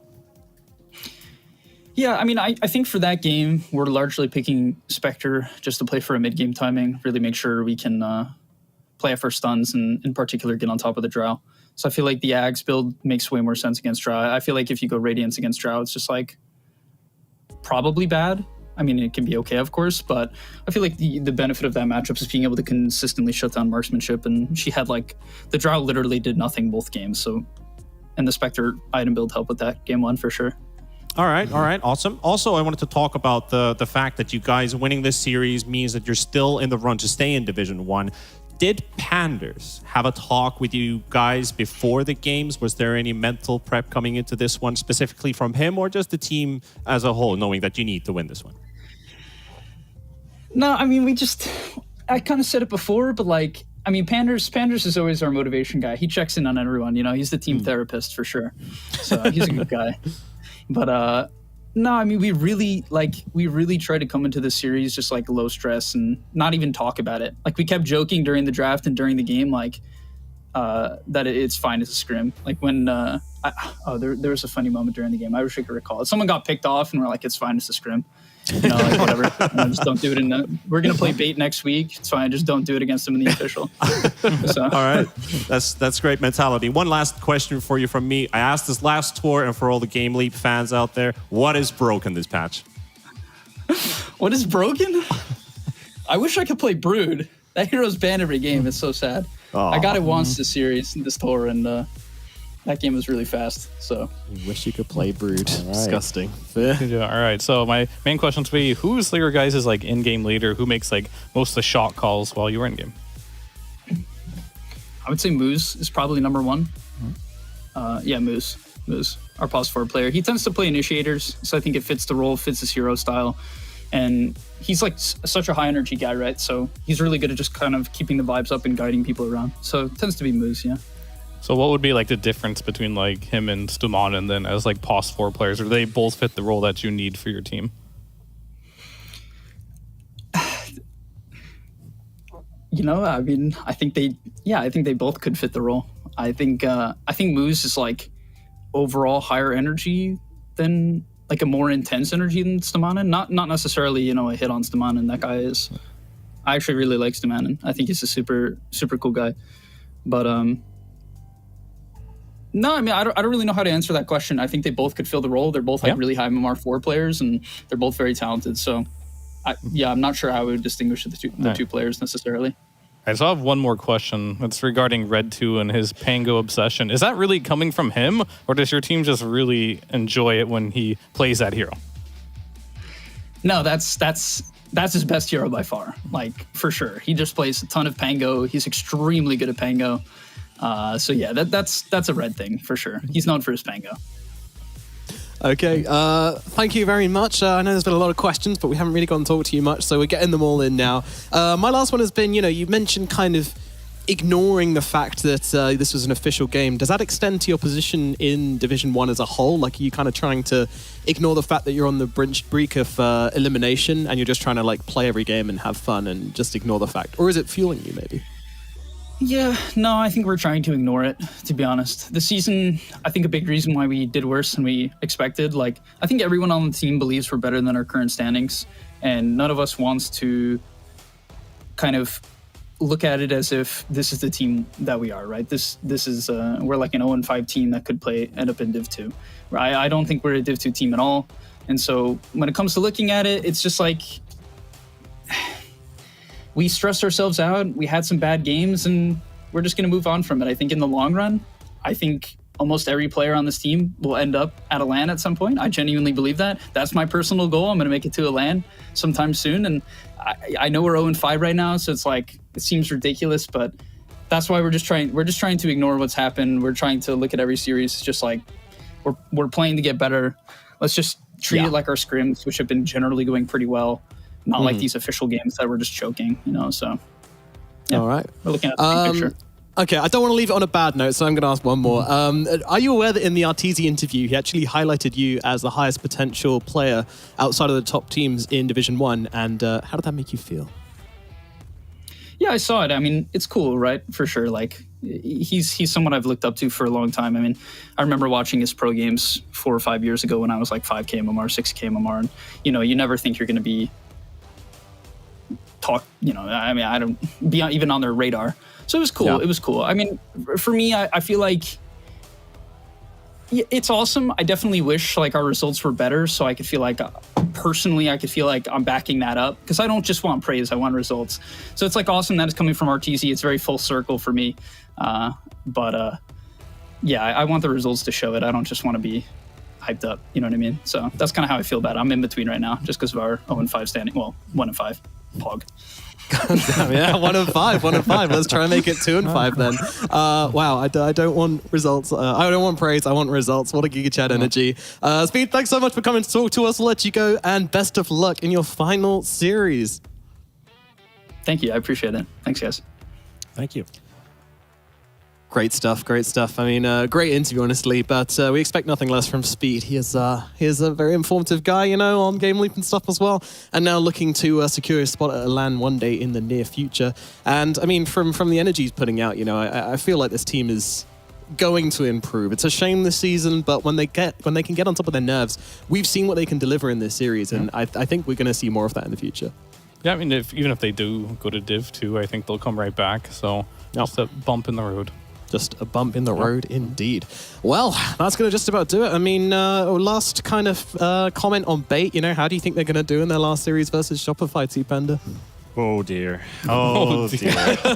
So the last time we saw these two teams face off, I keep reminiscing about it on and on. Fear's probably already bored about it. But that game one we saw from those two teams, that was a hell of a bait that we saw in game one, because they couldn't clear out a W in that one. It was all about patience. One high ground push crumbled that entire game for themselves. So coming around this time, Bait's looking better, but Rebellion is still the same old Rebellion. I feel like the odds still haven't shifted that much.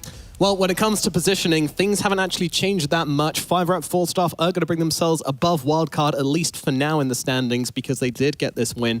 Wildcard are still to play later today, though, so they have a chance to try and also go 1-5. And as you can see, they are narrowing that gap with Felt and Dogchamp, the two teams they could potentially place here in Division 1. Meanwhile, Bait Nil now drop below Shopify Rebellion, confirmed as they are now 3-3. So they're in an all right place. They are confirmed staying in Division 1, but they will no longer be making it to the major. So that is where Bait is sitting, and that's going to do it for the leaderboards. But what's coming up later today, I hear you ask? Well, go on Wikipedia. I'm not here to do anything for you. No, I'm kidding. Here it is. Wildcard versus DogChamp will be the series coming up next. That will be a very exciting match because once again, we've got another team playing with their backs against the wall for elimination, or trying not to get eliminated at least. That will be Wildcard and DogChamp as well. There is a threat on them as well. If they drop this series and the next one, then they could possibly drop down to relegation as well. So it really is all to play for both of these teams, and a very exciting series coming up next. T-Panda. Interesting thought about you mentioning the stand-in before. Yuma was supposed to stand in earlier on this tour as well. It was not for DogChamp. It was for Wildcard. But he didn't show up because Alone was still in the lobby, because we had those lobby issues and it was crashing and we couldn't get the thing to start. Alone showed up. They didn't need to stand in for Yuma to stand in for Yuma on the side of Wildcard. Now DogChamp is playing with Yuma, so this guy is pretty wanted. What does he bring into the table, I ask? He's coming back to DogChamp, isn't he? Because he was the old carry in Division 1. He was, yeah. Division 2, right? So Yeah. a bit of spice coming in. I mean, we've heard things. I will say, this is something they've needed, an actual carry player. So them bringing back the old carry player that they dominated with, I think may have changed my predictions if I knew this was coming, but I'm still going to stick with them. Alrighty, well, that series will be coming up soon. We've got a bit of a break coming up, so maybe we'll jump back on and give you a bit of break time content. But for now, we will see you in a bit. Stick around for some break time content and DogChamp versus Wildcard as our second series of the day.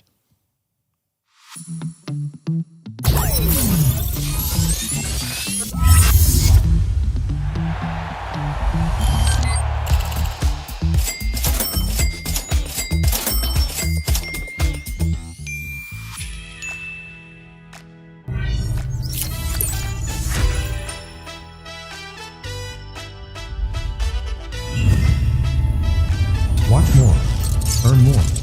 Full TV.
game show time. That's right. We're not going to keep you waiting in the dark all this time. We're going to have a little bit of fun here in the studios. And if this is your first time joining us, then strap in. It's going to be fun.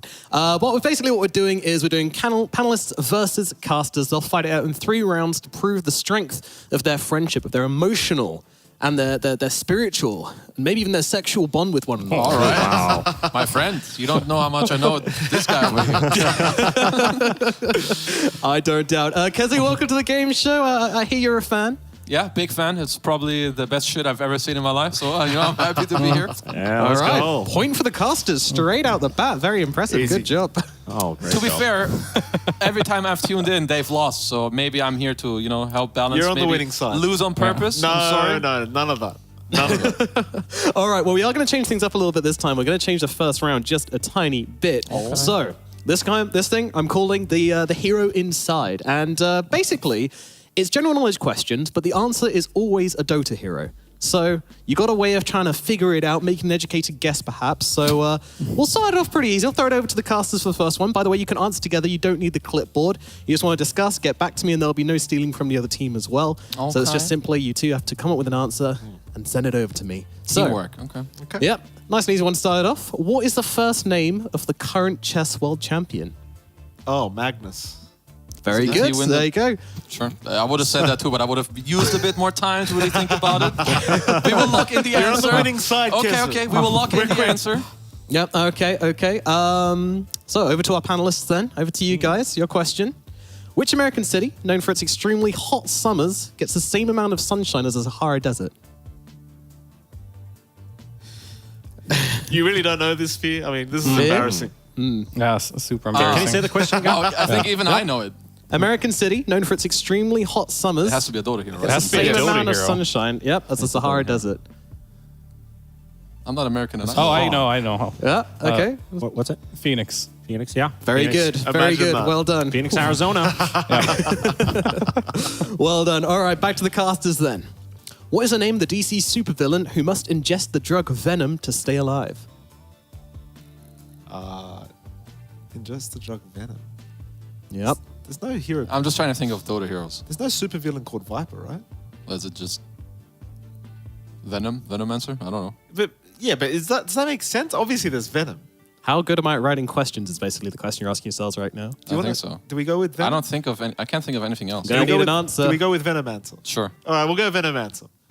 Idiots. That's completely wrong. It's Bane. It's Bane. Okay, sure. Oh! Yeah. I don't watch these noob movies, Nomad. Get out of here. I would have known that one, actually. All right, panelists. Your Hope you question. know the next one. Yeah, I hope so. If it's America, you know it better. Which mythical figure was beheaded by Perseus? By Perseus. Mythical. I mean, Zeus is the one that comes to mind from the... Mythical creature. Yeah. Mythical figure. Oh, you said Figure. creature. Mythical I said figure. figure. Oh, figure. Yeah. Okay. So that's one option. Mars is also another. So easy. So we're looking at like Greek gods and like the Roman type of era stuff. So Mars is more like Roman, but I need to hurry you up Zeus now, is more guys. Greek. You're both wrong. I'll let Call you the go. clock, ref. All right, So Team we go- Vander. I mean, need an he answer? technically didn't, but maybe Zeus. Incorrect. It is Medusa. Medusa. Did you know MLP? Yeah, I mean, you said beheaded. Like, I it's didn't been know. pretty easy after that That's one. okay. I'm on the winning team. He was You right. are. You are. He was right. All right. Now you're 1-1 at the moment, so let's go to the next question. Casters, the philosophical principle that suggests we should prefer conclusions that make fewer assumptions is known as Occam's what? What kind of questions are these? Occam's razor. Occam's razor, right? Good guess. Final answer? I don't know. I think Sure, it- lock it in, Holmes. Yeah, it's razor. Very good, Mike. Well done. That is incorrect. this guy's Correct. good. 2 points. Very nice. Easy. Very nice. Okay, yeah, I wrote that thinking, are they smart enough for this? But apparently These they are some are. hard so- questions, I man. don't know. No? Yeah, but it's easier because they're This always man knows Dota his stuff. heroes, so that's it. Oh, get out of here. All right, back to the panel. What is the name of the world's largest diamond weighing in at 55.55 carats? Not just diamond. The world's largest diamond. Of course I know this. What is it then? Brainstorm some ideas here. Dota Heroes. And Brainstorming. that's the name of the diamond. Yes, it is. The nickname. It's a nickname. Gonna I need only an know answer, like guys. I was thinking about like a player name like Crystallize. It has to be a Dota. Dota Hero. Dota hero. Give me something. Come on, guys. Need an answer. I'm so clueless right now. I'm honestly a bit clueless here Any as well. hero. Clueless. Despair Something- on panel. Hold on, anything that could be the name of a diamond that plays. Embers. Luna. No. Luna? That is not correct. Casters, do you think you know it? I have no idea. No. Okay, it's the Enigma Diamond. You should have known that. All right. Should I? I don't know. I'm a fancy. I don't know. You play Enigma. That's how you should have known it. Last one, okay. Casters, which video game was thought to be installed on more computers than the most modern operating system of the time, which was Windows 95? Which video game was thought to be installed on more computers than in the operating system of the time? What game? Okay, hero Windows name. 95. Windows 95. It's an old school. I'm aware now. Maybe. Man, I was there. I'm old. I was there. It's the year I was born. I need the hero page up right there and just go through heroes one by one. Oh man, what is it? That'd be cheating. All I remember is pinball from Windows XP. Yeah, that That's was the my thing. first guess too. All right. There's no one called pinball. That's the problem. All right, we've got no answer. Minesweeper? I don't fucking know. Like You should pick something at least. Yeah, pick a hero. Come on. Go on, pick a hero. Techies. I love Techies. techies. Techies. Incorrect. Do you guys know it? I mean, I don't know about video games. I was about to think about Rubik's Cube, but You guys are going to absolutely kick you can't yourself really over play this. Rubik's This is Cube ridiculous. actually on Oh, here we go. computer. Really? Just What give is us the it? answer. What is and don't- It's Doom. That's a good one, actually. Yeah. Okay. All right. was a All good right. one. Panel, this is your chance to draw up in the questions round. What is the name of the second most recent James Bond film? Second newest, because Yep. I know Spectre's one, but is it the second newest? There's No Time to Die. And I mean, I was gonna say Spectre. okay, let's too. go Spectre. Absolutely Yeah. correct. Yeah. All right. Well done. Let's Two and go. two. Wow. Yeah. Good job. All right. Well, that's going to draw it out for this round. Uh-oh. And yeah, you're all 2 and 2 drawing up, which means as we head into voice lines, it's going to be nice and even. So, guys, I think we're going to have our. I think we'll panelists will start. I like the way he's looking at me. Now, you guys can decide, but I will say, at T-Pen, I don't suppose you went back and watched the Twitch chat for the last one when you were guessing. I mean, it didn't go as well. Do not do it. I've never seen I was watching anybody that. I shouldn't flame do it. that You agree? badly. Panelists, casters, All right, anything. all right, then I'll go for it.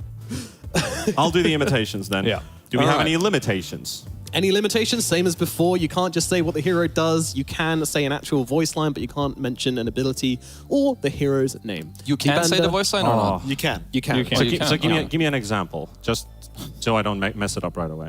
Well, what do you mean? So like, I did the gallop thing on CK last time. Yeah, Was that'd be fine. That would be fine. Okay. Thus sure. far, Apocalypse or whatever. All right, all You right. can Sure, say his okay. actual voice line if you want. Okay. Yeah. All right. 1 minute 30 on the clock. T-Pan, are you ready? I'm ready. 3, 2, 1, go. All right. Let's see. Where do we start here? At the top, preferably.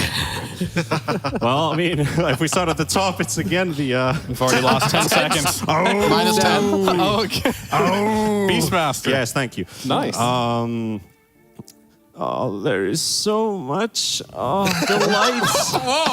Keep her for the light. Relax. The whip is waiting to hit someone. Oh, okay. Queen of Pain. Yes. Okay. All right. Wow. That's I wish I didn't get that. That's disturbing. I built Desolator. You build Desolator. There's a lot of heroes that do that. But there's one that rhymes with Desolator. Give me something else. I'm not a digger. I'm like a grave digger, but Meepo? no. Not I mean, close, but you know? So? He's not a digger, Fear. oh my You god. can go next if you want. Okay, let's go next. Autos decorator. ODE. Yes. I blame you, mate. Kunka. No, I mean I'm from the other country. The other country, obviously. Luna? No. I've got a lot of thorns on me. Do what? I like to spike people. I'm Bristleback. Yes, there we go. There we Bristleback. go. One 2 more. seconds. They'll never see me coming. I mean, Guess it. not enough time. All right. Well, I mean, that was a buzzer, right? yeah. That was a buzzer. If Ricky- I'd gone Ricky straight was the away, I last might one. have given it. Yeah, I was thinking about like grave digger because you go shallow grave. That's The dazzle. digging is 100% me. Yeah, but it's like, can I say like I'm a You buy grave digger? Desolator? Who buys Desolator? I can't say grave digger, On right? Dazzle. Who buys Desolator on Dazzle? I love it. Wow. I buy Desolator? It's the dazzolator. It rhymes, yes. Dazzolator, Desolator. You're pointing as if like, yeah, got him. Oh, all right. I should have known. Sorry. Another excellent round for T-Panda. Thank you very much. 10 out of 10 on that one. Fist bump That on gives that you one. guys 4 points, putting you at 6. So over to the casters. Which of you want to want be me to reading do these it? voice Yeah, you lines? do. I'll I do guess. it? Yeah. Okay. You All probably right. remember all the voice lines anyway. So give me the, like, what, I can say hero voice. I can say the actual voice line. Yep, you cannot reference an ability. You cannot say the name of the abilities or of the hero itself. Anything else is fair game. Okay. When can I look at it? You Now? can't just list what the hero does either. Sure. Okay. Yep. 3, 2, 1, go. I make 2 of me. Aquarn. You can't just say what the hero does, remember. Okay. Bing bong. Bing bong. Okay. Wait, did you get it? Oh no. Okay, try again. It's bing bong. I actually don't know the answer. Just skip it. Move on. Okay, how about you can't use any spells? Silencer. Another one. Doom. Good. I have pets. You have pets. 2 pets. Beastmaster. Try another one. Oh, who else has pets? I build auras. I have pets. Oh, I don't actually remember. a great voice line. Yes, good job, Visage. He gives us all the hard I ones. can tell you the future. Oracle. Yes. Okay, actual voice line. That's nice. I'm also a pet master, but I can only have one at a time. Ench. Good job. I give more gold to everyone. Bounty. Good job. I suck your HP. Suck your TB. No. Suck your HP. Yes. Death Profit. No, I'm a mid hero. Pugna, Yes, good job. Sounds like Mike. I heal you in the lane. Heal me in the lane. Single target heal. Who heals? Oracle, Treant. Okay, I drop something big in Lord of the Rings. Lord of the Rings. There's something that looks like something that I drop in Dota, but it's in Lord of the Rings. Oh man, I don't. What? Okay. I have no idea what you're talking about. I'll try one 5 more. seconds. I Be have quick. a lot of legs. Broodmother. Yes. All right. Nice. Okay. all Okay, right. we're done. Easy. I don't know how many we got. 5, 6. What was that? All right. Technically, Warlock you Golem. got 8. Oh. 8. Technically, but they also screwed up. What There did I was, screw up? there was It was a my lot first of time just playing. describing what the hero does. Oh, come on. Okay, how many? 6. I'll take 6 or 7. I'm negotiating over here. Yeah, take okay. 4. So I'll explain the situation. You got Okay. 6 by explaining what the hero does. You got 2 with some actual voice lines. So I'm going to halve the ones where you just explain what the hero does, giving you 3 plus 2, so you get 5. I think still that's fair. better than That sounds that, It right? still puts you one ahead Diplomatic. above the panel going into the final How round. much he's trying to make Okay, them win. okay. This is rigged. This is It's so not rigged. rigged. It's not rigged. Okay, final round is of course the synergy round or the friendship test, if you like. Oh, this this one is will where be you good. get your Easy. clipboards This one will be good. out, Let's get the and this is clipboards. where it's all about a test between how well you know each other. We all know the rules at this point, so let's just get into it. Hey, Starting what's off your name with, again? I believe it's Michael. Okay. So we start off with the first question. This one's going to be for T Panda and for Mike LePhoenix. And the question is, what I'm is their favorite genre of music? Oh. Okay. What is their favorite genre of music? Quick writing, which I like to see. Something's come to mind for everyone, nice and quickly. I know what T-Pan's. I have no idea what Mike's is though. I might have a glimpse. You might have an idea. I mean. Okay. All right. Well, we'll start off in the panel then. I think this one might be quite I think easy. you got this Fear, one. what have you gone for? Metal? Let's go. Oh, that one's easy. Even I Okay, would have known alright. that. Yeah. All right, Mike and Kezu. Kezu, what did you put for Mike? Pop. Oh, mine's hip hop or rap, dude. Yeah, rap. Hip hop, half, you know. That was close. no, Dude, no. I consider It was putting close. rap, Do I actually. look like a guy that dances and stuff? Is that what I come across? That was close. You can pull it off. You can pull it off. Show us some moves, Mike. Yeah, Mike cutting moves on the dance floor. I can see it. All right. Second question. This one is, of course, for Fear and Kezu. What do they currently believe is the most broken thing in Dota? Oh, what do you believe is What do they It think can is be just hero straight up or broken? for the game or what? Be anything. item or hero? Oh, he made it more hard. Wow, what a broad question. Yeah, that's why you got to keep it generic. Okay, Let's see. you can maybe figure this out. I don't know. This is tough. I mean, Be we've a cast hero, first could time be an today. item, could be an ability. I am. That'd be a stupid guess if you did an ability. Be a throw and a half. All right, I'm just gonna guess. Let's see if you get one of the two. Wait, you're gonna put 2? Yeah, You're I'm gonna put just- 2 down? It's a hard. No, question. I will only let him count one, but I'm checking if he can get even one off 2. Oh, I see. Okay. All right. All right. All right, LP, what have you written? I wrote Guardian Greaves. Close. I wrote gold or auras. What? Wow, to that guess is that? that is just super vague. That is super Agent vague. Kezu. Holy. All right, Broken gold. T Panda, what do you think that? Yeah, gold is broken. There's too much gold, idiots. I think fear is going on about illusion heroes.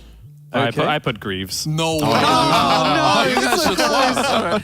Yeah, clearly there's a bit of a connection going on between Mike and Fear. Clearly. A lot They of were tension getting in the between way. us. Kezu, you want to swap?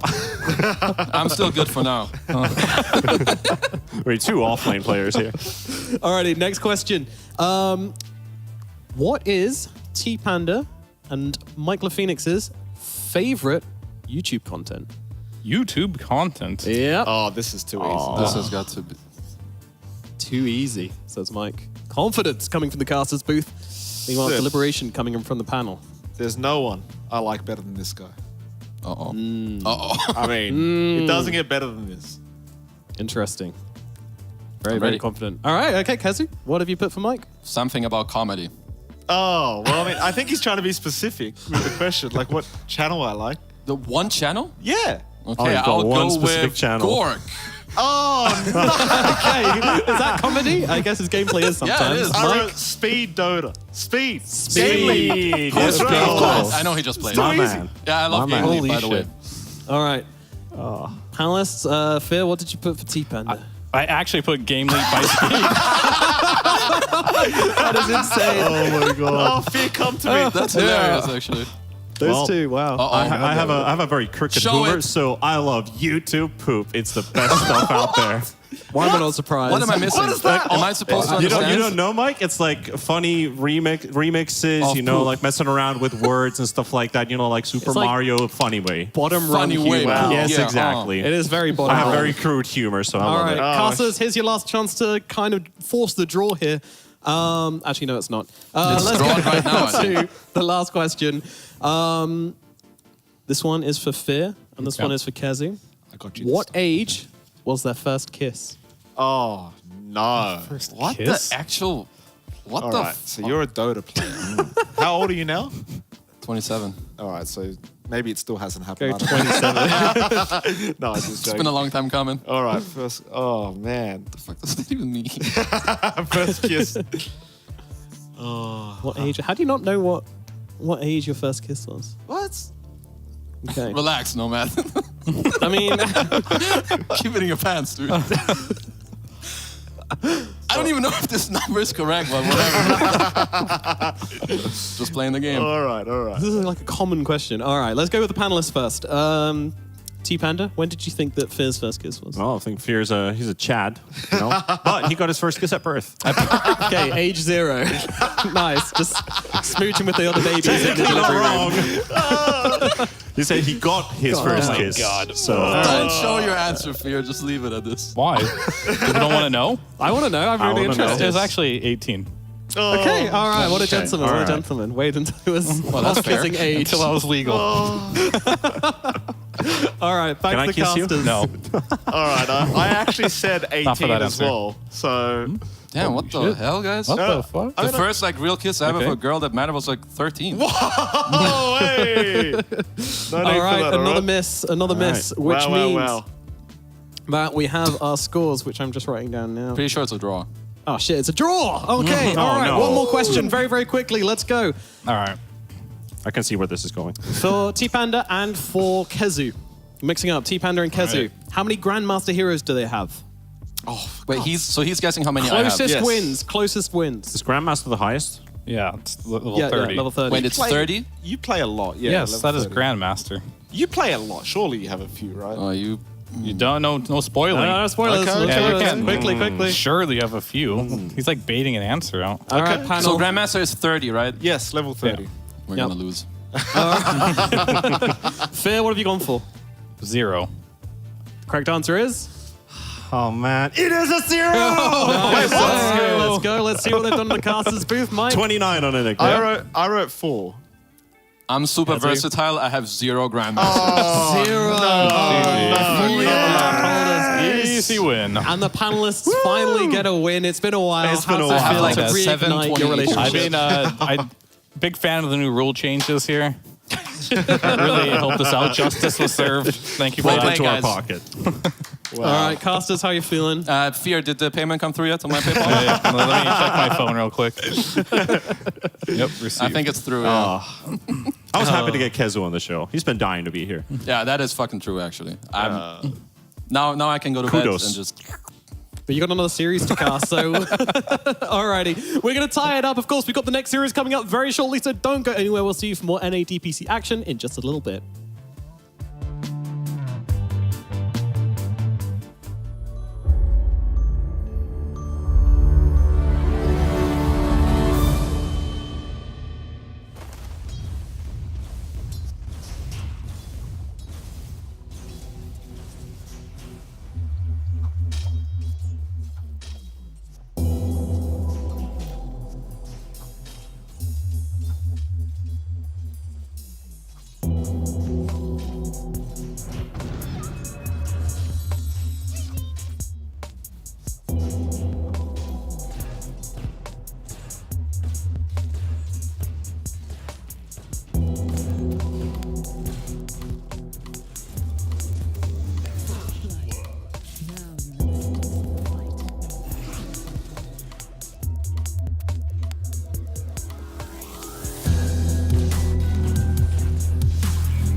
Hello and welcome back, and the sun is setting not just for us, but also for Wildcard, as unfortunately their DPC run has not been the run of dreams, and now it's really getting down to it. This is their last chance, but the sun has not gone down yet. There's still a glimmer on the horizon, which they are chasing. If they beat DogChamp here, their chances of staying in Division 1 are still alive, but this is so critical, actually, for both of these teams. DogChamp also actually seem like they're in a bit of a precarious situation now as well, because they'll be the ones in the tiebreakers, because if they can't win this series, because their next match is against TSM, so all things considered, this is, for all intents and purposes, a tiebreaker defining game. If Wildcard can get the win, then there will probably be a tiebreaker with DogChamp again down the road. However, if they can't, then DogChamp will get to stay above and in Division 1, so it's really coming down to it right now. Hopefully, as we've seen from the last game, the teams are able to clear that from their mind and focus on the Dota at hand. Out of these two teams, which of them has seen kind of more put together and more of a team to you, Fear? It's a little hard. Like, they're both kind of struggling really hard right now, but I want to say that I feel like Wildcard has been improving more than DogChamp has overall throughout the course of the tour. Sure, like, the start from Wildcard was a bit rockier, but it's kind of gone a bit better for them. Like, DogChamp, they had a couple of clean wins against some of like the weaker teams of the region, but since then it's been loss after loss after loss, and they've kind of looked very shaky in those. But Wildcard, they had a couple of games where they played versus TSM, when they played versus Rebellion as well, and they took a game off of TSM. They looked promising in some of the games versus Rebellion. Kind of gives you a little bit of glimmer of hope that this team is finally like getting their stuff together. Yeah, I think the numbers are actually showing these two teams being pretty even stats-wise. The only thing that is the difference is Wildcard has the least kills in the division. So if they can amp up on their killing game, get more lineups that focus around the mid and the early game, especially coming strong from the laning stage, we might just see Wildcard being a tad bit more experienced than what DogChamp is. Yeah, and I think when it comes to Wildcard as well, you know, we have to be looking at them and saying some of these players have actually been playing very well. I think especially Alone and MSS, these two have been playing really, really well. They haven't been intimidated at all by TSM and Shopify, and they're still here to play some Dota, but the same can't really be said about the rest of the team. I think Yoa has been underperforming a little bit for me, but a player we haven't talked so much about, Lil Nick, you know, I wanted to ask what you thought his impact's been on the team so far. He started off the tournament pretty strong. His first performance, he was making records on his DP. It looked like, all right, this guy looks pretty stable, pretty good, but has been waning off a little bit from series to series, to game. I feel like he's been more in the shadows, doesn't really get that much recognition, I guess, in a way. But it also could be the heroes that he's playing and the play style he is also adapting. So I just want to see Lil Nick click more today when it really, really matters. Yeah, I mean, I think Lil Nick's playstyle shifted a bit because I believe Alone has just been playing more carries in the mid lane, so they've kind of give Lil Nick the role of like play the stun in a lot of the games and kind of just move around the map and make space. And I think you are suffering a little bit from that as well. So like Alone has been playing great, but he's playing at the cost of like having to play an SF mid, having to play a Morphling mid, which are really off meta and kind of just straight up carries in the mid lane. And they haven't really found a way to make their side lanes work while him still being able to do that playstyle. Is there any way they can kind of change their drafting at all or kind of move into enabling MSS and the Alone in the mid? Or do you think it comes down to more you are having to step up now as we get into the later stages? It's definitely really hard to say. I think it's mainly draft related. We saw like them play a Shadow Fiend plus Troll lineup. It's doable. It's just not the easiest thing in the world to execute, and that's kind of like the situation they got into. There's not a lot of like safe laners right now, at least that I've seen, that make a lot of space for your mid to just farm. Yeah. So like they're trying to just win their lanes with 2 carries and make out of it, but it's not an easy playstyle to do. Yeah, exactly. When you what Pierre is saying is like they play very identical, like in the terms of how the hero sits into the game. You got 2 right clickers, you got 2 heroes that want a lot of space, and neither really creates that space for one another. So that puts a lot of pressure on Lil Nick, actually, why he probably has a hard time getting out there. Yeah, for sure, for sure. It's kind of left to his own devices a lot of the time, which can be hard. Not all offlaners are ready for. Over on the side of DogChamp, however, it is kind of interesting that they've got Flea and Sunlight, who were the last season's wildcard players, but also doesn't mean a whole lot. They might have a little bit of insight as to how Sammy Boy plays, but beyond that, I don't think they're going to be offering that much of an insight into how wildcard works, because of course, they are 4 new players. Nobody knows how Sammy Boy plays. Not even Sammy Boy knows how Sammy Boy plays. I mean, sometimes. Sammy Boy plays so many different heroes and plays them in different ways. The one thing we do know about him is he dies a lot. Like, he dies a lot. He does. A lot. Yeah, I mean, I'm not even just saying that to play watching. Like, the numbers are there. He likes to get in first, and as a result, he dies a lot, especially because he's a POS 5. So that's the only really thing I can take away. The other thing is, like, he's not afraid to pull out any hero in the book and just be like, oh, this is a good game for it. Let's do it. I don't know if these are premeditated. Maybe he plays a couple pubs the night before and it's like, yeah, this is OP. We're going to bring this out tomorrow. And they lose a couple games, let's shelve it, and then we're on to the next new idea. So we'll see if they end up doing something like that this series. I hope not, though. Who knows? Who knows with Sunny Boy? It's impossible to tell most of the time. Does give them a slight advantage when it comes to drafting, that you can pick something and just, it can be flexed to +5, even if it's like a Death Prophet, for example. There is a bit of a curveball there, but going back to DogChamp, has this team shown enough progress to make you believe in them? And it is important to mention, by the way, guys, they are playing with Yuma as their carry. Yeah, I mean, I think them playing with Yuma, which was their old carry from Division 2 until the team imploded, hopefully there's nothing like wrong with them. I mean, he agreed to come back, so I guess that he's totally fine with it. I think this team has been missing a real carry player. And they look so promising in Div 2. I thought they were going to do really great here in Division 1. But like they've had a big struggle finding out who's going to be their carry, who's going to be their offlane. It's kind of felt like RCY plus 2 offlaners. And it's been really trying to strike that fine balance of like getting the perfect draft that can make sense with what they have. Yeah, and also quick touch on Yuma as well. Like I mentioned before, he was coveted by Wildcard. We did not get to see that happen, so we can't really compare.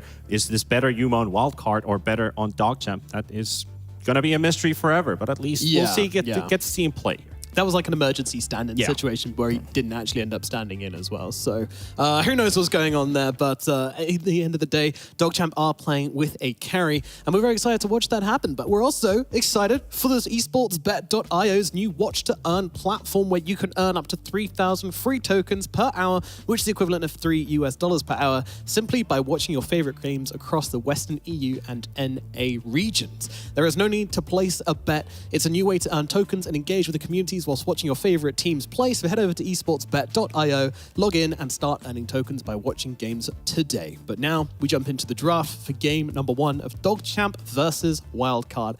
Something we didn't kind of land on too much, which I feel is really important for this matchup, is the mid laners as well, because you talked about Alone being more carry style. RCY is kind of the opposite of that. Yeah, I mean, RCY, he likes to play the explosive, like, spell-casting heroes, the Invoker, the Pango, Ember, Storm, all the spirits, basically. He wants to crush the game by himself, from, like, the laning stage all the way into getting kills and hitting the enemy heroes. He's not really the type of player that wants to hit creeps. He wants blood. And the other side, you've got Alone, which may be a bit more on the other side. Like, sure, he wants to kill heroes. He is very active too, but he prefers to play more of like the Shadow Fiend, the Morphlings. He has a variety of like both type of heroes, but I think that Alone could be advantageous in this matchup just by shutting down RCY in like the laning stage, as Shadow Fiend is a hero that is good versus most of the spirits in the mid lane, and they're not playing versus Rebellion, and so far DogChamp hasn't shown their ability to protect their mid laner. Yeah, and why is that? Is that due to the supports or just due to just the supports? I think like Rebellion, we saw Crit and was just ganking like crazy on RCY. He ganked Alone too, right? And meanwhile, both of those games, they were just kind of left to their own devices. It should be more of like a 1 versus 1 for at least like the first 6 minutes. And one thing I want to see is, you know, RCY, he's often winning mid, often. Like, even against some of the best players in the region, he's able to do this.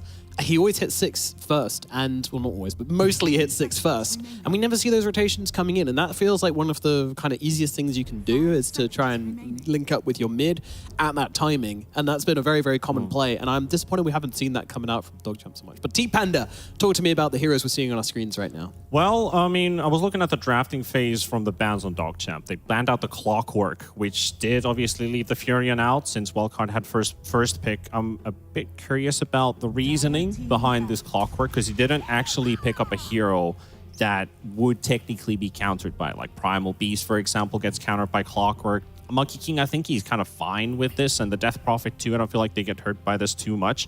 But this is looking like, since Sunlight is moving to the offlane and Yuma to move into the carrier position, you have a 1/4 flex Monkey King. Flea's been really good at the hero so far, and I think DogChamp has made their best out of that +4 Monkey King above the carry Monkey King.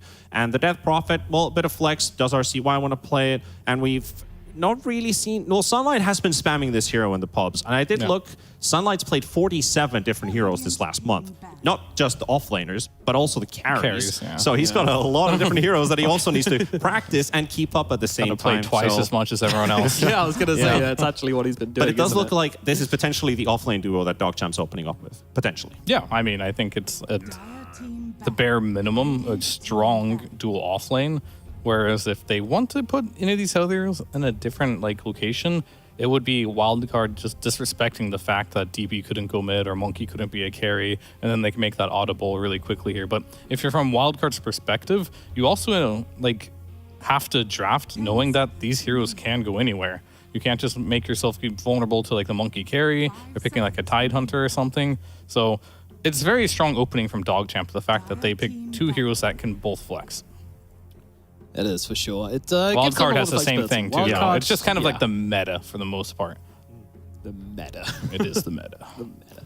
I really like this from Snapfire, the Snapfire from Wildcard though. Like it's a hero which, I mean, they haven't really been having much success on any hero particularly, bar maybe like the SF and the Tiny, which does look good for them. But I kind of like Snapfire because it's just like it is a support most of the time. Sometimes we see it off lane, but it covers a lot of bases. You know, it gives you damage, it gives you stuns. It can be a frontliner if you need it to be. It can build Greaves, you know, like it. I think this is an underrated first phase hero.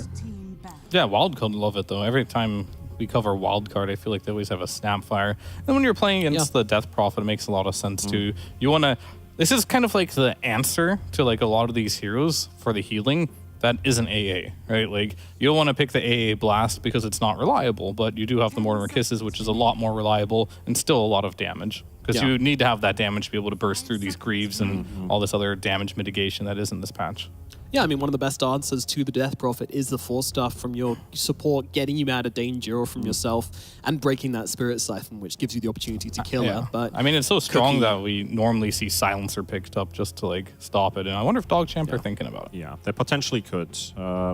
Bloody 90 hasn't played it so far, but looking at just the draft, it does seem like a good pick. Just pick up the Silencer, you have an ulti to counter the ulti, and that gives a bit of free reign as well for especially Death Prophet, who loves to just charge into the fight. You have a bit of freedom to open up, get vision, get information, and then Monkey King can also catch people off guard. So I like the Silencer idea, but they could just go to another route. The Dark Willow, for example, which they've really liked so far, pretty good against a Snapfire, decent against the Nature's Prophet. So at least you have a way to lock in somebody with the root, enable heroes to get closer, and blow them up as well. So we'll see if they decide to do that, because they have played it both 4 and 5. Then it will also allow them to put Monkey King as a carry, and I was looking at Yuma's heroes that he likes to play or has played the most. First of all, his Morphling. Secondly, his Monkey King. And then there's a lot of different heroes that you can play. Your usual carry build, like carry player, basically. yeah, Yuma Monkey's always been a bit of a classic. And there it comes, a Silencer flying out for DogChamp here. Wildcard choosing to get rid of the Puck, Invoker, and Pangolier instead. So they wanted to use those bans on RCY rather than to cover their Snapfire. Yep. Now what Wildcard probably wants to look at, especially laning stage-wise, is can we hunt this Silencer? He's a very slow-moving hero who relies on his own slows, right? Kind of the theory what Purge had on Crystal Maiden about what is the strength of this hero is because you have usually low armor, but you have a lot of attack speed slow abilities to slow the physical damage that comes in. DP has something similar because you're very slow as a hero. You have a way to slow them down from getting to you. So Wildcard could see an opening in punishing this hero with, you know, the Mars-type heroes. Just go for the quick nukes, what you want. And I see a decent amount of catch and nuke with these two. That's a stable idea. Yeah, they're revealing Nature's Prophet being their carry now. Yep. Showing the Beastmaster Rubik just like that. Sometimes you want to pick your mid there so you can just hide it for as long as possible, but they think it's just too valuable, and I think this Rubik Beastmaster opening has been pretty popular against the Death Prophet. Death Prophet doesn't really enjoy running into the high nuke and like lockdown from the Beastmaster, the boars. Like, sure, you can use your Siphon as much as you want on it, but at the end of the day, if you're using Siphons on like summoned units, you're not using it on heroes. So like, and then you can always micro it back. Being it really like slow and stuck by the boars is what DP does not like. Yeah, and I love the throwback versus DP as well. You know, I talked about breaking the Spirit Siphons. You've got lots of options for that now, so that's pretty cool. But yeah, I'm not mad that they've chosen to reveal their 4 positions, you know, like all 4 of their positions this early, because it is going to give Alone the last pick, or second to last pick in the game, which I think is very important, especially when we talked about the matchup between RCY and Alone. You know, you want to save it as long as possible. Funny thing on the side of Wildcard about their draft so far is actually this Rubik pick, which is super meta, always seems to fit every draft. This is the first time they're playing it. I know MSS plays Rubik, but still, it's kind of weird this far into the tournament. We've got 3 days left, and now you pick up your first Rubik. Wow. Terrorblade coming out from Dogchamp. Well, that'll be a carry hero. I mean, they got the big hitter coming in. Do they have the magic damage to deal with this with the picks they've got so far? It's his third most played. It's That was okay. the last one, but it's okay. I mean, the thing is, like, this is a really good Terrorblade game. Like, laning stage, core-to-core matchups. Like, you don't care that much about the NP. You don't care much about the Beastmaster. You're good on the laning stage. You're pretty much securing the ultimate carry in this game. Because no matter how much you want to scale on wildcard, it's just not going to happen. You're not going to out-carry a TB. So it's going to come a lot down to, like, what can they pick for their mid laner that can deal with this? And I imagine Zeus is probably instantly going to be banned. And for wildcard, I don't know if he plays Tinker, but that is a hero that's all been pretty good versus Terrorblade. He's got a lot of you vision got as the well. Beastmaster as well. You do have vision, but you have to be a specialist for it. And unfortunately, the specialist is on the other team, so they might not have true. to ban it out. Yeah, and Alone could play the Zeus, which is another counter to the Terrorblade. And also, the fun thing, what makes this Terrorblade actually good this game, is because you revealed the Beastmaster pick. He sucks against Snap Rubik. That lane is just unplayable. You get killed level 2 already. Like the magical nuke against 560 max HP, no go. But since the Beastmaster is there, it's actually a good matchup for the TB. 5 seconds remaining. Yeah, it's definitely something they can fight into. It does look like it's a pretty open TB game. So this last pick has to do well in the lane, and it has to unlock for them like a bit of skirmishing ability, and most importantly, it has to give them some magic damage to be able to threaten this TB earlier in the game than what's currently looking like. I mean, I can see the Park's been banned out actually a long time ago, but one of these kind of, I guess, spirit heroes, you know, the ones which go in and throw in a little bit of lockdown early, just to give them the control to land the kisses onto the TB. Enable your position 4 or 5. Weird. Usually the other way around. I mean, you won't have work. enough damage with just the kisses. So, like, I feel like your mid has to do damage here. Yeah, because of course. You just have too much physical damage coming from your cores that you need the magical damage. I think Zeus is a no-brainer, but I believe that should be banned. In a way, yeah, because it also Dogchamp. means that you can't play a Tinker if a Zeus is in the game, and Zeus counters 2 of your cores. Yeah, I mean, I don't think Dogchamp won Tinker, do they? That'd be a little wild for me. I'd only think Wildcard. I think Wildcard, if they play Tinker's good, if they play Zeus is good, those are 2 great options against the Terrorblade, but I don't even know if Tinker's a good hero. I know RCI likes playing it, but I just don't know if it's that good of a hero in like a competitive game like this. RCY's most played and most successful hero is also banned out, so basically all of his top heroes are out. Oh, what are we looking at now? Like Queen of Pain? Like No. Leshra? He's 4 and 1 on quad. Tiny is in the pool. No, that's Oh, is Tiny banned? Oh, Tiny's also banned. Man. When they got to get a little RC was getting here. a lot of hate here. I'm excited. I want to see what they pick up. I mean, so out of the heroes he has played, I could play Morph again or something. Yeah. Coddle. Okay, We're all gonna right, Coddle all mid. all right. So I'm the here for heroes That's he definitely has annoying. played, It's like really, it fits the type of like hero. It stays in the back, does a lot of magical damage. Very annoying to play against. So it works. So the heroes he has played that are able to be picked here, but they're not like any good. Void Spirit is one. The Queen of Pain, I'm also not a fan. Wyvern mid would be awesome. Okay, Void Spirit is going to be the call. oh, there you go. So why didn't you think it was very good? What's your doubts The about this hero is just bad. Honestly, like the hero is not in a good place right now. It's I have not. not seen a good Void Spirit. Maybe RCY can prove why this hero is still playable. Because I feel like we talk about like Void Spirit scaling, which some say are good. I don't think it is that good because he needs to hit these crucial item timings. And if he doesn't, the hero doesn't really farm. He doesn't really create that much space. You got to snowball 15 minutes super, super hard to get the most benefit out of it. And now you're playing against at least one sustainer, which is the Coddle. So it's not a great game. I mean, it's not his first 5 choices, but he's playing a hard carry TB. He also has like a DP in the off lane, so he kind of has to be like this initiation type of stun for the team that can get on the back lines, and that's just what's left. It's good enough. It fits their like draft and how it should function. As weak as the hero might be, that's just what they needed. All right, which way are you going? I'm going with the TB this game. I feel like he's going to bring this one home. All right, T-Panda. I'm feeling the same. I like Dogchamp a lot more here, so let's see if they can pull it off. All right, I'm happy to go wildcard on this one. I think they've got a lot of options. I am interested to see Alone on the Coddle. It's not the carry-style mid laner, which we've seen from in the past, but if you can carry on one here, it's going to be the Prophet. We talked about him kind of being slow to join fights. On the Nature's Prophet, that won't be an issue. What do you not like on Dogchamp? What do I not like on Dogchamp? I feel like their initiation is a little bit weak. So they're going to have to basically play an incredibly passive game, which is going to enable Wildcard to play the game. So right. I think Fair they can do it. I'm believing. Let's find out what our casters think of this one. For game number 1 of Dogchamp versus Wildcard, we have got Kezu and MLP. Well, thank you so much, Nomad. Game number 1 here. It is MLP Dodo and Kezu. Kezu, Indeed. what do we think about these drafts? What do we think? I would say that both drafts are a little volatile. In terms of wildcard, they could pop off early. You have the Kodo, he can always answer the DP pushes. He can also help the Beastmaster to push the TB out of the lane. So I think it has a lot to do with early execution from like minute 5 to 15. I could see wildcard run away with this game. Okay. There's a lot of tempo. But if they're not ahead by like 15, 16, 17 minutes, they don't take the first Roche, then Dogchamp, easy game. Uh-oh. Well, there you go. We'll see how it goes. Game number 1, of course. Wildcard have not picked up a series win yet. Well, then it's time.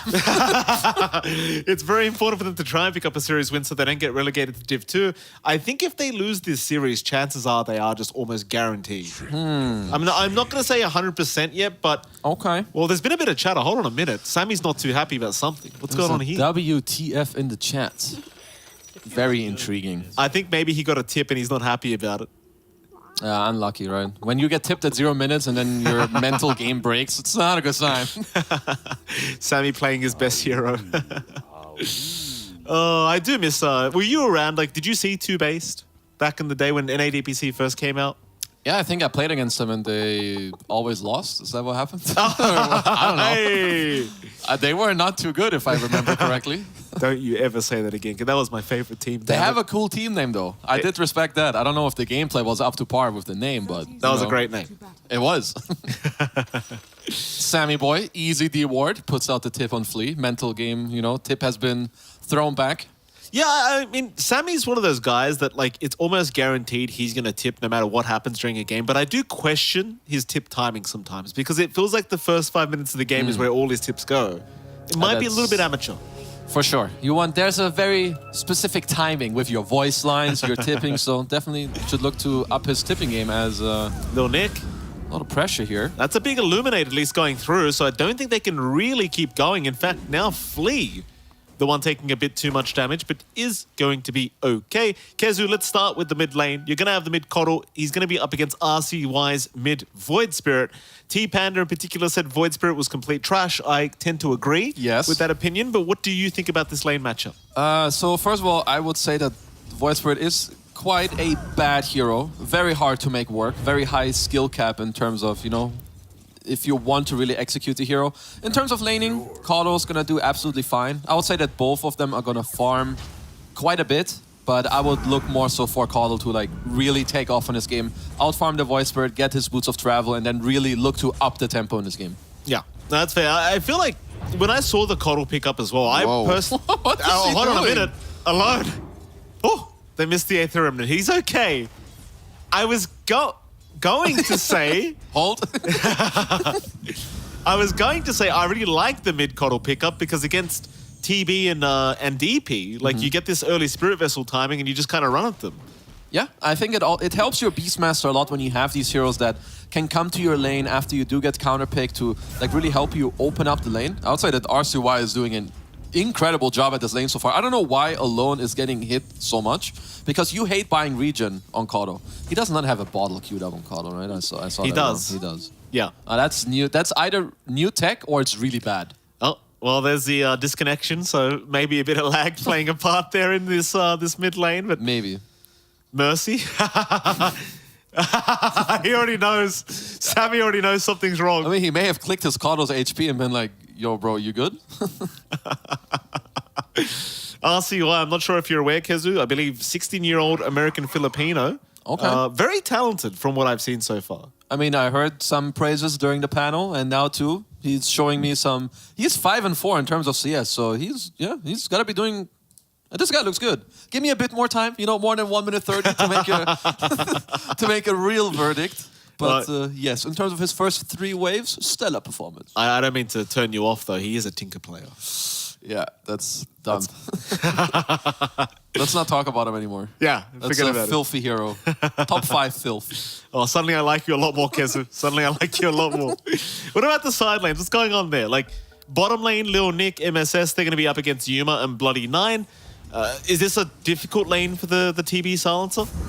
Well, I'm just looking at. Oh. Sorry, I'm okay. Mid? Alone? He's He's good. gone. Ah, this guy is too good. You were right. RCY, what a beast. He's gonna suicide. Okay. Thought maybe if the bottle coming. Well, either way, nice play with him. So, what was your question? Something about a side lane. I was asking you how the bot lane goes. Like, which matchup is stronger in terms of the hero duos? I would say that it's a very fine lane for TP Silencer early on, but if the Beast and the Rubik play really well throughout the first few minutes, and once Beastmaster gets like his Ring of Basilius, gets closer to the Arcane Boots, they can really start spamming this TP out of lane and be very annoying. At least if they force you to buy Raindrops, to buy more Tangos. So early on, TP favored, and the longer it goes, I would say it swings more in the favor of Beast if it gets played to like top level. Okay. And finally, top lane, you are Nature's Prophet, Sammy there on his signature Snapfire against Flea on the Pos 4, Monkey King and Sunlight on the Pos 3 Death Prophet. Talk to me, like, is this a easy lane for Yawa? I mean, so very heavy favor on Nature's Prophet, absolutely. Nature's Prophet is a in-game and lane counter to DP. You have the blocks, you have way higher damage, you can collapse on the hero, you can play fast, you're also double range. It's not like, you know, this DP is playing with some insane Pulse 4. It's a Monkey King. He's like more picked for the scouting of the game, getting a stun, placing good vision, not so much for the laning stage. And that's one of the reasons why I think Wildcard's, you know, draft could really pop off. I think they're gonna do fine bottom. Okay. I was just looking at the Illuminate going off in, you know, no man's land. But Wildcard's lane should be pretty good. Little Nick dropping a bit low down bottom. certainly is, but is going to be able to survive. Problem is, like, he's kind of reliant now on just the wild axis spam, I think. Yeah. But that mid lane is where all the action's been breaking out between these two, I'll tell you. Like, there's just been constant aggression between the both of them. This lane is not supposed to be going this way. So this guy is either real good or alone is kind of shitting the bed right now in this lane. At least early on. He could be lagging. I mean, they did have a pause. He was tanking some hits, but we'll have to see how this progresses. So far, I'm seeing a lot of good things coming out from his voice spirit. Flea?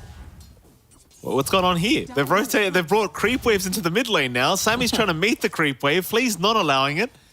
And suddenly Alone's got an extra creep wave going on. This is how you bring your mid laner back in the game. You just steal it from your carry. You're like, yo, War, you're having a good time? My friend Alone, I need to help him out. Yeah. You asked for... Wait, hold on a minute. Where are the creeps going? Well, they are top lane creeps, so They're just gone. as MSS should make... it was actually kind of close. But, so the thing is, with Voicebird having a good start, as, yeah, we do still have some creeps going on here. Oh, look at this. Flea's still pulling the creep wave. Sammy's still trying to meet them up. He'll get the range. He has got one. Flea? Oh, got the range! Oh, hold on a minute. He's lost the other creep wave. Oh, no. Flea, what are you doing? Is it worth? I mean, Dota is just a dumb game nowadays. You don't even have to lane anymore. You know you can't win, you just do some creep shenanigans, all good. But my eyes are on mid. Like, with RCY doing this well mid, this is a heavy LCS. He got the first blood. If you hit 6 first in this matchup on Voicebird, this is really annoying for Alone, because I've said it before, you don't want to buy regen. Like, you want to stay on high HP. RCY can threaten to kill you, or at the least harass you, force you to buy more Tango salves, hits his spells again, getting more pressure off. This is great what he's doing. Yeah, certainly is. RCY, a couple creeps away from hitting that level 6 mark, but just so much aggression already, almost setting up for the kill, right? Like, you've got like 2 creeps, maybe even 1 till you get to that 6 mark, and well, now it's definitely 1, and Alone, he can't stick around. Surely. As bottom lane, Lil Nick is slowly dying, but is going to survive. Meanwhile, top lane, a nice boundless strike going to land on 2. Yawa still running, but the Siphon is there from Sunlight, and it seems like they've got the Prophet. Sprout is nice, but not nice enough. He has his whole... Okay, hold up. We're getting a double. Sammy, can he escape? He'll try, and he will barely make it out. Zach Flea's the one in danger. Oh, cookie! Oh, very nice tree dance. Fancy footwork. Bottom lane gets a little bit more pressure going on. Now Yuma will go for a chase on MSS, looking for a deny on the neutrals, but can't get it. Yuma able to secure the kill now on the TB. Uh-oh. Don't do it, Lil Nick. You did it. No. RCY comes in and cleans up. Why the hell not? Having a great game.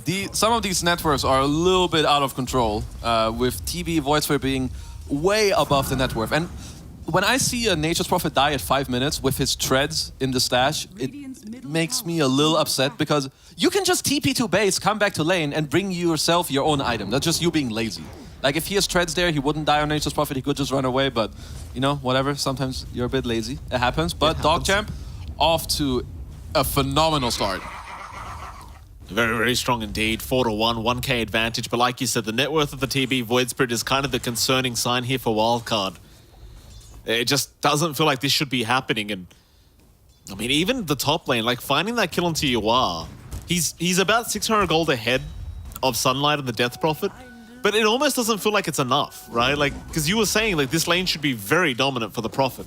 The one lane that's a must-win is this top lane, like, by far. They're supposed to be kind of stomping it, like getting this early level 6 on your War.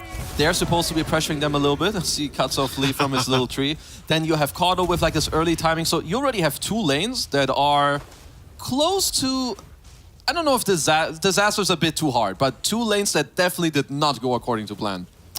Very rough start for Wildcard. We'll see if they can try to recover here after this laning stages. Things will calm down a little bit. RCY, he'll push in the mid-tier 1 tower. Meanwhile, alone. 2 course farming triangle at 7:30. Don't mind me, guys. It's a desperate times call for desperate measures. I mean, I guess. Oh, boy. I mean, who would you prefer to take these Ancients? In fact, no one's going to stack it again. But I would prefer if they just laned. Caudle can lane mid. Can he? Hold up. He should be able to. Let's see. Never mind, he's dead. Should have farmed the Ancients, bro. His instinct was correct. It was. Hold up. Yuar's going to show up now. Bloody 9 going to be the target. We'll quell the tree line is RCY. Bloody 9, though, is still going to drop. So you are able to get a bit of revenge, but you did lose your mid Caudle. You did, which is, yeah, not great. And all of this comes back to, like, the earlier things in the game that happened already. As top lane, I feel like there's an EXO running around, dealing some... There's a lot of pressure happening on this map that DogChamp are very happy with, and Wildcard is not. Yeah. It's a very, very rough affair. And, I mean, these lanes were meant to go the way of Wildcard, but the start that DogChamp have had, they could just run at you now. And look at this. Smoke up. Yuma, I mean, he's in trouble. He may just drop. He's got no Sunder available, so he does go down. But they're going to make the jump in again. Onto Alone. I don't know if that's worth right now for DogChamp, but they are giving this Caudle 0 chance of making a comeback. It's honest, what they're doing is very good. Sure, your TB died, you know, maybe he can play around it, be a bit more safe, save a skill point for the Sunder, but either way, the 2 most important heroes on Wildcard right now in this early game is, like, it's the Beast and the Caudle. You are? Okay, it's gonna be fine for now, I think. Maybe, maybe not. I mean, he's fighting. 2 Aether Remnants not connecting. Yuar is still being chased down. He's down. -2. Oh boy, I mean, he stuck around to try and fight, maybe assuming you had 2 steps of the Astral Steps available, 2 charges. Okay, I guess it's just another freebie.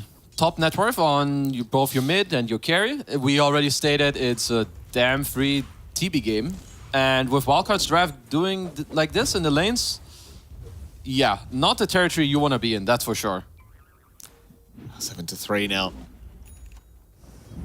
Back into the mid lane. I'm so scared for Alone. Like, he's died 3 times. Here we go again. They're doing it another time. Aether Remnant gonna land. Oh. Uh-oh. It's painful, Kezu. It's painful. I'm just gonna close my eyes next time they go on him. I mean, it's the complete opposite should be happening, but DogChamp, they're just playing it correctly. They're playing through their Void Spirit, who's very strong, who has high levels. Just having the silencer here is enough. You know, like this little bit of slow helps them to get on top. They have the damage coming up. RCY playing very aggressively. Yuma is here with the Dragonlance. He gets out of bottom at a nice timing to now just instead go push mid with the Siege and his meta and the Dragonlance. Yeah. I mean, they're just being outmoved on Wildcard right now. I'll see what they can do. I mean, the tier 1 mid tower going down so early. Like, this is against the mid keeper of the light. This should just never happen. But it's gone. They can't defend it. That's such an even worse start as Raw comes out. RCY, they've caught him, but where's the follow-up? Surely they get him. Oh, he's out of there. Oh, they couldn't get in range for the Fade Bolt. He was very quick on the Resonant Pulse as well to give himself the physical reduction. That was pretty nicely done by him. Wildcard, honest, they really needed that kill. Let's see, so how do we continue? We do have Boots of Travel, I think, completed on Alone. You have the Dominator on your Beastmaster. You stole Crypt Swarm on your Rubik. So you do still have ways to play. You have your Snap Ult coming up, so you can definitely try to look to go together perhaps on the next Roar with the Snap Ult. There's... How much cooldown do we have on Global? There's going to be a timing where you can try to make a move later with your spells before global is up to try and play around it. Because, yeah, you're down 2k gold, but, you know, Nature's Prophet can push lanes. You go together with the rest later, and you make some plays. Yeah, I mean, they've got to make that kind of timing happen, for sure. They'll find the Ancients here with Lil Nick, so the Beastmaster will take that catch-up farm for himself. They've still got time to make that kind of rotation. Smoke is available right now on Sammy, or... Yeah, it is available on Sammy if they want to, but it seems like they are going to hold back as Alone did get spotted again. This time around, though, DogChamp, they will prioritize taking the haste rune for RCY. And there is going to be that smoke up. This is such... Everything is off right now for Wildcard. Like, Carter is this type of fringe hero where he wants to play off of other people pressuring. Like, you want to TP in on his Beastmaster who's already running in and roaring on it. They might get this kill because Yuma is all alone. They do have the snap ult. Yeah, I mean, he's got Sunder up, but it's going to be hard to make it work because Yuma, trying to sidestep Alone, is going to get the Blinding Light and does get a nice Illuminate. That's what you want to see. That's a good kill. A very needed one at that. As now, DogChamp going to look to smoke themselves, have a haste rune on their Voice Bird, who is damn strong. And Global should also be coming back up. So DogChamp have a bit of a timing of their own. He's picked up the Witch's Blade as well. Look at this. He's seen Alone on the map. He's going right after him with this Witch's Blade upgrade. Alone, Blinding Light is there, but they still have the vision thanks to Flea. Alone, can he get out? No way in hell. Okay. Well, that's a very good kill for DogChamp. You see a freebie? I mean, you're going to go and take that. As Yuma, I think he's going to be a little more cautious about how he's going to farm in lanes. You can just try to use your illusions as opposed to your hero if you don't feel too safe.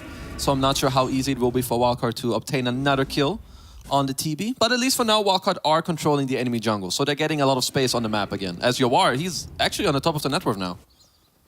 Good for Yawar. I mean, he definitely needed it after that laning stage. Yeah. You know, he's kind of got to put the team on his back this game, I think. Like, he hasn't got a mid laner to play with. Not at this rate. At this rate, definitely not. Carlo is Alone is about to become a third support. Oh, it's pretty rough. If his farm doesn't take off. And the thing is, you're supposed to be playing from ahead on this hero, which he's not. And he's playing into heroes that can jump him.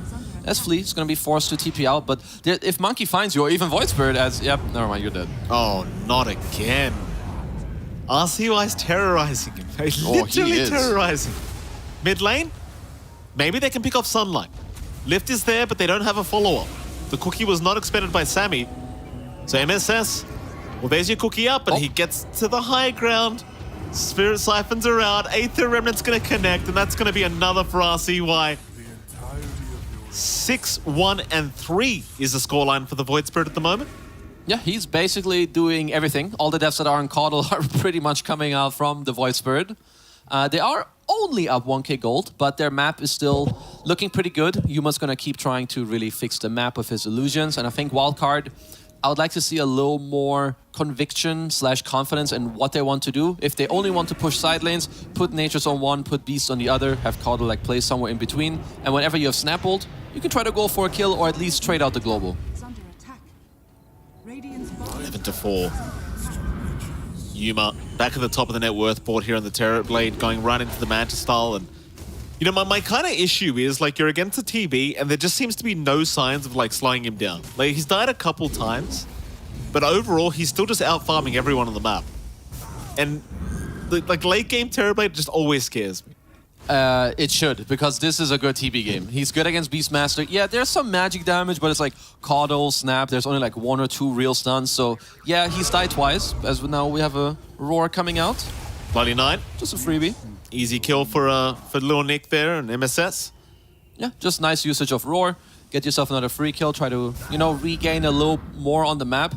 But still, with Alone struggling this much, it's not that easy for them to like truly open up the map like that much more. Maybe with the Helm of Overlord that Lil Nick will have in like 2-3 minutes-ish, they can look for like a tier 2 or smoke around and take Roche, because for now, it's still quite easy for DogChamp to play the map.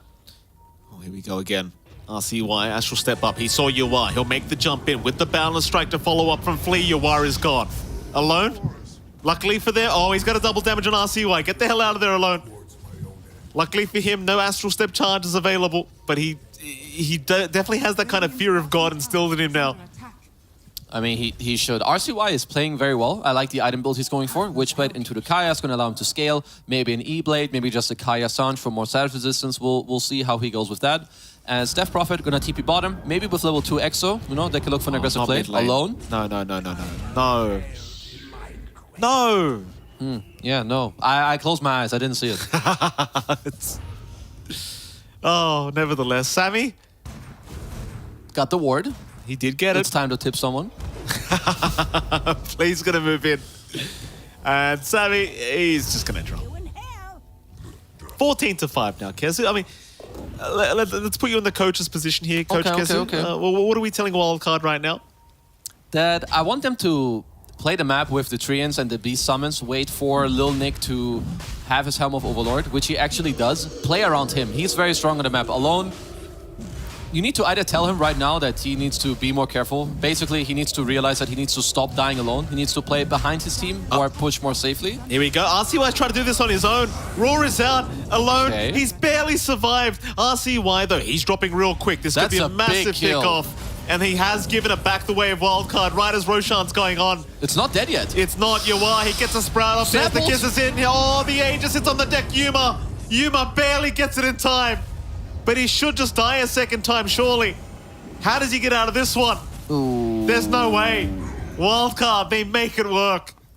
I mean, why do you need a coach to tell you anything when your enemy team just throws it to you? That's RCY tries to go for a little bit of a big play, you know, the Reddit front page play on your own, try to get the godlike streak.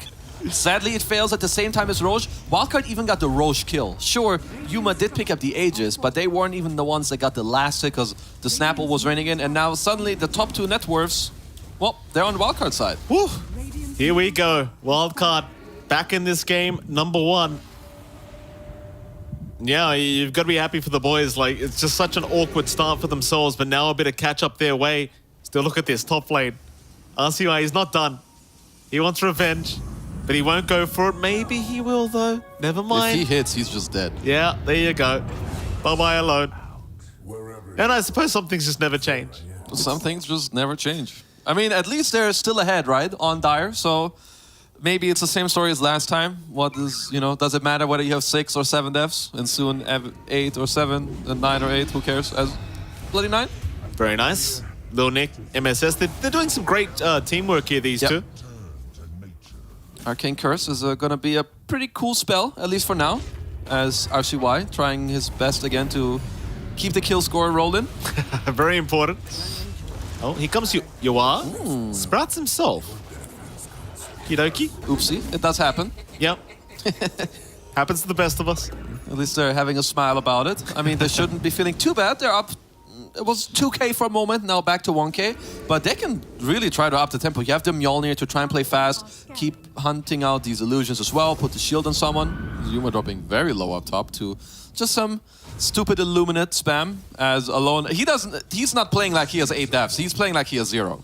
Yeah. And he's got the vessel up now as well, so like definitely kill potential here. So Yuma just going to back all the way out as bottom lane. Bit of a setup here from Dogchamp. 4-man smoke up as they are going to look at Little Nick here on the Beastmaster. Nice setup here from Fleet. And that'll be your Beastmaster just getting deleted, I think. So Meteor Hammer even coming in from the side. But they will not find Yua. He does TP out in time. Okay, not a Meteor Hammer. I mean, I guess it's always... there's got to be at least one in every NA game. Of course. It's necessary. I guess you can kind of set it up. I have not seen it too much before on the Monkey King position for. I mean, there's a lot of items you can buy on Monkey. It's more up to like what you think you really want in the game, whether it's some 4 staffs or some semi-carry build where you go some Diffuser into BKB, or maybe you want some Solar Crest Vlads to really help out your TB. We'll see how he decides to scale, as he has 2k gold saved up himself. Another smoke.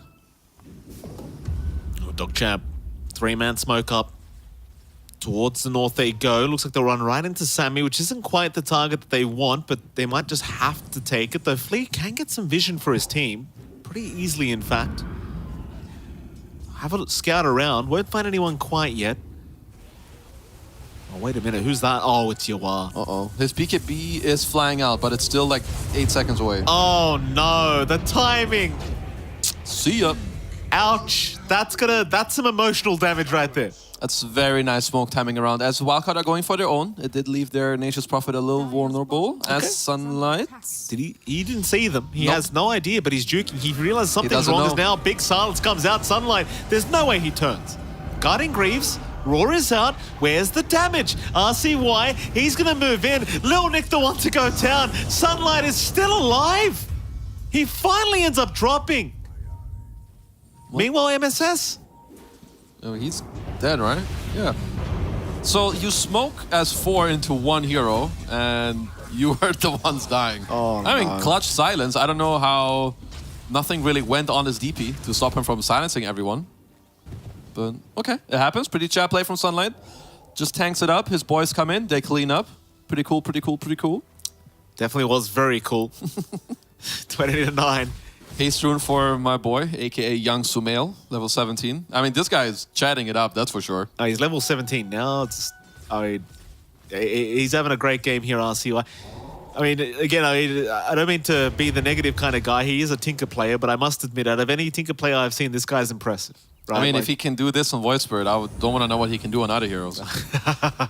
He's higher level than his own age at 22 minutes. You said he's 16, right? yeah, It's pretty impressive, not too bad. yeah.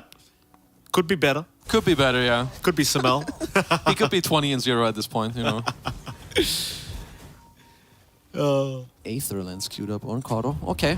Inkado's build isn't inspiring me too much right now, but perhaps it has to do with him having close to double-digit deaths, which definitely does slow you down quite a bit. As Flea, making use of, you know, being Monkey King, trying to drop some aggressive wards. I am a big fan of that. It's a big impact of these post-4s, you know, Ricky, Nyx Assassin, Monkey Kings. He just sees everything right now. I mean, they know he's there, though. They were pinging out the exact tree. Let's Lil Nick, trust MSS. Go on. Oh, it was actually Sammy pinging him out. Korea? was That's close. too late now. Are you sure they pinged him out? Wouldn't they just have axed? I'm It was 100%. not Monkey Ping? Okay. It was a pink ping. I'm 100%. Ping, ping, ping, ping. Okay, now, so we're 5-manning mid. What do we do? Sometimes you get into this weird scenario where some people have messed up where they're playing on the map. You end up as 5, and then you just feel like you have to smoke. So I'm happy that Wildcard are not doing that. Like, you shouldn't feel the need to smoke just because people like mess up where they are on the map. You know, spread out again, try to pull the lanes where they need to be. As Dogchamp, they're going to be the ones to smoke up. Mid is in an okay position, bottom have illusions. Oh, very close, but not close enough. Flea is still safe. Chase is on. Turns into a tree, how can you know? Never know. They're coming. Sammy in trouble already. RCY jumping in, sees Lil Nick, will make the jump in on the Beastmaster as the global silence is there. Balance Strike is out as well. Flea gonna make the jump in with the Wukong's command. silence. And that's Lil Nick gone. Yawar is trying to fight, almost taking down Sunlight, but Sunlight is able to force stuff out, and now Yawar! Oh, he died in base! Oh no! Yawar's gone. And they even found the Coddle. RCY is like a magnet for this guy. I feel a little bit for Lil Nick in this fight, so I think he was... First he was Aether Remnanted, then he got Global, then he got DP Silence, couldn't get his roar off at all. Yawar barely dies in base because of the Astro Step from RCY as well. So yeah, now suddenly 4k gold up, tier 2 is gonna fall as well, most likely. There's a glyph. Let's see if they'll be able... Yeah, they have the best item in the game, the Meteor Hammer. Gonna secure the tower. Ah, makes me sick. Same. Makes me sick. It kind of makes sense though on Monkey King, right? Like just sit in the tree, spam it. Oh, donation. Sammy. Another donation here from a very charitable Sammy boy. Oh, baiting. Maybe he is baiting. Lemon Cape is there. Flea, maybe the one going a bit too far as he will donate instead. Very nice. You do get some Sammy. The illusions. Sammy, he's all right. Okay, I think I saw Monkey queue up, what was it? Lotus Orb or something. Just help his team to like really run in there. I can see that. Basically, Monkey, you build anything that just helps your team, whether it's the 4s or these Lotuses. Sometimes you can scale up a bit more with these Diffus, as I touched on earlier, but the Lotus, kind of like it, can help your DP and your Voice Spirit just really get in there against the Roar and stuff. Little Nick. Jump in. Oh. And throw it. Oh, they found the Rubik. I mean, why the hell not? Problem is, you are. He's made his way in. RCY caught 4-staff away That's a though, lot and the of step, damage. but they got Bloody 9 instead. They found the silencer. And suddenly, Wildcard looking to fight back. MSS still jumping around. Does not have the lift up though. MSS still just keeping up the vision for his team. Okay, they're still looking. He's going to be careful. Lift. Jump in. Yua's there. Oh. Aether Remnant and the Astral Step away. They just can't catch him. He's too slippery. It's just a bit of a hard kill. Like, they don't have that many stuns. You need to really nail some, lift into Cookie and if you don't have a Roar. Because Roar is definitely your most clear type of lockdown. But Wildcard are fighting back. Did regain a little bit of the map right now.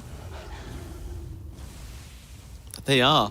Wildcard doing a fantastic job of remaining within this game. Like, it looked so rough for the first 15, 20 minutes. And suddenly, they're making it look very even as RCY. Lil Nick's just kind of watching. Did have the Roar available, but no way to break the gap. I would say the only way for RCY to die right now is lift into Roar. They need to be, like, together at the same time. Because if they give time for my god, my brain is lagging really hard. For Bloody Nine to cast Global in the meantime, they won't get the kill. Jump in. So you should be okay. They miss out on Bloody Nine there. A dominated creep may eventually just go down, and it will. Bloody Nine able to pick that one up with the curse. Wildcard still hanging around, still looking for a way into this fight. It's really nice that they have the tree dance available on the Rubik. Yeah. He's just giving so much info to his team. I mean, the tree dance and this ward is just kind of owning, as now Dogchamp. Lift up, RCY, jump in, Van Sammy, Snapfire, trying to run, but the chase is on. Sunlight really wants to secure the kill, and it seems like they will at the very least find the snappers now. The big one, alone. Run out of there, sir. Don't look back. He's all right.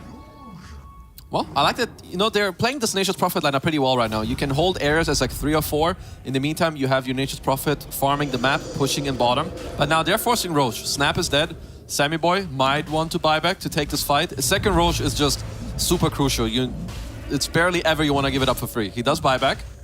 It's so important to have these kisses available in this next team fight as Roshan is dropping. It doesn't seem like Dogchamp are going to back off, but Wildcard, they've got to find a way into this pit. As nice timing you are. He does pick up a full Satanic now, so this could be perfect timing for him.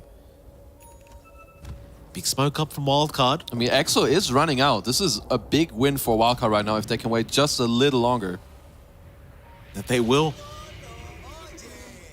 A lot of patience as you are. He's going to move in. Roshan being taken. Aether Remnant will kind of reveal they are in there. How do you make the jump in, though? Like, you don't have these big ultis to really rely on apart from the Global Silence. That's not really going to do much in the way of controlling them. It is a very awkward standoff right now. Certainly is. Yuan's still going. He's not giving up. He's just manning up against Roshan right now. He's got the Scotty. RCY, can he make the jump in? There's the vision. Yuan, he's got the Aegis. Yuan gets away with it. RCY down. Flea is down. Sunlight trapped up in the trees. He's also going. Whew. That was close, but not close enough. Oh, damn. I'm a bit surprised they didn't try like a little harder to try and steal it at the same time. Like, go in with the meta, you have global, you can back up your cores. Because Flea, I feel like he was kind of left alone to just like try and bounce around on some trees against Beastmaster Hogs. It's not that easy to do that. Like, help your boy out a little bit, but Wildcard, they abuse it, get the Aegis on themselves, and now, I mean, they're in the driver's seat. Bottom tier 2's down. He just finished Satanic. Now he has 2k gold. 2k gold ahead of TB. Yep, looking pretty good. Yeah, certainly is. Certainly Wildcard looking like the better team here in game number 1. I mean, I hate to keep saying this, but they are 0-5 right now in the NA DPC, so very important that they try to get as many wins as possible here. Even Dogchamp aren't safe. I think they're 3-2 right now. Okay. 3-2, 2-3. I don't know which one it was, but it was one of these two combinations of their standings, if I'm not wrong. Yep. So, yeah, I mean, both teams really want these wins. I mean, I'm sure Wildcard would have one series win overall, so... Yeah. They're at least, showing up in the last, 5, 10, 50 minutes. They're holding on to the game fairly well. Yep, penalties. No, camera is off. God knows Sammy's not going to be happy about that. XD comes out from MSS. Relax on the alt chat, guys. Come on. Wildcard's always that team that's going to say something. Sure. Every time. They channel the spirit of PPD. That's for sure. They sure do. I miss that guy. We are in the right region to channel the inner PPD spirit. God, I miss that guy. No, I'll just not say it. I'm kidding. I love you, PPD. Another pause. Level 2 penalty about to come in. Careful, guys. Low disconnection this time around. I've seen this a few times coming out from Sammy Boy. Unless it's a bug. Who's holding 2600 gold? It is Snapfire, is it? Coddle also has... no, it should be Snapfire. Yeah, I mean, saving up for the Ags, but it's a lot of gold to hold. He did it another time on like, what was it, Clockwork, saving up like 3,000 gold, 3.5k gold for like 20 minutes until he died 8 times in a row, and he was like, okay, I'll buy a cheaper item because I can get it now. I mean, buying Ags against Global, I don't really like it. I would prefer a different, like buy Lotus Orb. Right. Your team goes in, they force a global, you Lotus yourself, and then you can ulti in, or you buy a Solar Crest for your war, or whatever other item like you're missing in the game to, or you can buy the bongo boots. You don't have any drums, you know, help out your bros to get away from the slows, but we'll see what he decides to go for. He has the Philly Stone, so he's getting a little more rich than perhaps he should. Good. Love me a Philly Stone. Oh, same. Most broken tier 2 item, I think. At least for supports. Yeah. Wasn't it higher GPM back in the day when it first came out? I feel like it was, what, 80, 90? It's now 80. I think it was 90. It may have been 120 at some point. I don't know what they were smoking, but it was high. That's when the talents were there as well, the GPM talents. Yeah, and the respawn talents. Oh, man, that was a crazy time, wasn't it? Yeah. Whew. That's the time where you killed a level 10 Lina and she just instantly respawned. Oh, that's right. I remember that. That was good stuff. That was crazy. Yeah, that was really cool. That was fun. To be fair, I would love a big patch like that to just come out. The next one that they're dropping, I feel like it's going to be a big one. Don't quote me on this, anyone. I don't have any knowledge at all. Yeah. But I would love if it just really shakes up the game. Bring back shrines. Remove buybacks. I don't know. Do something. Yeah. Give me 8 new heroes. Remove gold. Yeah. Everyone gets cryptocurrency now. Yeah. Every time you kill 8 creeps, you get a token in-game that you can trade for items. I don't know. Give me a different type of gold. Remove half the neutral camps. Let's go. No more items, just NFTs. That's I all you love get. it. Rubik is missing. They're talking about which heroes are in the game. I like that. During the pause. Very pog. Very poggies indeed. As MSS is buying a Lotus Orb. It's pretty good. You know, you always have the Arcane Boots. He also looks very cool. Oh. Who's that Pokemon? It's Rubik. Oh, look at that. That is a nice looking one. It is. It's like this. It looks more like a. Yeah, I feel like it's an Abaddon shield that's just about to be casted on you. That's a nice little screenshot there. Thank you for that, PTP. It is my new profile picture. That's my new tweet. You know what? If there is one change, Kezu, like if IceFrog messaged you tomorrow and said, Kezu, I'm giving you the choice. You have one big change in the next patch. What's it going to be? One only. One only? Yeah, but any change you want. Any change I want. I feel like the biggest the game needs right now is a map change. Okay. Yeah, we haven't had that in too long. Right, these small map changes, like they don't feel like a map change, right? Yeah, like you moved this ramp here. You made offlane 100 range shorter. Like, come on, guys. You can do something bigger and better. Give me a 4th lane. Yeah, man, that'd be crazy. Give me something. There's a few things that I think are too strong right now. I think sustain. There's too much sustain in Dota.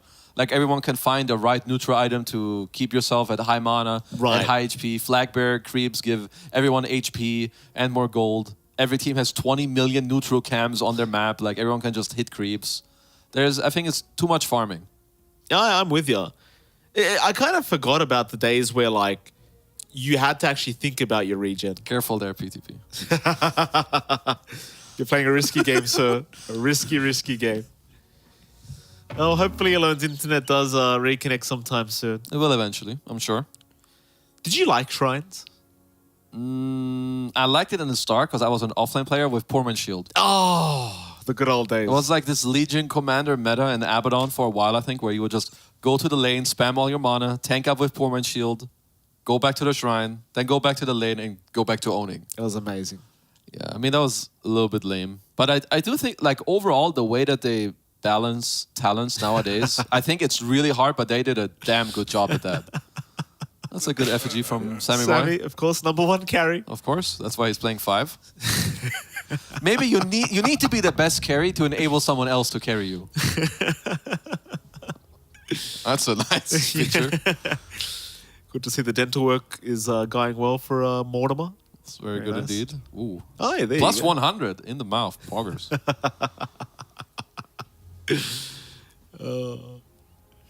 They'll come back eventually, right? I mean, One day. they don't have to. I mean, Otherwise, number one carry, Sammy Boy, he'll just play both heroes. You know what? That's a good point. That is a good. Because Sammy Boy is the kind of guy that'd be like, yeah, I'll 4v5. It's all good. Yeah, what? He said it right now. Whatever, guys. At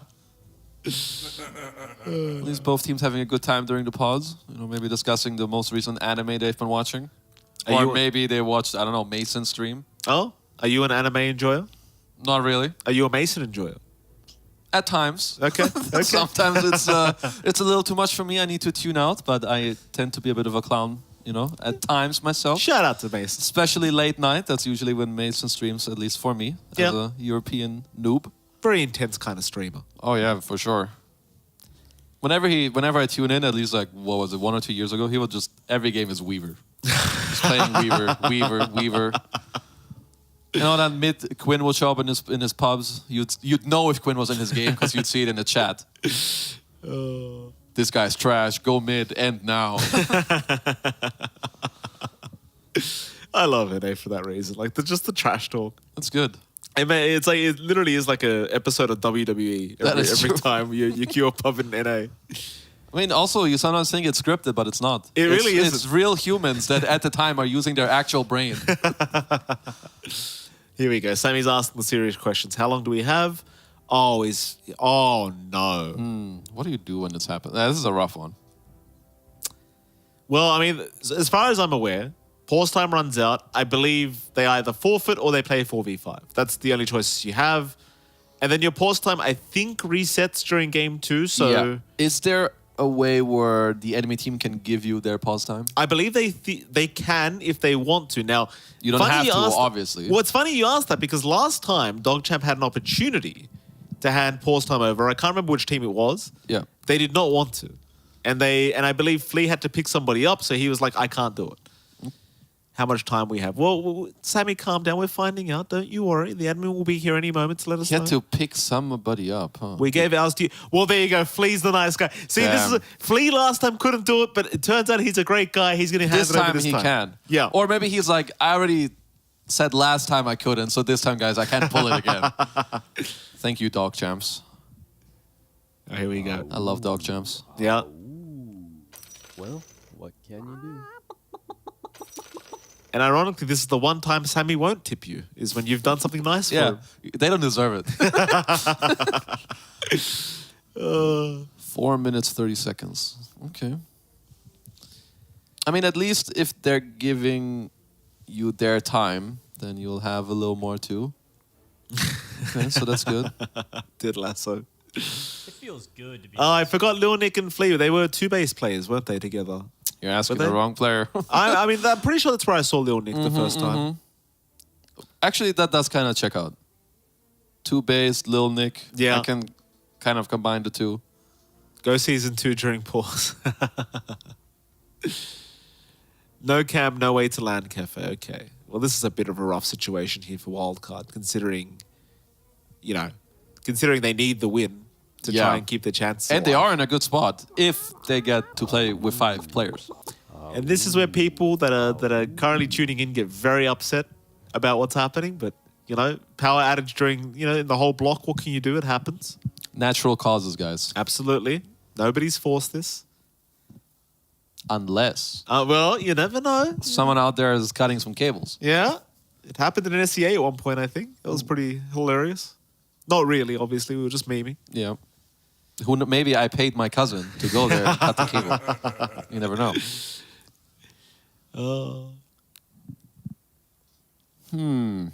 Very thinking emoji right now. Yeah. Yeah, Wildcard dog. I mean, I think they're just going to have to literally play 4v5. Like, yeah, it sucks you lost alone on the coddle, but what else are you going to do? You got to play it out, hope he reconnects in game 2. I mean, the best thing you can do as wildcard is, since you're playing against global anyway, the problem is you can't buy items, I think, on people that are DC'd or have left. I don't think this is any different in competitive games. which means you can't really scale on alone much more. But Sammy Boy, for the time being, should look to play him.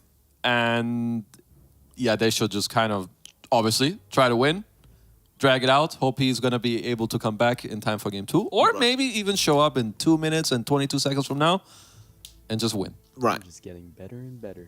Going when we're out of time. Okay, so Sammy's going to run the timeout. He's running the clock right now. Okay, he's going to take 15 minutes apparently. XD. XD, yeah. We love a good XD here in NA. XD is always good. I always wondered if I was getting old because I'm an XD spammer myself whenever it comes to old chat. But XD doesn't get old. XD is always good. yeah, it's legendary. A well-dropped XD will make anyone laugh. Yeah. I mean, at this point, my in-game name's XD. That's too much. No, come on. No, that's too much. You're like the dead inside, but like you're not saying it, Yeah, but you are. I'm going to be honest with you, Kezu. Like, this is the second time I've been able to play EU servers from EU. Okay, let's hear it. I haven't been a big fan. You're not a big fan? I'm not a big... I mean, look, I play... Try going to NA, bro. Listen. Okay. I play SCA. I'll try not to be offended. Continue. People tell me all the time internationally, SCA is the most toxic server. And don't they just yell at you? Top sen. What I'm saying is, I don't mind if you trash talk, Okay. as long as you play your heart out, right? Yeah, you're and in the that's wrong the region. big. That's the big difference here in EU. Okay. Is they'll trash talk, but they'll also quit. That's Whereas true. SEA, they will play till the last second, without a doubt. Okay. Fair enough. I do think you'll probably get like maybe it doesn't matter that much. For me, I've always liked European pubs and Chinese pubs, actually, because they also play a random draft, which is kind of cool. Yeah. And they also don't give up. They don't talk as much, but they don't give up. So Yeah. I respect it a lot. That's what's important to me. Yeah. I Whereas- haven't played an A yet. Yeah, don't do it. Let me help you before you even try. Just don't do it. I was watching, I think it was a Slack stream, and I got a kind of a glimpse as to what happens. You cannot unsee it. I mean, I can QNA on 100 ping from here, so I guess I might try it before I leave. Oh, that's a great experiment. Play NA on ping. You should go after this game's over. You should go Q. It's perfect time in NA. I might try. I'm not gonna lie. I might actually try it. It's like late night or midnight on East Coast. I don't know what time are we even at. I already play on ping for SCA anyway. It'd be the same thing. We'll see. If you see me on NA servers, ladies and gentlemen, please be nice. Yeah, definitely. Don't drop your items. Don't run down mid. Don't tip him. All right, here we go. Please unpause the game. They're out of time. Following orders. Very nice. Very good. 4v5 it is. So you were saying Sammy should just take over alone, Yeah. which he probably just will. I guess you wouldn't want MSS doing that because he's playing Rubik. It's a Yeah, bit- let him play his Rubik. He basically has his Lotus Orb soon completed, so you can actually play the game on Rubik even during Global. Whereas Sammy Boy, probably gonna stay in the back, play the Caudal. Once Global is over, or once you've played the fight with Caudal where, I don't know, you TP to base or you die because you don't know how to play Caudal. Yeah. So you die playing Caudal as Sammy Boy. Global is over because you baited it while playing Caudal. Now you go back to playing Snap and you use your ult. Okay. Excellent. There you go. Yeah. In the meantime, you hope your war kills everything. Yeah. And Absolutely. if not, you said, well, guys, I tried. You know what? Grubby would have made this work. Oh, he would play all 5 heroes. He will tell your war, get out of this game. Shout out to Grubby. We love him. Oh, goodness me. Let's see how this pans out. 24-14. I think you also said, like, you'd rather them drag out the game and just make sure Alone's ready for game 2? Or do you think it's actually possible to win now? Well, logically speaking, they should try their best, and if the next 1 or 2 fights don't work out, yes, you should delay it. Right. For my sake, you should just go loose now. No, but they should just try their best, but I mean, we'll see. They just shouldn't call GG really that fast. It depends on how fast Alone will be back for the next game or whatever. Yawar still hasn't Aegis for a while. He's queuing up a data list, so he does deal a lot of damage, but he needs to be allowed to hit with a roar. His flea is here. Oh no. Uh-oh. Start moving, bro! Oh, no. I mean, it's hard. He's controlling 2 heroes. It's hard. That's true. It's not easy. He tried. He did try. He tried to run away. It failed. He tried to cookie or force him away. It also failed. Yeah. But that's okay. That's It is 4v5. I mean, even Yawar like, is laughing. They know. Like, we're having a good time. Even Dog Champ, it almost seemed like they felt bad taking that kill. Yeah, I think someone was like, should we not kill it? Come on, bro. Let's leave him. 25 to 40. It's so sad because they're still 5k ahead. They're gonna smoke up. Sammy and Sammy Emesis. is smoking up. Okay, Coddle is still dead. Right. So he is buying the Ags. I mean, maybe the Ags makes more sense because he isn't actually playing his own hero.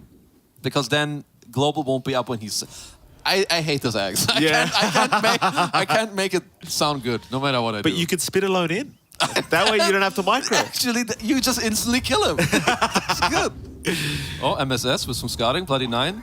Ended up in the wrong neighborhood, that's for sure. Beautiful kill there for the side of Wildcard. I found them, guys. Easy.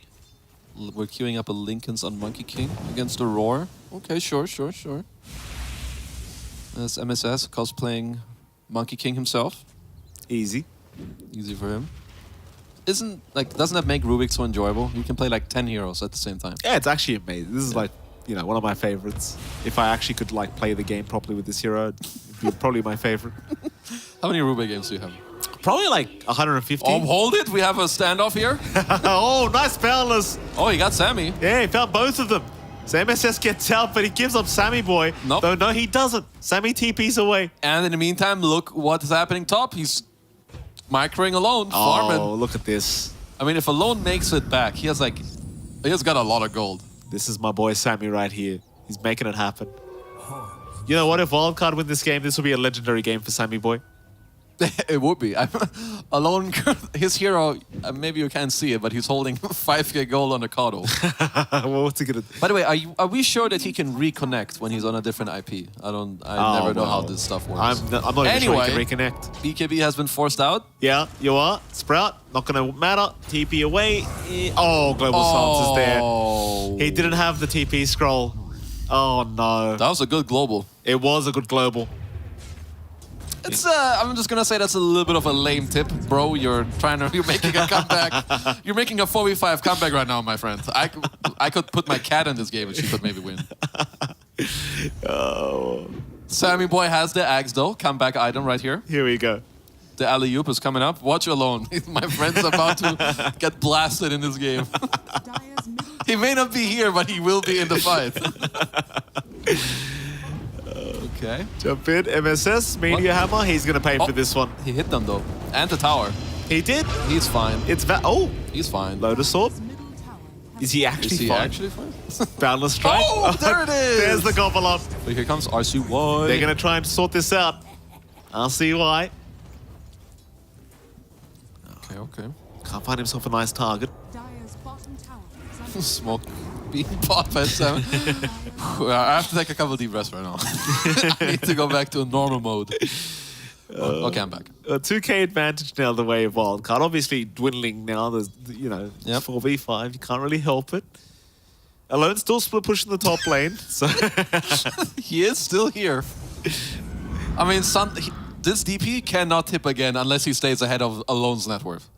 He's nearly losing net worth to a DC hero. Yeah, so that's fair. Relax, bro. I mean, Wildcard are still ahead for now. How's Yawar doing? He has Daedalus queuing up a Dragonlance, so probably gonna build into a Pike just to try and get out. I mean, Monkey Ring doesn't really care, but it's just more to like keep the range away from the TB. Curse of the Aftergrowth. Indeed, I didn't know it was called that. Thank you. Is that what it's called? It's Overgrowth. Didn't you just read it? Curse of the Old Growth. No, I didn't. I was literally guessing. Curse of the Overlord Grove. Do you like that item here? I mean, he's getting so fat that he's eventually gonna get maxed out. It can help you find supports and the monkey. If you're really fast, you can TP and get vision of him, and then use your Treants to cut him off and kill him. Nice. And this way, he can't Meteor Hammer, which is very important in this game. That's fair. Yeah, that's how you counter Meteor Hammer. You just kill him. Alone is back. Here we go. For the memes, if Wildcard do win, Alone should just get MVP, I reckon. He should. Okay, if I'm a Dog Champ player right now, I would go top and place a ward in like this corner.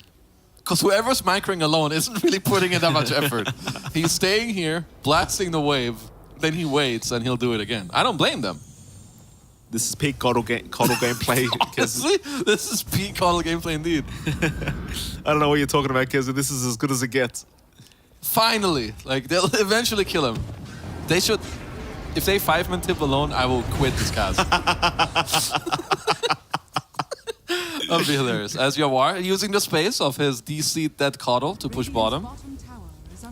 And in 1 minute, Alone will run down the top lane again. I mean, they're still having impact. That's the beauty, right? Like, they That's are true. dragging the game out. Alone clearly hasn't reconnected to the internet yet, so He is not. Sadly, time is important. it is. Smoke is being swapped in by Bloody Nine. As Yuma is queuing up a refresher. Has a Silver Edge. Gonna help him to get around these fights, give him the Chrysalis with the crit. So, yeah.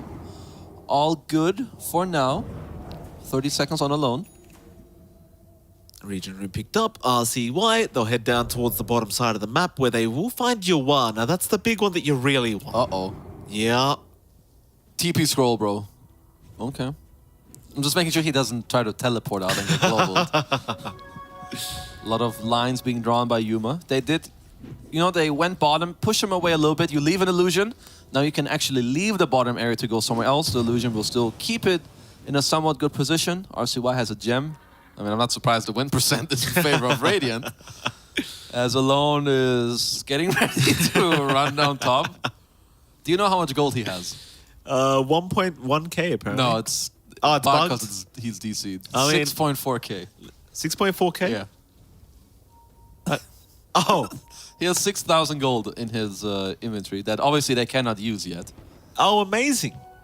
When does that actually... So at some point you maybe know he can come back. When can you sell his items? Could they do it right now? Because usually you need to abandon in a pub in order for your team to actually sell your items. I'm actually not sure of that answer. Maybe they could probably sell it, right? Honestly, I don't Maybe even it's know against the rules to actually sell them. No, you Alone? must be able to. Anyway, he's But fine. He's going on the kamikaze mission. He's fine. It's going in. Up your wire, back to bottom. I've seen this before. Yeah, it's a split push, boys. Split push all the way. Yawar's having a good time, as he should. Is there a point where you just, as you are, you just go, hey, it's divine time? Like, that's our only chance.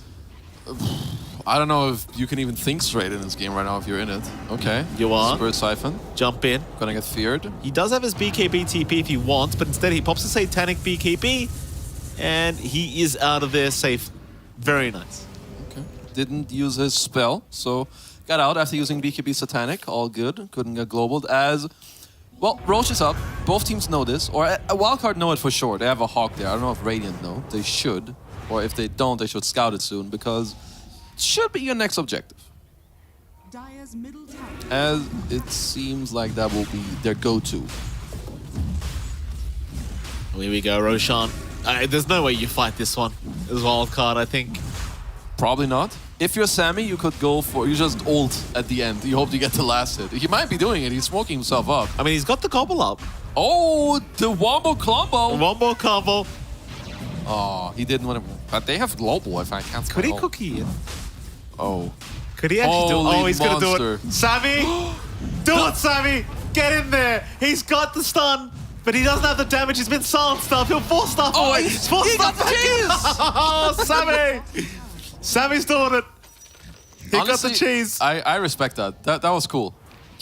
Honestly, he nearly stole it. And he got the cheese itself. So that's already a W right there. And he's dead, so he can actually play alone for real now. Oh, that's true. Where is Alone? He's coming bottom. No, they canceled the TP. You know, had they not silenced him with the global silence, he would have literally just... Not global silence, sorry, the Other silence. the other silence, the last word. He would have literally just scatterblasted Roshan, maybe got the kill, and secured Aegis. He would have just... They would have called GG and they would have won the game. That would have been amazing. Would have, but it didn't. I mean, this is Sammy Boy's legendary game after all. It is. Okay, Flea is trying to queue up a Hex. I mean, eventually Dota will develop in a way where if someone DCs, you can scale with them. You can buy items for them. Because it does kind of suck that Kaldla has 7k gold and you can't use it for anything. Unless you eventually decide to delete his hero and sell all his items. Right. Which I still don't think you can. Which is rather sad. I don't know how it works in a pro game. I've always Luckily, I've never had to experience it. Yes, thankfully. So that's good. I feel like you should be able to sell items at some point. But perhaps you need him to be able to log in and press abandon. Roar. As we have a roar. They have found Flea, but Yua's not really too close by. The global silence was there. Still, Leashed. they do take down Flea. Now I see Into the TP why. out. They're buying a lot of time. True. Sunlight. Fission. Like, I can really respect the fact, all memes aside, I can respect the fact the Wildcard are legitimately trying to pull off this win. Yeah, I respect it. Look at Yawar's stats. 666. He's ready. He's doing it. He's the devil. Indeed he is. Keeping These- around laughing. These lanes constantly pushed out. Like, is he Yeah. level 25? Can he just, like, non-stop TP yet? Yeah, he can. He should just TP in their fountain and see what happens. Mid lane, alone. Once again, doing it for the boys. Doing what he needs to do here in the Keeper of the Light. Which is running down mid. Okay, not bad. As I wanted to say something. Yeah, why is TB holding 11,000 gold? What? He is trying to match the Kato with how much gold is being held. He literally so is. He could eat an Ags and a Moon Shard at the same time. Wow. And buy a shard, maybe? I don't know. I mean, interest rates are high right now, Kezu. He's, Yeah, getting some interest. Very, very good here for Yuma. that's true. He's gonna have like 20k gold in 2 minutes. It's gonna double up. Oh, goodness me. Yeah, we'll see what he wants. For now, he's queuing up the Abyssal. Maybe it's finally time to go high ground here for Dogchamp. Looks like he's gonna buy out a Satanic.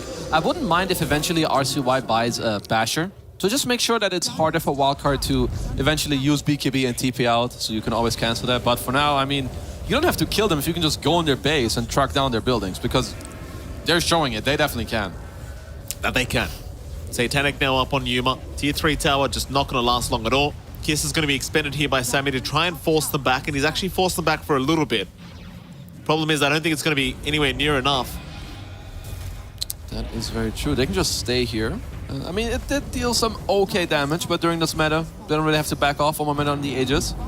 8,000 gold Caudal sadly can't do too much, as half his net worth is literally in his inventory, or in his bag, whatever, bank, house, wallet, Yeah, something. all the same. MSS. Oh, nice boundless strike. Flea locking down a couple. Still MSS running. Flea. Well, He's the one in danger. All right. So they got one lane of barracks. They'll lose Flea in the process of trying to get MSS. And this game is not over. level 2 Boots of Travel on RCY. Yep. 8,000 gold. I mean, maybe Yuma just... Yua's got Why 7K. is everyone holding gold? Is there some... No, he spent it. He just bought a Hex. Okay. Right? Okay. I was about to say, is there something I don't understand? Well, they have a Hex now, so they can look to lift into Hex or just set it up straight up with a TP Hex, which is unlikely. You can just TP into heroes and then Hex them. They're not going to go AFK while you're TPing on them. But you have the lift into the Hex, try to get someone killed. Yawar does deal a lot of damage if he gets to hit, and he also has the Roar, Beastmaster, attack speed, aura, so, you know, things are coming together. A little bit. They're getting there. Apart from the fact that you've lost an entire hero, but... You've lost a whole human player, but... that do be life sometimes. Wouldn't it be more entertaining in Pro Dota, like, if an AI bot just took over? I mean, it would be pretty unfair for some teams because some players aren't that good. Who do you think's better, OpenAI or you? OpenAI is probably I'm pretty better. sure OpenAI is also better than me, so yeah. I could make a team that wins TI if we could do that. I mean, you could. We sign up and then we just log out every time. So War gets himself a little courier. 30 to 18, 1k advantage to Dogchamp. Radiant's top tower is under attack. I mean, this, you know what? If they get past the hour mark, not only is there a high chance of the Coddle actually reconnecting and having some impact this game, but Do you think he's coming back? I mean, but why not? I've kind of like... that idea has passed for me. I think Alone is not coming back. Think about this though. He comes back and then tier 5 item spawn. Think about that. He comes back and he spends 15,000 gold. Like, what would you buy if you were him and you actually reconnected? What would you pay 15k with? Honestly, when I just come back with 15k gold, I feel like I'm just insta-buying Dagon E-Blade. Oh, true. I'm just zapping someone out of the game. Yeah, that's the way to do it. Nope, gobble. It's there. Yuma, very intimidated now, looking to back off for a little bit. Okay, Cookie, good Nice stall. Cookie. Little Nick thinking about the roll. Does commit. RCY jump in, but hold on a minute. He's dead. Oh, Yuma's down. Let's go, wild card. Wild card are doing it. He's leashed, he's rooted. Oh boy. They are actually fighting back here. 4v5. Wildcard are not giving up. Sunlight sprouted up again, leashed up again, and he's gone. Where the fuck's Monkey King? Why is he farming reach top? He has... hold up, I'm clicking Monkey right now. He has a Lotus Orb. You can Lotus your bro, and if he gets roared, at least the beast gets roared or some stuff. I mean, either way, what they just did was... Was there a pause just now, like 2 minutes ago? No, right? It's just us talking. Yep. Yeah. I don't know what happened. Why did their brains freeze? I mean, mine, it's late at night. I'm dumb, so it happens. Oh, well, don't say it. You know, you're not dumb, Kez. Hold on a minute. It happens. You are going to double damage now. Oh, let's go. Get in there. I like this. Unless he instantly died, then I would say it's a bad play, but this looks good. Cut him off. X, Lincoln's lift. RCY, Sight Device is there. Is it going to Boundless be strike. enough, though? They sprout him up as well. He's gone. Raw to make sure. I cannot believe what I'm seeing. Let's go. Wildcard. Another kill, you You are. He's manning up. Giga Chad, you are. Moved right in past the tier 3 tower. And he's found Flea. They are not buying back. This might be the best game I've ever seen. I hope actually... Yeah, they're 9k gold lead. They do all have buybacks. What is this win percent? Guys, you're out-audited in a 4v5 What? game. Okay. Nice Glimmer Cape. I can't believe what I'm seeing. Tier 3 tower. Keep going. Tier 3, 1 racks. Unless they use buybacks. Okay, Monkey Ring. even got Never the mind. Rukongs. Rubik's Cube. Okay, Flea buys back. They're going to have to try and... this is a very awkward scenario. 4v5, but you're losing a mid-racks as Dog Champ. Not exactly what you're intending on seeing, as Alone's going to move in again. I mean, Sammy's going to move in with Alone, but you get my point. I did understand. Okay. I mean, if you're Dog Champ, if you see Alone reconnect, I feel like you know it's over. Now, this is some mental damage happening right here. Oh, it is. I mean, if you lose this game, I feel like you're losing the entire series at once. I mean... Okay. Gobble up. Gobble! Oh, he found him. Flea is caught. More fire. Kisses are there. He's okay. Meanwhile, jump in from Sunlight. Global Silence popped as well, but they are just going to retreat. Okay, Wildcard are fine. Flea going maybe a bit too far. He's going to pounce back out of there, but in comes Wildcard. No Boundless Strike. They'll turn back Alone. in onto Alone, and Alone is gone. Wildcard looking to get out maybe. Oh! What, you are? That was a good force F. Yeah, he's fine. Sammy also He's fine. out as well. Wow, wow, wow. He still has the cheese from earlier as well, Sammy Boy, when he did his Poggers play. He somehow has... Okay, so you... They're getting more gold per second, which means... Now, I'm so confused. So when I look at Sammy Boy's gold, I feel like it's trickling up too fast. But Alone is also still getting gold He on has the his... Phillies though. Yeah, I'm dumb. See? That's what I said. Never mind. Hold on a minute. Jump in. Nice cookie out. They found the TB. Roar is there as well, but there's no follow-up. Yua's been feared. He has no BKB. He can't BKB. He can't right-click. He's got a man fight, but it's not going to be enough. Yua's Gobble. gone. Gobble up is there. Cookie, Sammy buyback. back in by himself, but Yuma's just fighting. Here come the buybacks, though. Yua and Sammy both back into this one. They want this third Roshan real darn bad. Oh, the Hawk is going crazy. It certainly is. Hawk time is out. Oh. They wanted to snipe Bloody 9, but he's going to barely survive through it. Okay. I mean, if they get this Roche, it's pretty big because they just expanded buybacks for it. Here we go. Yawar also used Refresher, so he has BKBs ready. I don't know if DogChamp are aware of this. He used it, backpacked it, has another BKB ready now. Bottom, losing a tier 3. Roche is falling. Smoke is up. Dogchamp, they can't allow this to happen. It's a 4v5 scenario. RCY, he's going to jump in. BKB is there. Yawar just going to get right to work with the Sight Device onto the Void Spirit. He's okay. Yuma makes the jump in. Aegis, it goes to RCY. The Void Spirit still manages to pick it up. Is Yawar. Yawar's been stunned by a Meteor Hammer. He's surely dead, but no, the Satanic. He's fighting back. He's trying to man fight Flea right now, but he's got no way. He is gone. That's a dieback. Onto more they go. RCY catches that MSS. Sunder just in case he needs it. They'll even find Sammy Boy. No, they don't have buybacks on 2 heroes. I think it's gonna be it. The dream is over. Surely the dream's done. Okay, MSS has buyback. If only Alone could spend his goddamn gold. He has 12k. Oh boy. Alone, come on, bruv. Imagine Alone just reconnects. Come back right now. He's just gonna reconnect right now. He's doing it. I can feel it. Someone jump on a bicycle, get the electricity going. Okay, we're not... Top wave is coming slowly for Dogchamp. I see why. He's made a jump in. Oh, there goes Alone. I mean, he has buyback gold, but, you know, I don't think they can actually commit it. Which is really sad when you think about it. Oh, and no. that's going to be it. GG surely has to be called. It's wild card. Maybe. 5-man roar. Black hole stolen. They'll go for the T4 towers. Ancient exposed. And Dogchamp, they're going to take game 1 as RCY still trying to stat pad. Why the hell not? All right. They did get it. I don't know how great you feel about the victory, but yeah, you did win the first map.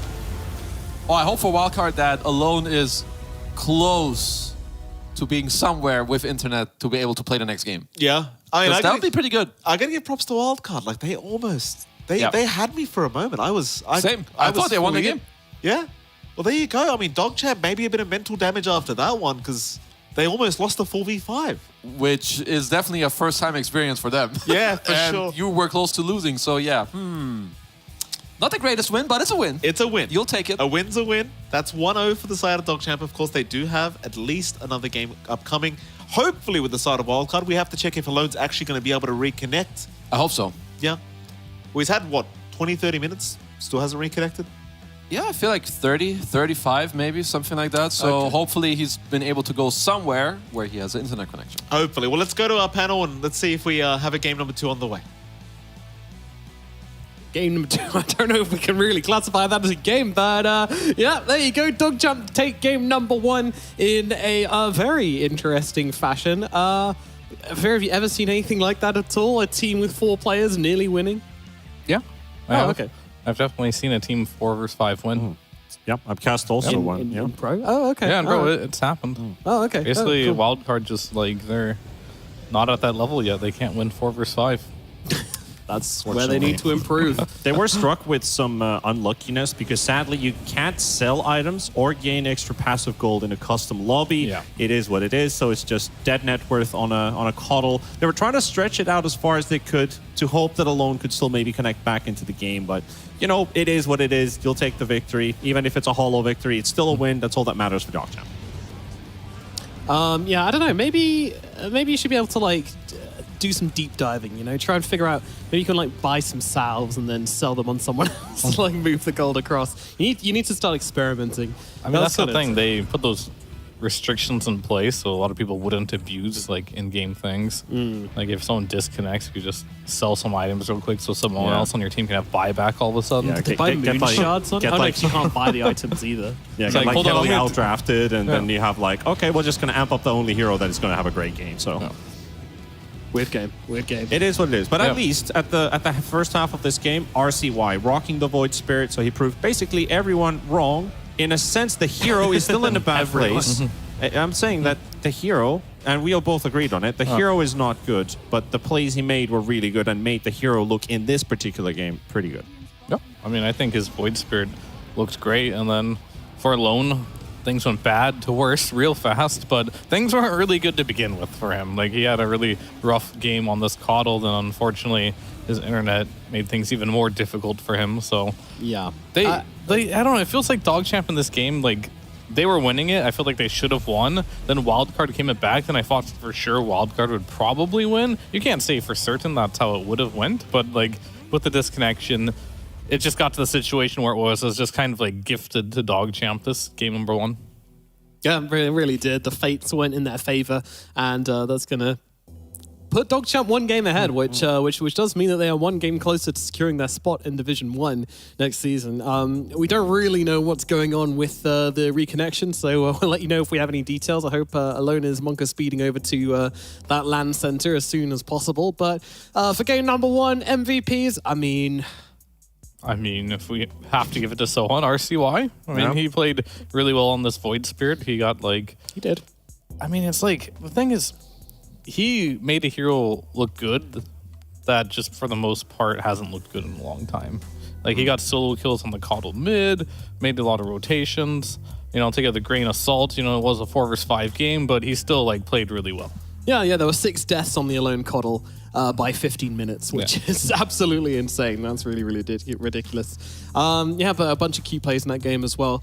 RCY definitely make it look good.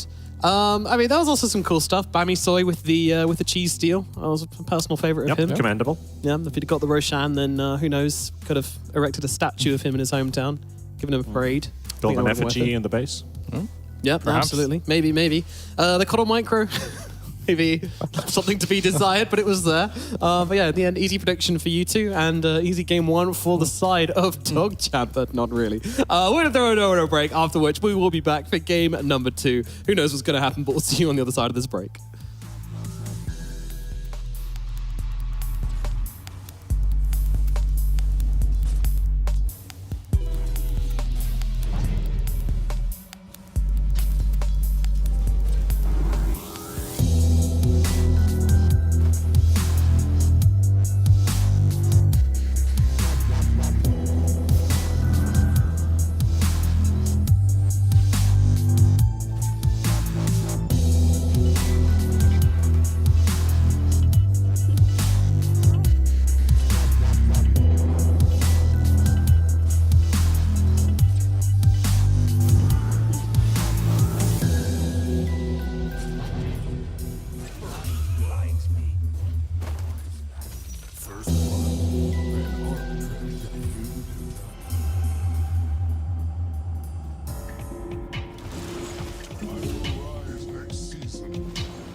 Welcome back to Dog Champ versus Wildcard, and thank you for being so patient. Or maybe you weren't. Maybe you're screaming profanities in the Twitch chat. I don't know. But either way, we are now back into the game. We have both teams back, fully accounted for. Alone is back in the lobby, and he's back in the drafters. We've actually already got things kicking off, so let's waste absolutely no time in jumping into it. Fir, anything you want to see particularly happening in the draft for this next game? Anything in particular I want to see for the drafting? I mean, nothing out of the ordinary that we didn't already see. I think both drafts seem very playable. The Coddle maybe wasn't something I want to see again. It just did not do that well in the laning stage. It didn't really get much farm either. Regardless of the situation, if Wildcard were to win that game, it definitely would not have been on the back of like some really strong Coddle. So yeah, it didn't seem like that was like something he was super confident in. I'd like to see some. Actually, I want to see the background of Alone's camera. You know, see what kind of land cafe he's at. Because we'll get that later. Yeah, we will. We will. Something to look forward to in the game, and something else you're going to look forward to is a DP Primal Beast opening from Dogchamp. Yup. So we're going to start off things with only a minor change, you could say, in a sense, the Death Prophet making another return. But I'm happy the Primal's out there.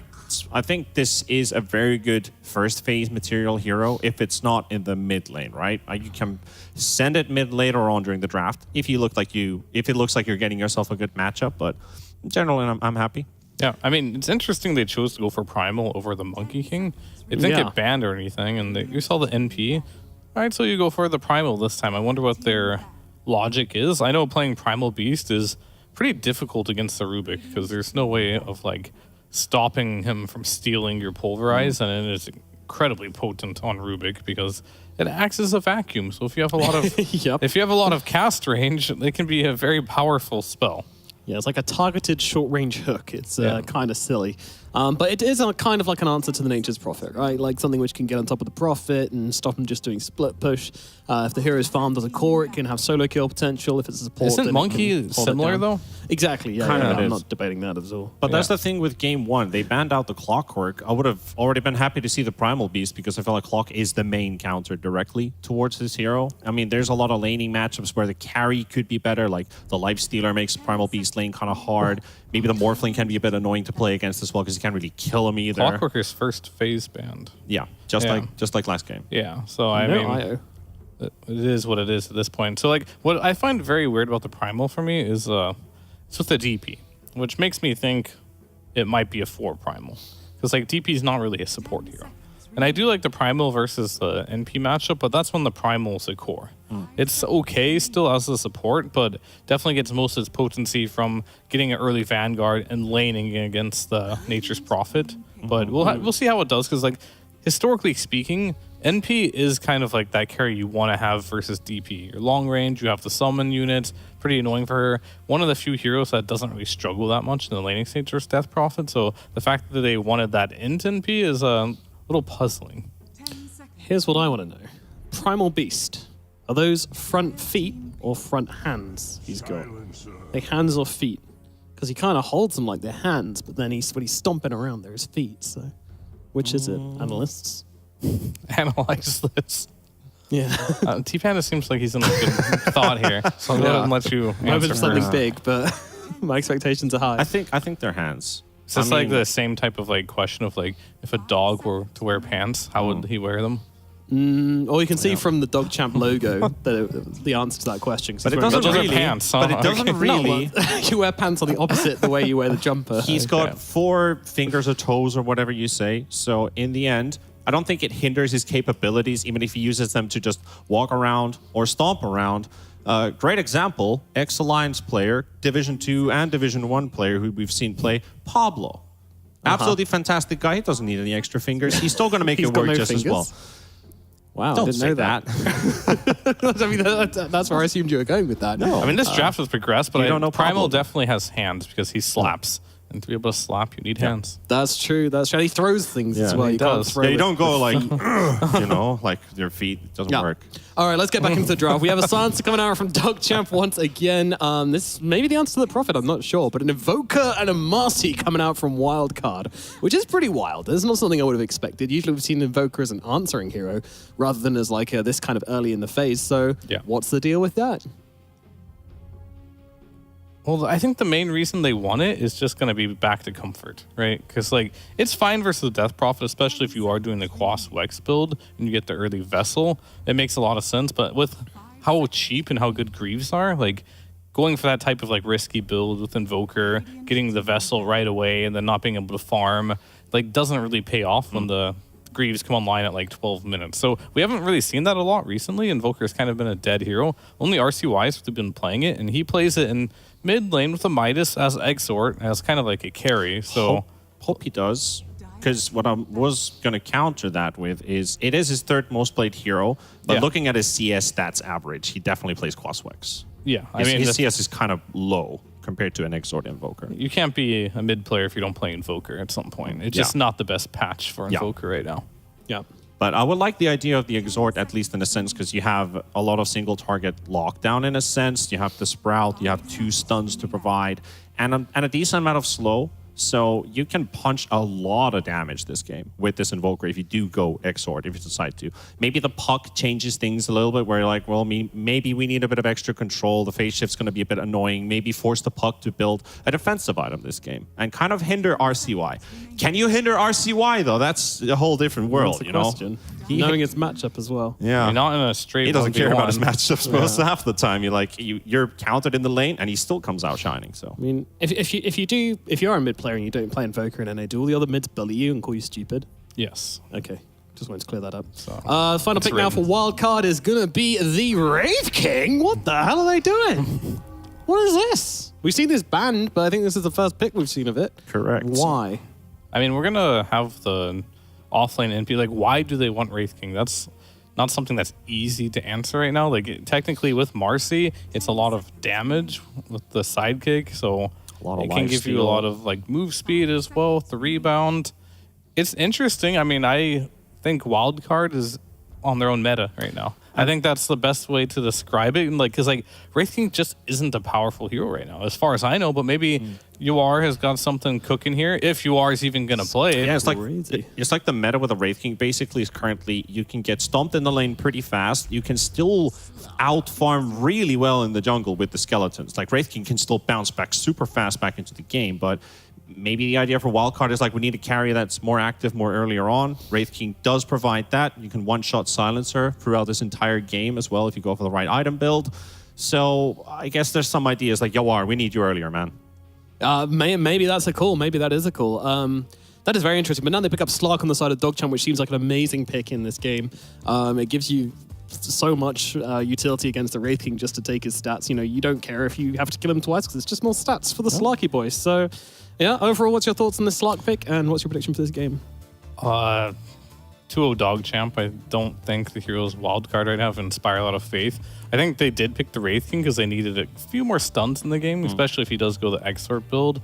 I'd have rather seen like a CK or something against the Death Prophet, but I'm afraid UR might have a rough lane, and the Slark is not fun to play against as a Wraith King. With the Diffusal Blade and the stats still, you lose a lot of your mana. I also feel the same way. Alone decided to go hard mode on Dota. He's not playing on his home PC. He's probably got a 60 hertz monitor, maybe even 30 if he's got one of those old school ones. He's playing Invoker. He's playing Invoker. So CRT. he just made everything basic. He's playing hard mode Dota right now. If he can pull it off, that is miraculous. Yeah, some very unique circumstances. Wildcard coming into this one. A win here would be, well, kind of surprising to be frank, but hopefully they can pull it off in the circumstances they're in. It would be a fairy tale story. We've got a fairy tale duo to take us through it. It is MLP and Kezu. Oh, thank you so much, Nomad. Game number 2 is finally upon us. Kezu, Wildcard bringing out a very, very intriguing kind of draft. Tell me about it. Do you have faith? Last pick, Wraith King. Do I have faith? Not really. No. I mean, I would say that I just prefer the Dogchamp draft. If I look at Puck Slark, the way that they're going to play fights, it's like they want to drag it out, and I think that they can. Yep. Because there's not too much threat of them dying, so Slark is going to pop, get some stacks, go out, go back in, save his teammates. So I feel like for Wildcard, they need to play on very high tempo. And even though in the last game, you know, there were some things that happened here and there, I feel like some of their laning capabilities weren't as high as I would have liked them to be. And in this game, they kind of need to, again, they want to play on high tempo. You have an offlane Nature's Prophet, you have a mid Invoker. We don't know yet if he's going to go Exort or Wex Invoker and how it's going to go. But yeah, Wildcard, I need them to do well in lanes, They need to tempo up the game. If they don't, I think eventually DogChamp it's just going to be too easy to play their heroes. Yeah, absolutely. I mean, it's going to be a very interesting matchup here between these two teams. Yeah, they already talked about it on panel as well, but Alone's going to be playing from a LAN cafe, so we'll see what kind of effect that has on the man. Some people strive They when do. they get put into hard situations. And maybe, you know, I don't know, perhaps 1 or 2 years ago, maybe he played from there every day. You know, maybe it's Yeah. second home. Maybe it's his home. I miss the days. Who am I to judge? I miss the days of the LAN cafe. I don't. I never had LAN cafe days, so... Oh, no. I mean, only if we, like, traveled somewhere. Up, hold Oh, that's a big rebound from MSS. that! Into nothing. Into the tree, and It was amazing, though. it was pretty cool. Very pretty. 3-man stunts always get everyone a little hyped up. MSS getting clapped by Yuma just once or twice. Drops him a high five. Oh, Oh, beautiful. that is beautiful. He even quells the tree line just to make it. Yuma. Anyway, let's start with the mid lane, shall we? You're going to have Alone on that mid invoker against RCY on the mid puck. What are you thinking? Because Alone last game around had a really rough time on the mid keeper of the light. What do you think happens this time around? Well, I need him to do better. I feel like he should have done better in the last matchup. Perhaps he was lagging. We'll see now if he's going to do better. Should be a totally fine matchup for both of them. I think they're both just going to be farming it up. I think the more levels you get on Invoker, the better you should be doing because you end up getting a lot of HP regions, so you can just trade just a little better than the puck here. Okay. We'll see how it pans out. Side lanes, of course. Bottom lane, you're going to have Lil Nick and MSS against Yuma and Blood D9. I mean, Lil Nick maybe does okay here against the Slark. Like, is this a favorable matchup for the side of Wildcard down at the bot lane? It should be. Like, if you ever catch Bloody 9 out of position as well, he can just die with a rebound into dispose with maybe some tree and blocks. And if you don't get any kills, Lil Nick should be able to just outlast hit Yuma. But in order for that to happen, you need to hit your spells. Right. So from now on, MSS, he'll be getting back to the 3-man rebounds against 2 heroes, no problem. RCY almost going down, Alone being very aggressive with the early cold snap combos. Don't you love RCY's inventory? Like when it looks like this? You click your mid laner, and it looks like that at 150. That's a very concerning sign, but Alone, he's okay. He's all right. Stick and Fairy Fire, so it's all good. This guy knows what he's doing. Yeah, he's an expert. Meanwhile, no, never mind. I thought bottom lane there was going to be a bit of action. He's dead on Marcy. Look, he's dead. Oh, never mind, he lived. He's okay. There is a... Oh, rebounded. Yuma, he's okay. There is a rotation from Sammy. Looks like he's just maybe protecting that water rune here for Alone, RCY. I mean, he could just go for it, but... He's trying to really bait him here. He's ganking that water rune. He kills it even. What a monster. Wow. Oh, we missed it. Meanwhile, Lil Nick does end up fighting Yuma. He died at the tier 1. Okay. Maybe some auto attack followed him into the tower. Anyway, last play for Wildcard. They definitely need this one. Yeah, it's a nice pick-off. How's that top lane guy? Yuar and Sunlight against each other here. The Wraith versus DP matchup with Sammy on the Rubik and, of course, Flea on the Pos 4 Primal Beast. I mean, I believe they chose this Pos 4 Primal Beast just in case Yuar was going for the Pos 1 Prophet again. No, Now- that's definitely true. And it helps to play with the DP. But I would say that it should be fine for the Wraith King. If you ever do get in trouble, you can always just pop your skeletons to push out the lane. But I'll say it's going to be a very farm-intensive lane. I wouldn't expect really too much to happen. Just Here we kidding. go. Yawar's dead. As soon as he hits level 2, they move in with the Onslaught. The Trample, not quite in range, but Yuar's still going to drop. Sunlight gets it done. Well, maybe it's just not a fine lane. I do think he should not have died in that particular situation. But now it's definitely going to get a lot worse. Yeah, just not expecting the Onslaught there from Flea. And well, Flea, literally, as soon as he hits level 2, commits it. Yep. Seeing the opening, massive pick-off there for the side of DogChamp. Yeah, 1-1 so far. Pretty even game between these two teams. Seems like Lil Nick overall is having the absolute best time as bot lane. Bloody 9 once again disposed up, is going to be in huge trouble. One more click would do it. And they do get him, but they might give some edgy away. Yuma going after MSS. The sidekick not going to be enough. Yuma able to pick up a kill on his own terms. Yep, that's pretty good for him. The more levels you can get on the Slark, the better, really, because there might end up this weird timing where you're going to stay level 5 for a long time as you just get out CS'd, and then it's just kind of lame. But once you hit 6, you can keep fogging back and forth, push out the lanes. you're going to be happy. So Bloody Nine's going to come back to the lane. I think a lot of it is going to be on Flea in this early game. Can he get another kill top? Can he maybe rotate mid on the coil? Quasvex Invoker, not the easiest hero to be ganked, that's for sure. But a lot of this early game movement is going to have to come out from this Primal Beast. Yeah, absolutely. Trying his best not to soak any XP here off Sunlight either. Like, Sunlight now level 4 on the DP. Trying to give him the best possible start he can, as Sammy's... He's going to be very careful. Flea didn't seem like he had the best vision on the Rubik. Meanwhile, Yawa's the one pulling the small camp. Sammy's just soaking XP in the meantime here in this top lane. Yeah, overall just, you know, sometimes it doesn't really matter what role you are. You just need to accomplish a play, which is pull. Right. Sometimes the core needs to body so the support can do it. Maybe Sammy Boy was like, you know, I can just take the XP here. You're already closer to the pull. You can go get it off. So good job from them to kind of help each other. Here we go again. Siphon's out. Sammy's going to be okay. Flea doesn't bother popping the onslaught. Just clicks the trample instead. You know what, MSS, he did try to make a rotation towards that mid lane, but he's going back down towards the bottom side now as Yuma is wrapping around here onto Lil Nick. Should have an easy pounce target, but doesn't end up going for it, seeing that MSS was making his way over. In fact, Reba is out. Disposed there. In. Yuma, that's a lot of damage being taken, and with the blocks out from these treants, oh, Yuma's in trouble, he's gone. Ooh, damn. So I kind of understand that they want to go aggressive on the Nature's Prophet, but MSS just has a very nice timing to get back there, as we have a bit of a fight on the rune. Active rune not going to be picked up by RCY here. Semi takes it himself. See what he can make happen with that, as he does end up TPing down towards the bottom lane. See if he can, if they can find the Slark again, make him do the walk of shame. It'd be massive here for Wildcard. Not the easiest pick off, but we've seen them do it before. That's a lot of pressure on the tier 1. A lot of treants with the siege.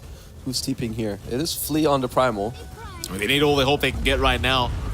Last word onto Lil Nick. Onslaught is going to connect just barely, and with the trample, it's a plenty amount of damage. They even get the pounce off. Oh. More TP rotations, Lil Nick. Nice tornado. Finally going down. RCY will secure the kill. So everyone just showing up down to the bot lane, but it does end up panning out in the favor of DogChamp this time around. They do get the Nature's Prophet, which is a big kill. He's by far top net worth of the game, but Yawar is being left alone up top. Sunlight is not...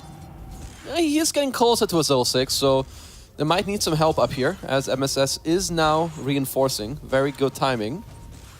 That he is. MSS going to show up, rebound. Lil Nick even teleporting in, and Sunlight, he's going to try and siphon his way out of this one. It's a lot of healing coming, but nowhere near enough. Wildcard able to find a massive pick here at the top lane. And there's going to be no kind of rebuttal either from DogChamp. They aren't able to find another trade across the map.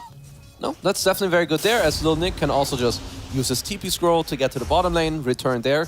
Tower also did die, so Yuma for now is going to have to, you know, farm the jungle, go back to the lane, farm jungle, go back to the lane. Not quite level 6 just yet, but Wildcard off to a pretty good start. As we can see, all of their 3 cores, top of the net worth right now. That they are. Wildcard looking for revenge after that game 1, that's for sure. Oh, for sure. I mean, they nearly actually even ended up winning that game. That they did. MSS. Oh, CY not gonna... Well, it doesn't actually have the coil to throw out, so can't really do too much about the arcane rune being stolen. You're gonna appreciate the fact that they have not allowed RCY to have any power runes as well. No, they're definitely doing a way better job this time around. First of all, Alone has done a better job in his lane. The support seem to be more aware of the active runes and taking that away. As Yuma, he's just patiently waiting for the lane to be pushed into him, that he can farm it there, get closer to his level 6, because right now, his net worth is suffering a lot on the Slark. Mid lane, they're trying to make the rebound play in. The lift is there. Oh, they've got him.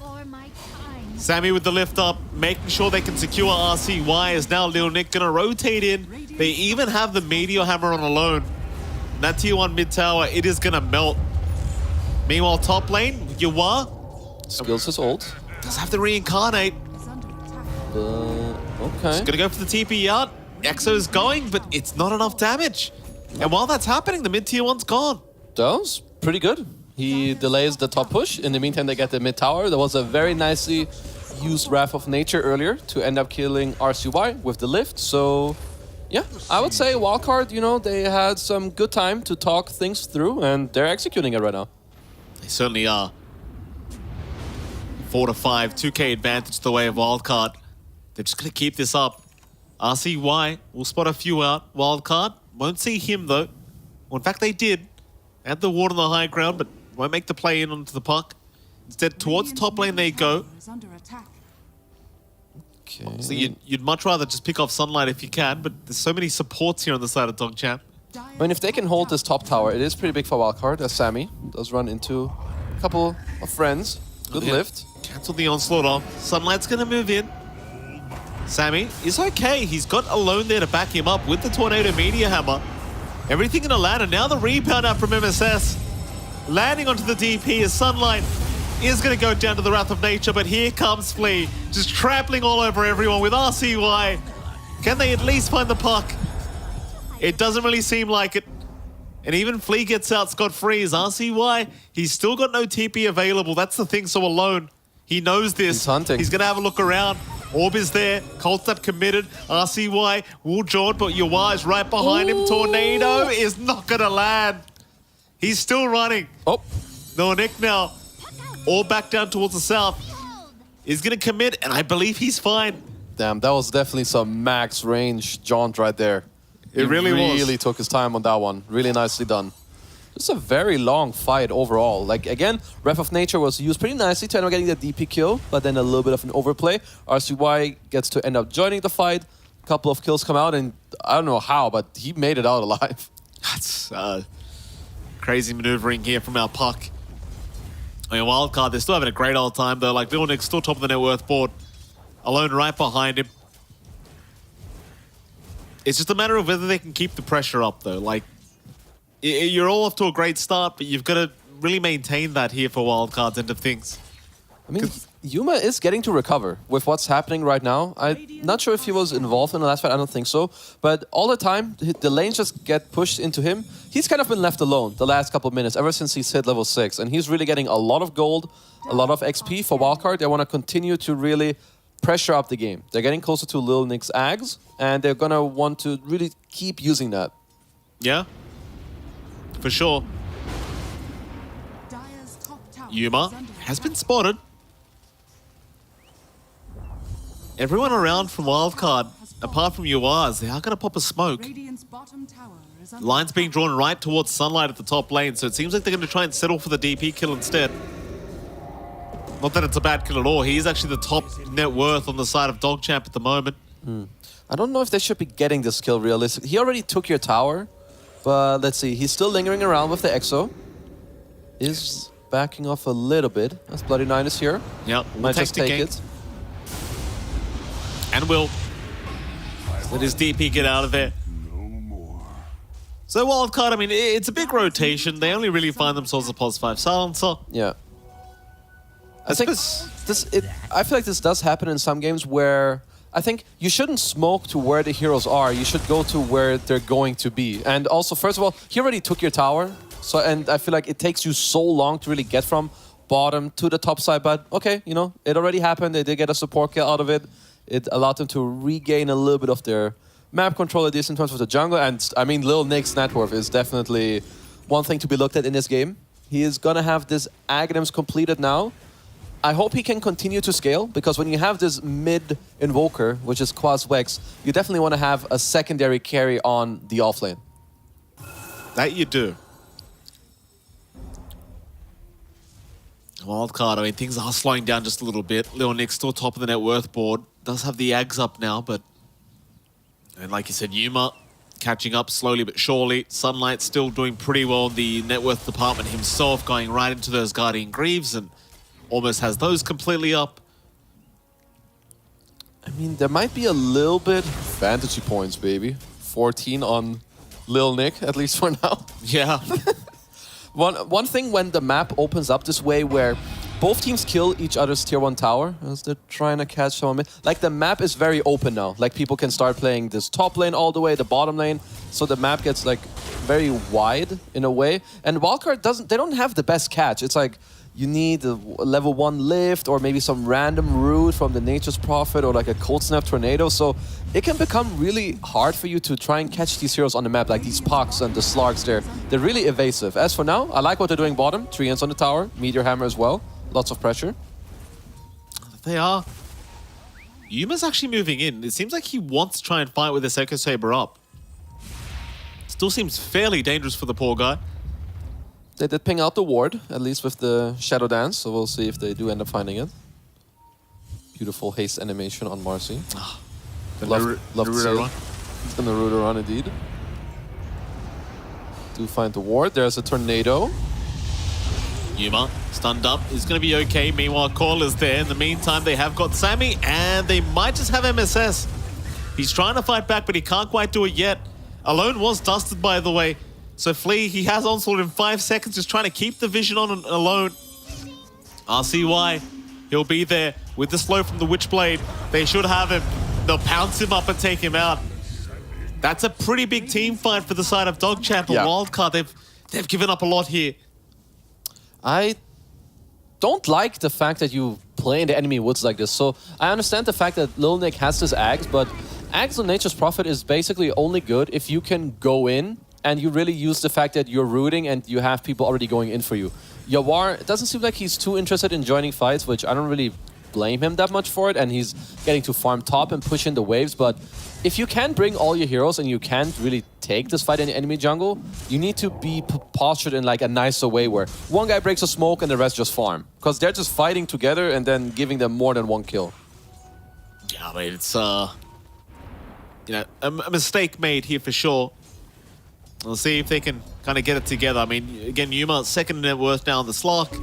Lil Nick still top of the net worth board on the Prophet, so he's having a good time, but, you know, it is still a pos 3 Prophet. It's not necessarily going to carry the game for you.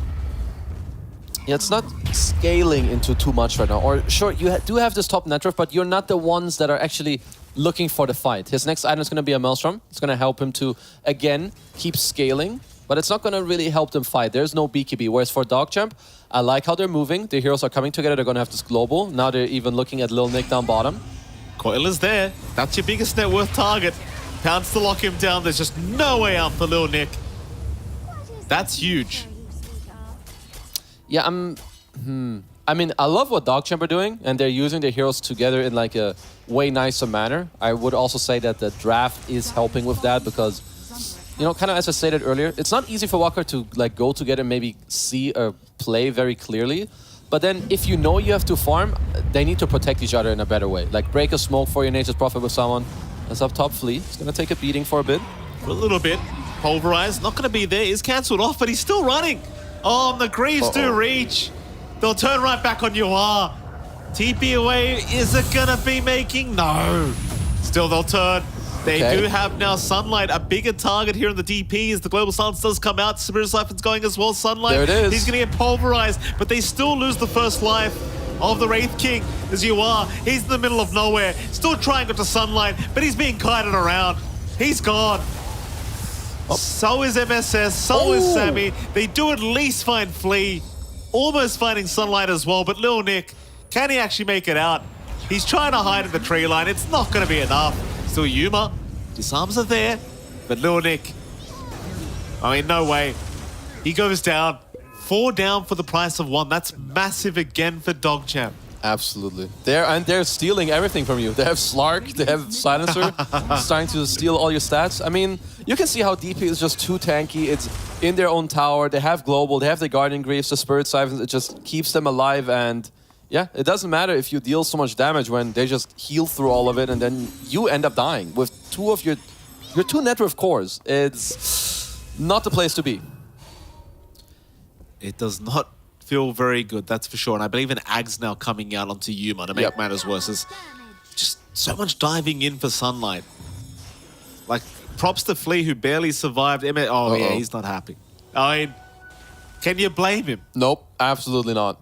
When you're dying there at like the enemy tier 1 at 18 minutes, it's like one of the most kind of worthless places to be, really, as they see a ward. He has no reincarnation. No, they have a double damage here on RCY. You are Oh, they missed the pounce. They won't be able to give the extra agi. Oh, they probably can. He's still armor toggling. It's actually quite impressive from UR, but it's not good enough. Oh boy. This is... No agi? Yeah, I noticed. Same. This is not looking too good right now. Some back-to-back deaths as... I mean, I'll say it again. My bro is top net worth on Nature's Prophet, but they're not really getting to use it. No. No, they're not. He's Sadly. just a bit of a gold sink right now. Yeah.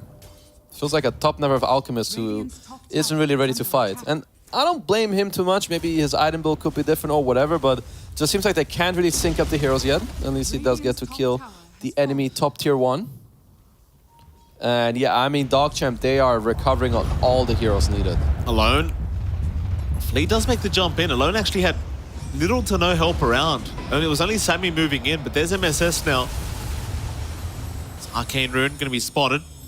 We'll save that for the puck.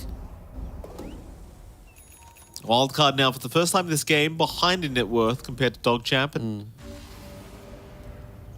this Lark's becoming a real concern. Like, you're at the point as Yuma where you can just jump in and jump out over and over again in these team fights, just constantly reset. Oh. Coil, Sammy gets caught. He's going to take the coil himself. Stolen does lock coil. a couple down, but yeah, it's a nice coil, but doesn't really make the difference. Yeah, just to go back to the Wraith King, I'm not sure how much I like Yawar's itemization with the armlet into Radiance. I feel like it's going to be like too little too late. The Slark isn't going to care about it. Puck isn't going to care about it. DP is like too tanky. He's just going to tank through with his Greaves, with the Siphons, where I feel like your team needs you to have some Armlet Blink or Armlet Deso to even go together. I feel like all of Wildcard, they're just waiting for this one hero, and Alone might not be as lucky. No, certainly not. He's been caught out. He will drop again. They do at least take Pulverize here for Sammy.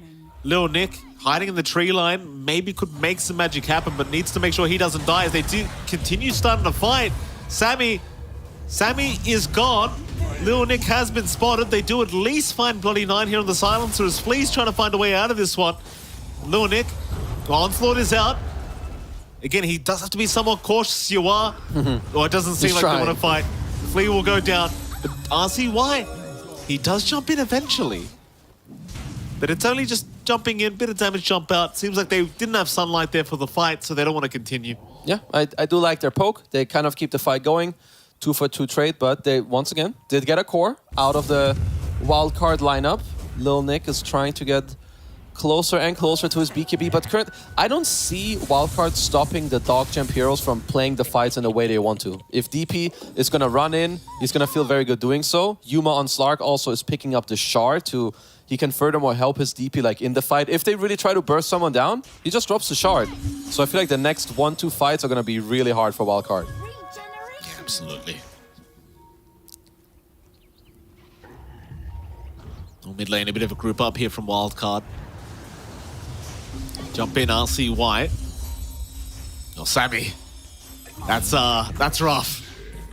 Just gets soloed in the mid lane. It's just a freebie. Didn't even have to use coil. Just blink, Witchblade, couple of hits, a little bit of vision from the orb.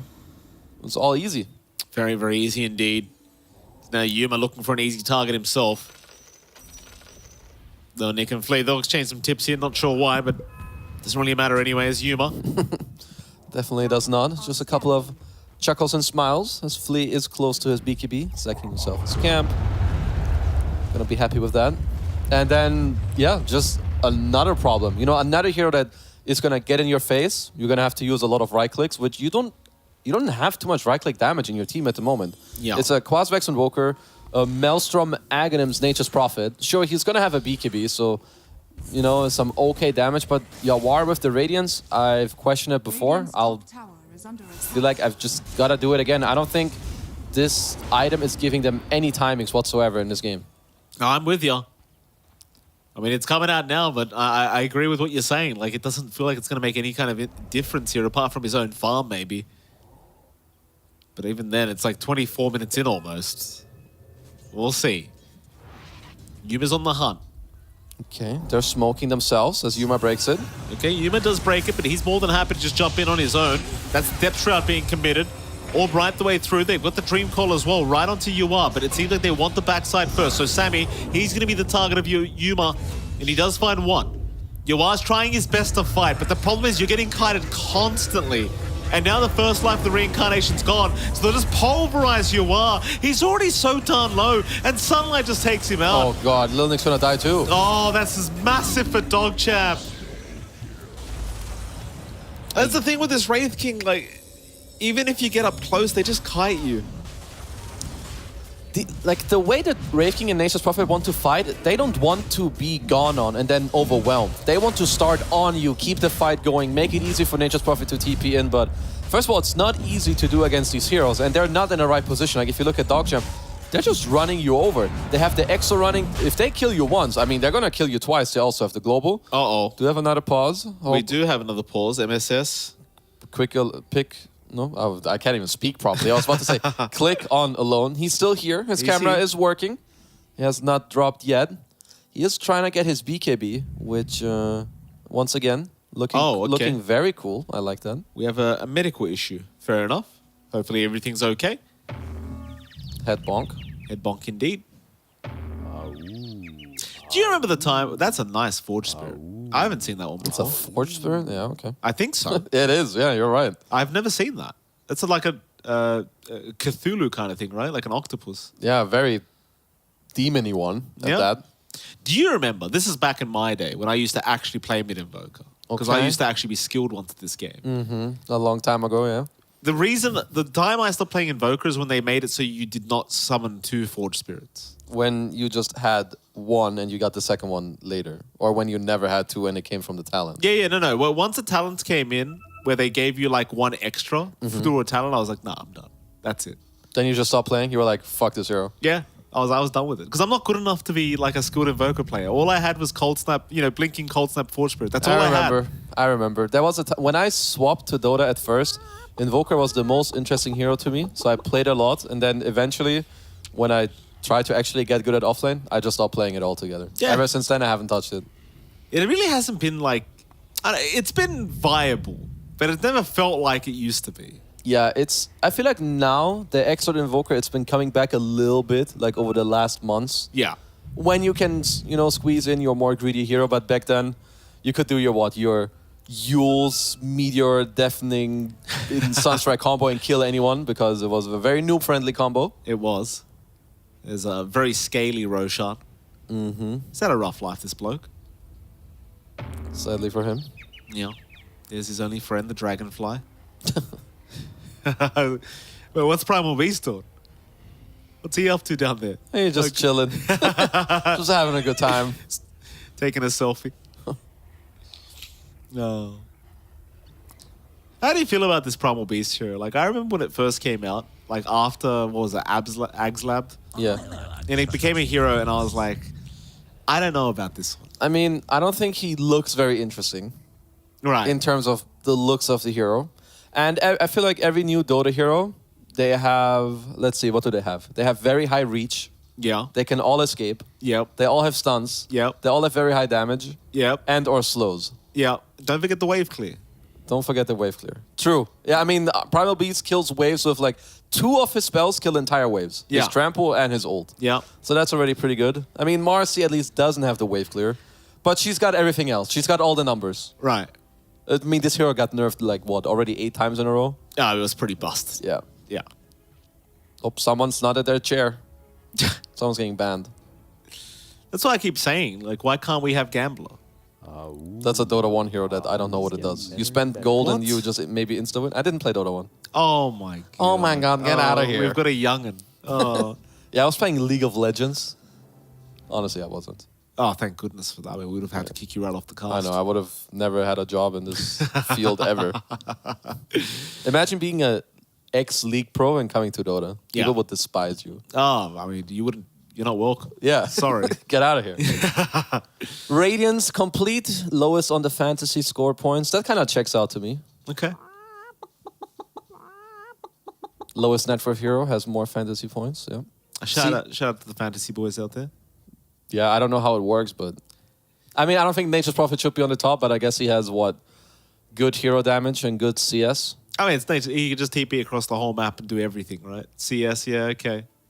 Net worth, kill score's okay. I don't understand fantasy very well. Like, I know there's fanatics. No, I mean, you don't have to. Yeah. Maybe there's 4 people tuning in right now that care. Yeah, probably. Like what, Knoxville, Nahaz, if you guys are watching, what up? But I don't care. Maybe Patrick cares about fantasy points. I don't know. Maybe. No, he doesn't. Nah, I highly doubt it. How long is this pause gonna be? 5 minutes plus? Long enough for us to disconnect from the game, apparently. Yep. I'll come back. Very good. Welcome to NA, by the way, Kez. I know it's your first time. Oh, this is great. Yeah. You know, it's the region that made me quit the game after I got kicked from Quincy. But no. Now I'm here casting. Maybe this is the one that's going to put the end to my casting career. You never know. You never know. I mean, something might just happen. Let's hope not. I might just call Lil Nick something else. Maybe that's the end of it all. Don't do it. I won't As do it. tempting as it is, don't do it, sir. I know. Oh, goodness me. We have a courier check going on. 5 minutes left. Monka.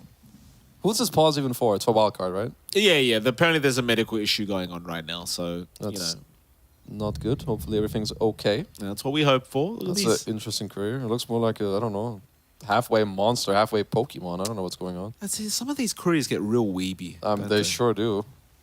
Yeah. Not surprising we see it on DogChamp. I got that Amaterasu dog thing, by the way. I know which one you mean because of the name, but not because of me knowing what. Oh, is it this one? Yeah. Oh, yeah, it looks cool. I can vibe with That this was one. in the what was that game called for the Battle Pass? The Game called Battle. You know the Pass. one I'm sure where- it was some custom game that I never played. No. You know the one where you got Arcanas? You had to roll and got Arcanas. And you Was collected it candy? candies. Yeah, there candy you go. something, right? I did not get one Arcana. And I went through so many rolls. I got one. I remember it. It's only because people told me you could actually do it, because I never checked that stuff. I was so happy. I'm like, this is it. I get to finally win something after spinning the CM wheel for 2 billion times. I once got an Arcana from the CM thingy thing on my stream. You're kidding. I'm not capping. That's actually impossible. I got SF. How's he doing that? Isn't this like people kept doing this in my pubs? I feel like you need to script to do that. You can't do that with your own hands. It's something. Yeah. No, he's just really talented, right? Yeah, yeah. Definitely an artist in real life. Go message him for commissions, guys. Very steady hand. So back to my point. I got the damn dog. Yes, you got the Not damn dog. one Arcana. I must have. I mean, I spent so many times. To be fair, dogs are definitely cooler than Arcanas. I mean, yeah. I mean, we got the swag bag at least, I guess. Got an LC Arcana. That was good. LC Arcana is pretty good. One of the better ones, in my opinion. I mean, I already have the Rubik one. You know what I mean? It's like, I've already got the best one. But did you unlock every spell? Yes. Yes, I have. Oh, we'll play. It was a painful experience because I'm not a good Rubik player, but I have. Wow, we're... Dang. Whoa. Just love the drawing. It's mesmerizing. Very, very satisfying.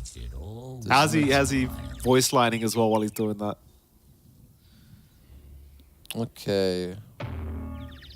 We're running out of time soon, sadly. So I hope we will be okay. It's been a very unfortunate day for Wildcard. I mean, like, first game, one of your players disconnects, can't come back in time, and now there's a medical issue. Like, this is just such an unfortunate day when it comes to Wildcard, considering how much is on the line for them to try and stay in Div 1. This is just almost like God's intervention. Just maybe it seems like Gabe isn't sure whether you should stay here or not. Oh, look at that, the poor creeps. There's one survivor. He just wants to run down mid and die. Let it. Speaking of running mid and dying, how was it playing with Quincy Crew back in the day? Oh, one of my favorite memories. Thank you.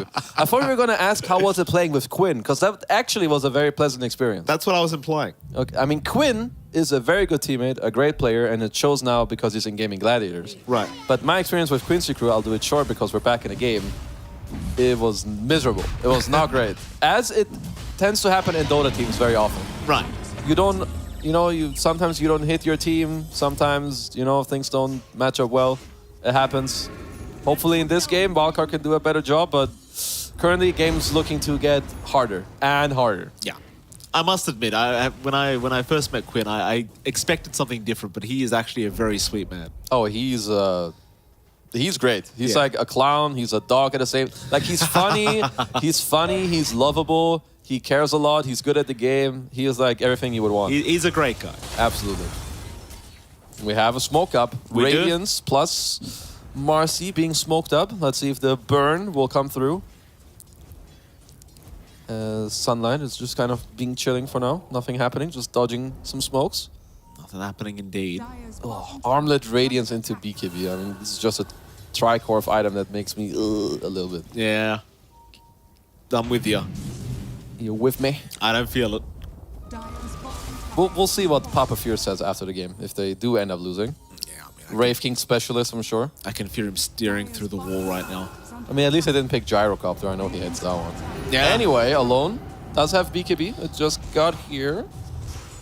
RCY is in as well. MSS going to pounce in, trying to go Eventually he on might click it. to the DP. Sunlight, he's still surviving with the Guiding Greaves as the BKB has been popping. Alone's gone. MSS also gone. Well, he took his time, and now it's kind of costed Wildcard so much as they even still had the Dream Coil. Oh boy. Yeah. Bye-bye, you are.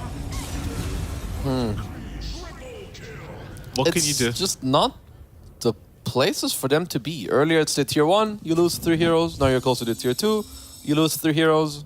Again, I mean, I need to just commend DogChamp for killing them there. But yeah, I mean, Wildcard are making quite a bit of mistakes. Perhaps, you know, the pause, they can play into it. You lose a little bit of focus. Whereas DogChamp, they dodge the smoke. They tank it up once again with Sunlight. He's like, yo, bros, anyone want to come for some free gold? Here you go. Easy. Easy setup. Dire's middle tower is under attack. I'll see why. Gonna find Sammy, and we've seen this one before. Certainly have. Yeah, I do have a Tinker Ward to see him. Sammy barely surviving on 100 HP, but now Yuma's here. Pouncing onto the Invoker. They still find Sammy anyway. Did he have Dusk? No. His Alan's gonna be BKB alright. was still on cooldown, so definitely had to be a little careful. And yeah, I mean, the networks just are definitely suffering on the Invoker and Wraith King. And again, like offlane Nature's Prophet, he's not, or at least not with this build, you can't just go ahead and carry the game yourself. Like when you go this first item Ags, you rely on pushing your team forward. But if your teammates aren't looking to fight, then it just doesn't work out at all. You are. Oh, he's the big one. No Reincarnate left either. He's still 45 seconds away. Pounce in. MSS also caught out. Gonna try to run, but Yuma just will not give up. Just a little cheeky godlike. 28 minutes, definitely Why, hold doing on. a nice job. 16 permanent Agi, yeah. I mean, eventually Dire Team won't have any stats left. Yeah, quite literally. They've already lost 34 between their Int and Agi, so not too bad. You reckon there should be a hero that's still strength? Like, not strength gain like Pudge, but actual Like steal. permanent. Yeah, like permanent steal. It's like a permanent decay. Yeah, Maybe it should be a Undying Talent, level 10. that'd be pretty Every time you decay them, they lose 8 strength. cool. Permanently. Yeah, that would be great. You'll get it in your next Dota hero. That'd be amazing. You can play your 5-man lineup where you just steal stats. Thank you, Valve. Thank you, Paul. Well, Shiva's completed. And yeah, I mean, it is just kind of sad when you are top net worth, but you feel like you can't do much. Obviously, this does tend to happen in Dota, either when you're outdrafted, or maybe you're getting outplayed a little bit, where the enemies can just kite you. But yeah, definitely not a super enjoyable game for Lil Nick at this moment, as DogChamp are just doing some very nice stuff. The itemization is good, the way they move around the map is good, the way they're team fighting. RCY, once again, also having a very good showing on this puck here. Yuma. Oh, poor Sammy. Free kill. Don't mind if I do. +1 Agi. It's just a hard thing with playing pos 5 against Slark like this, as you are. I mean, this time he has Reincarnate, but it doesn't really make the difference, right? Like, you just get locked down like this. I mean, he's by his tier 2 tower, so they could try to rotate and force a fight here, but everyone's already falling. BKB already forced out by Alone. Yua cannot survive the onslaught. Alone. Oh, dusted. Yeah, he's been caught as well. +1 Agi. +1 Agi indeed. Yuma now going really just out of control. And I mean, I don't want to ask the question, but when do you call it in a game like this? It's Again, you might have someone who understands how to win this game. I would say it's hard. You're getting closer to, I feel like, having to rely on DogChamp to make mistakes. Of course, you want to try to stay in it as RCY. Oh. That was close. But I missed a TP out. A pounce and the TP out was just in the nick of time. But Lil Nick still being chased. Does have a Shadow Blade. There's a sentry on Yuma. Oh, he's still here. Dire's But yeah, mid-tier 3 towers just going down. I mean, the only way wildcards should stay in this game is if they're talking right now about how they can eventually win a fight. Because if you stay in a game, but you don't know how in the future you could ever win a fight, there's no need to really stay. You cannot win Dota without truly ever putting up like a fighting chance unless, okay, well, you're playing for ratting in a base race, which sure, you have Nature's Prophet, but let's face it, they still have like way too many towers alive for you to even think about that. So someone in wildcard must have a read of when I get X item, we can take a fight with this condition, like smoking around, killing the supports. But for now, I'm not seeing it. Neither am I. But they're holding on here, wildcard.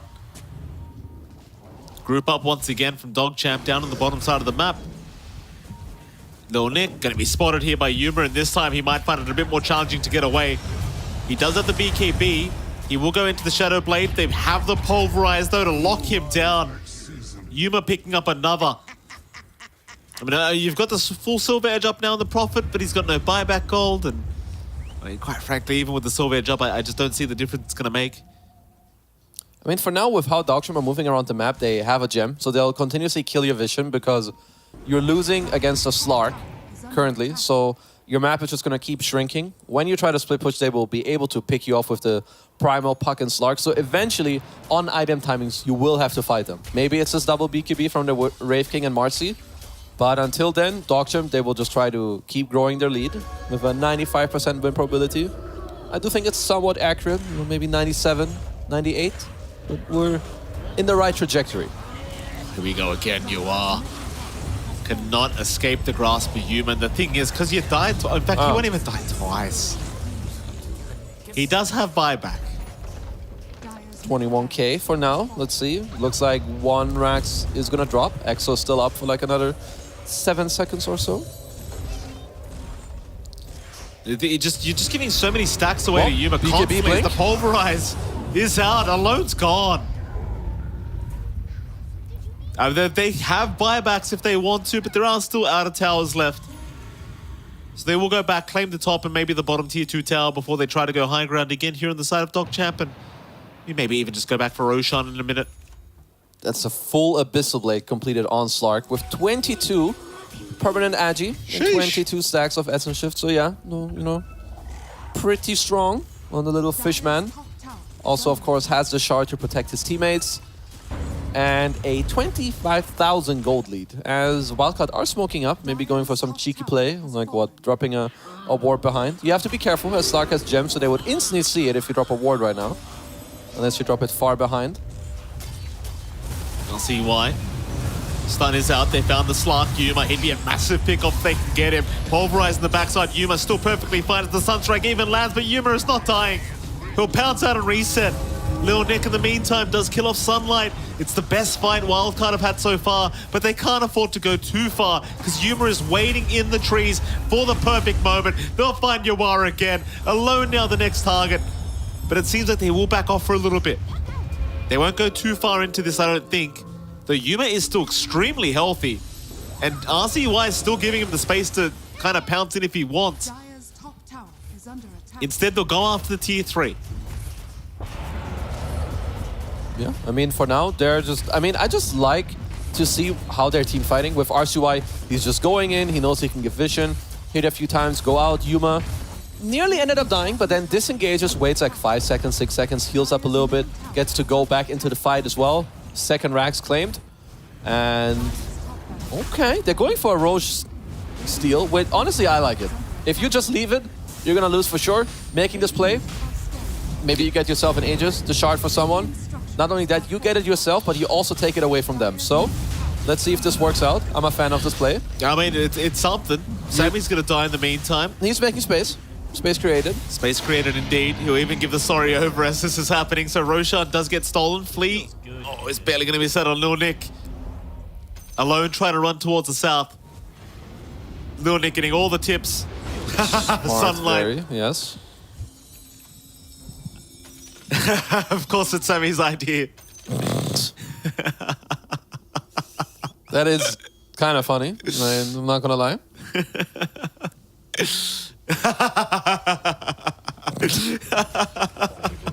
At least I have some things to brag about and talk about. That's good. I mean, he's kind of right there. That is true. The coddle point, it's true. It's true. He's speaking truths. Facts are being dropped. Oh, I love me a good Sammy boy moment. Dire's bottom tower is under attack. Tier 2 bottom tower. I mean, we're about to play Knock Knock on your third Rax. Let's see how Wildcard react to that one. But this is what this guy's like. It doesn't matter how much you beat him down. He's just... That is true. He didn't hear no bell. He definitely did not. He probably never will. Okay, we're gonna sell some items to try and get to the BKB, but it still won't quite be enough, so... We're just gonna follow the Wraith King for now. Maybe he can Radiance burn a creep to death. Sunlight, the first target. RCY, though, already taking down Sammy in the back, and now they've caught Lil Nick. It's okay, he has Aegis. He does have Aegis, but he's gonna lose it for basically nothing. The rest of his team is falling apart around him. The surround is there. Chaos Meteors to drop. Yuma being disarmed. He will back off for a little bit.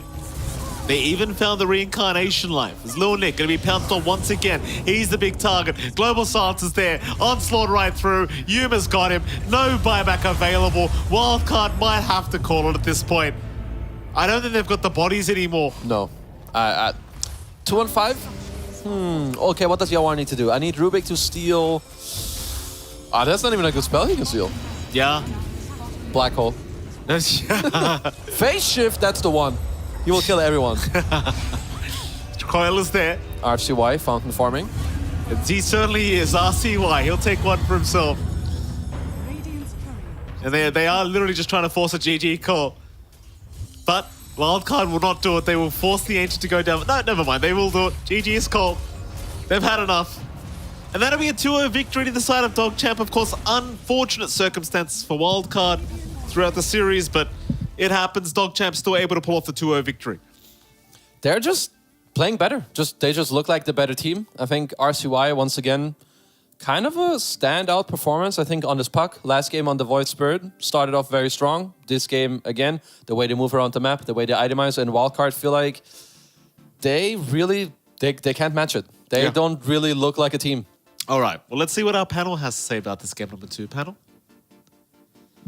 Thank you very much, MLP and Keza. Yes, indeed, it is DogChamp who take the win, and Wildcard will be eliminated and will be going down to Division 2 after this. This also secures DogChamp as 3-3 at the moment, which means they are secured for Division 1 next season, but will not be going to the Major. But still, a result for this team, I would say. You know, their start was shaky. They had this strange thing going with Sunlight and Russell, but now they bring in a new player, and I think they look so much better this series than we've seen them before. Yeah, the big difference maker, having an actual carry player, considering the theme of 2 offlaners in the team. Yuma came into this team to play today very well. Very good performance from start to finish, especially in this game too. I wouldn't say that he did any highlight plays, but he was there when you needed that carry player to be there. Yeah, I mean, he has a good hero pool. We've seen a lot of teams try the double offlaner approach or not play with the real carry. Doesn't seem to be a winning strategy, at least for this patch. So I think bringing in a real carry player who has hundreds of games on actual carry heroes is very helpful. So that's what Yuma, that's what the Yuma's definitely helping out with. Or I feel like, Sunlight or maybe Russell in the past are they're kind of learning their new rule, but this is Division 1. You have to be already ready. You already have to be the best at the heroes you play, and you don't have time to learn something new. Absolutely, yeah. And, Wildcard, they have the experience on their side. They're all in the right roles, but something just didn't click for them this season. And in this game in particular, where did it go so wrong? Because they were ahead in the laning phase pretty heavily. I mean, there's a couple of factors. I think one is inherently their draft was a bit on a timer here. And the second thing is I believe they made really good plays here on DogChamp, or you can say they're misplays from Wildcard, where Lil Nick ended up getting really high net worth. He was looking very promising, but ended up in very awkward situations multiple times, dying, giving back that huge advantage he did have. And unfortunately for me, Wraith King is just a miss. Didn't really see much happen from this hero in this thing. Yeah, and I think it's debatable. Was Radiance the right item choice here? Should he Doesn't have gone for the matter what you Desolator? buy, Exactly. honestly. kind of. Yeah, like does the Desolator give you like this 1 to 1.5 or maybe 2 minutes timer to actually make a play happen, get a kill or two, and would that have changed things? It's such a short time span. So I mean, I agree with you. Was it really down to just that? Probably not, but. Yeah, I think this hero, there's a reason we're not seeing it picked up a whole lot. And it's not even like it was a hard counter game. You know, maybe last pick you can see something crazy like that coming through, but in this situation, I don't think so. And this is what the overall scoreboard looks like, 0-9 on the Wraith King, my God. I mean, Sammy Boy, of course, having him beat by 0-6. a true sailor's if exit there's from one Sammy. thing from Sammy that he's going to keep, he's going to keep the most death record. He will. He will. Maybe all divisions. Sammy delivered. Oh, he never fails. He's going He out never with a bang. fails. He's going out with a bang. That's our king right there. Sammy Boy doing it in style. But over on the side of DogChamp, you know, when it comes to MVPs, we've definitely got a few options. RCY played outstandingly on this puck. He absolutely dominated. Yuma as well, turning people inside out on the slug, and he will be our MVP for this game. And I think shout out as well to Flea on the Primal Beast as well, because he just set his puck and his Slark up for so many kills. Yeah, I mean, I feel like the Slark was just always in the right place. He hit a bunch of really good pounces as well. The hero choice itself is like also very good, right? Extremely good, We're not seeing like the old dog champ where they're completely limited with their hero pool. And he pulled out the Terrorblade game number 1. He was Grandmaster on it. Pull on a Slark. He's Master on the Slark. This guy has been playing carry for a long time, and it shows. He's really good at it. And he used to be on the team as well. So, like, for Bloody 9, his job as a drafter just got so much easier because he can actually just pick carry heroes now. And he's got a carry player who he knows as well, knows the strengths of after Division 2. Does beg the question why Yuma left in the first place, but I think that's just NA things, and I think we'll just leave it there and not try and dig any on the further. other side. It always is. It always is. But sometimes you just need to stay and grow your own damn grass. But DogChamp certainly doing that. And now we can move into our interview. We get to talk to somebody from the side of DogChamp. And the person we're going to be interviewing is Mr. Sunlight. Sunlight, how's it going? Is this a big relief to now secure yourselves in Division 1 for next season? Hi guys, feels great. Feels great to win against Wildcard, even though they're looking probably not that good in this season. But anyway, it's good that we're not leaving for Division 2 at least. Definitely. So I'm just going to go straight in and ask, this swap with Yuma, is this something which you're going to be considering for the long term, or is this just a one series thing? No. It's for one series. We probably gonna play with maybe with someone else next series, or maybe back with Russell. But he just came in time and helped us. Okie dokie. Well, your next series is going to be against TSM. What is your approach going into it? What kind of result do you hope to have from that one? Well, always wants to win, right? But right now we're realistic. Like we're struggling having a fifth player. We don't have a carry player right now. And I want to step up again into carry role. So probably we're just gonna have fun for sure. Like we're satisfied with the result right now. Gonna try to find the person with whom we're gonna play some tournaments aside from DPC. So yeah, that's the plan. Probably gonna have fun. All right, enjoy it. Absolutely. T-Panda. Sunlight, congratulations. It's been a while since we've seen maybe the last. I'm not sure if we had winner interviews with you last year in the DPC tour, but you've been around for a very, very long time. You've even been in a team that was one of my favorites back in 2015, good old Power Rangers, which was back in the day. You've been basically in an interesting situation with this team, like playing the two different roles. But what's clicked with this team? What are the positives about DogChamp and your time in the team? To be honest, I don't want to offend my teammates by that, but I think I'm just trying to give more knowledge that I know right now, that I learned from past teams, from captains. Thanks for Sammy Boy for that as well. And we're just trying to build like a healthy team, trying to give some knowledge to our young prodigy RCY, and fixing some moments on macro, like especially we had the last series against Bait. I was sure we were gonna win it, but some unfortunate things happened in game one. Second game was a mess, and I think we're trying to fix all these bad moments that happened to us. And this series, we were for sure better than we was before. Again, thanks for Yuma. He has such a strong voice and was helping a lot with calls and stuff. But I still think we've done a better job than before. About the play styles that you kind of talked about, what are the stuff that you've brought with you into the team and maybe introduced with maybe the East European Dota background? Is there something that you brought along in the team that you could maybe name here? I've learned a lot from Spartan back in the days when I played with him in an aggressive mode. From Sammy Boy as well, maybe he do not look like a great player in Post 5, but he has a very, very good understanding of map, how people should split, what zones they should protect, and so on. And of course, it's some Europe matchmaking things, like trying to always pressure the enemy whenever they dead, try to cycle jungle whenever it spawns, and so on.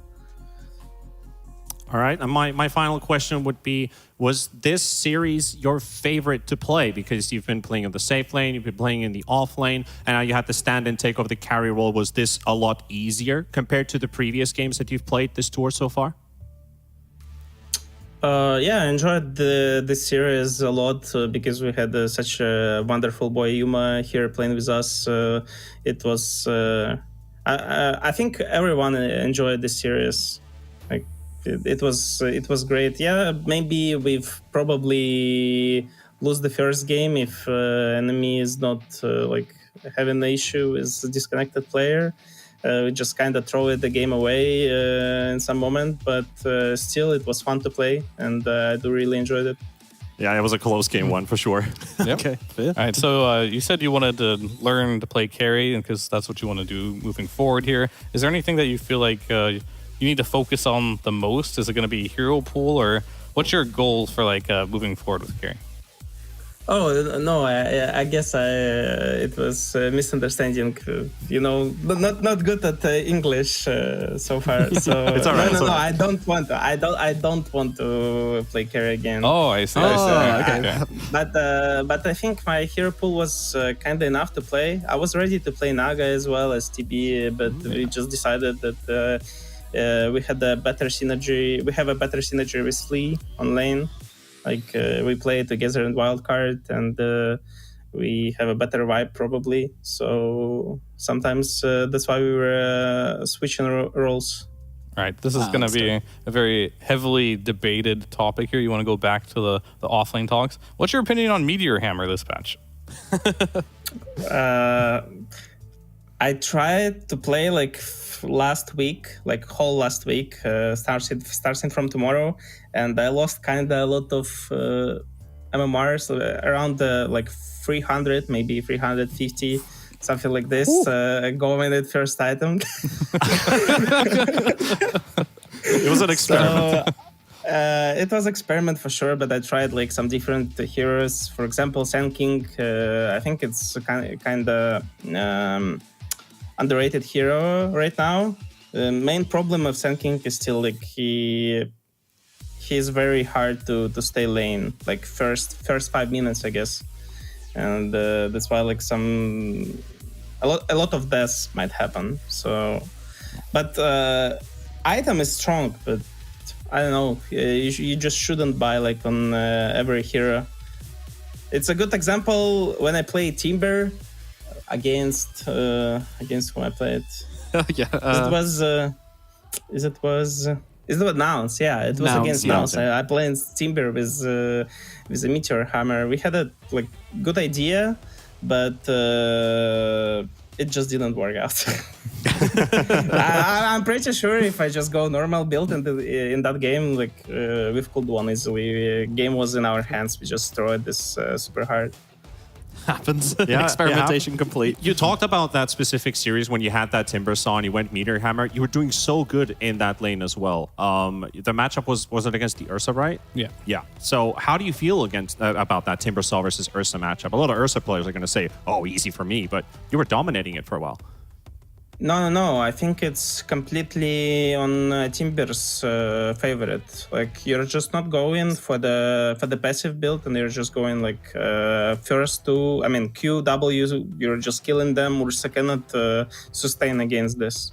Like you damage him very heavy, and he need to bring like more region. He also, if I'm not mistaken, he didn't went for a ring, like fast ring.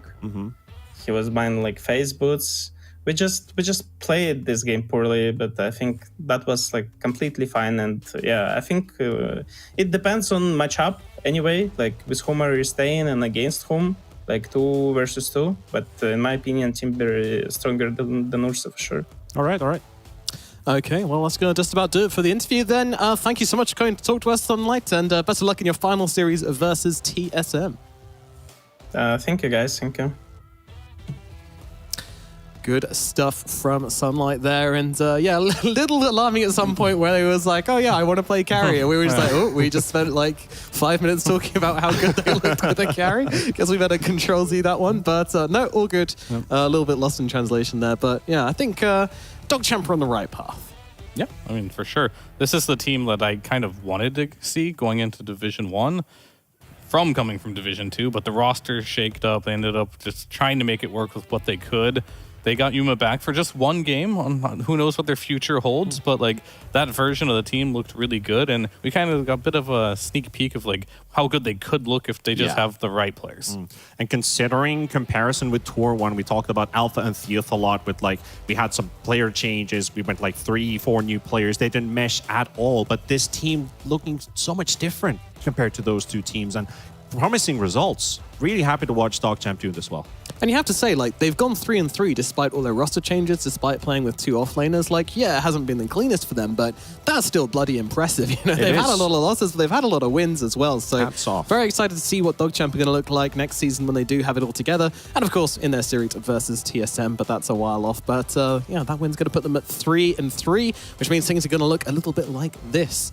Now wildcard, unfortunately, they're sitting down now at 0-6, which means there is no chance of them getting out of that relegation zone, meaning they will be going down to Division 2 next season. All that's left to find out about the bottom side of the board is how 5-Rat 4 staff are going to do.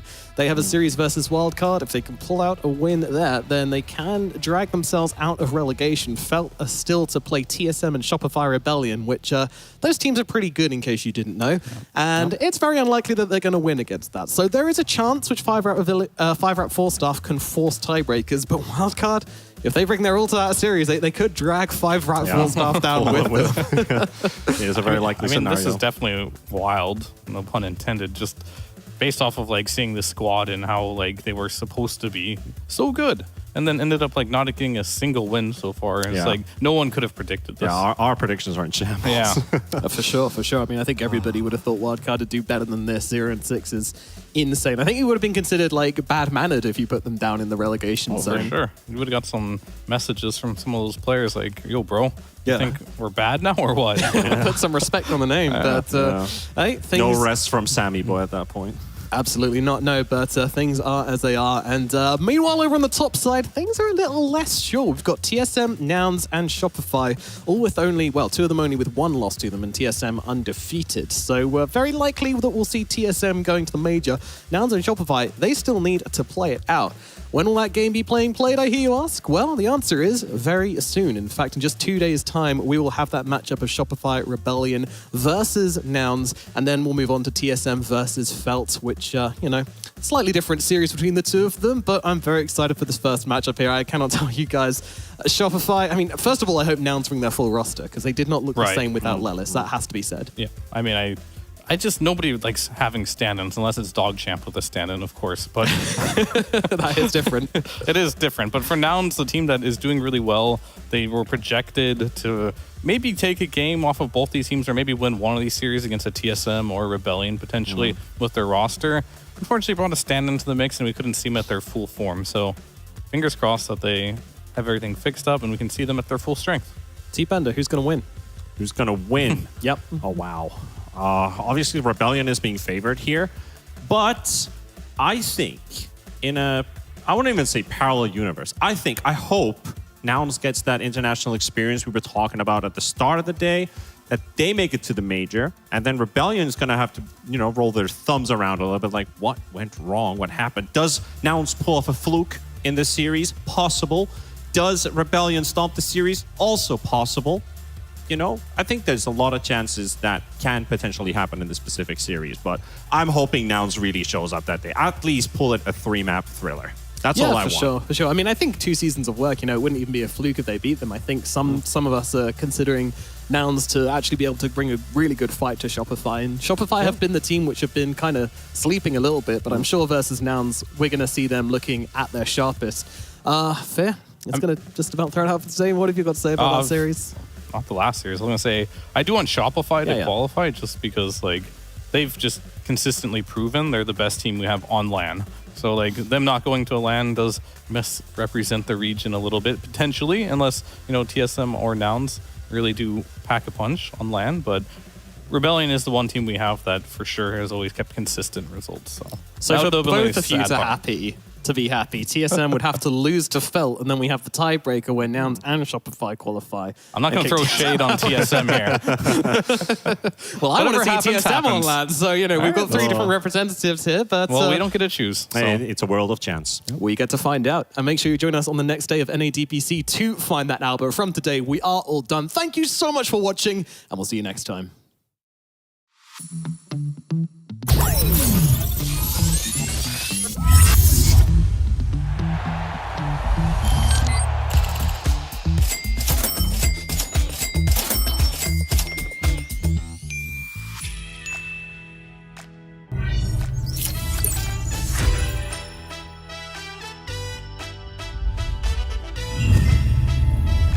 Watch more, earn more. Full TV.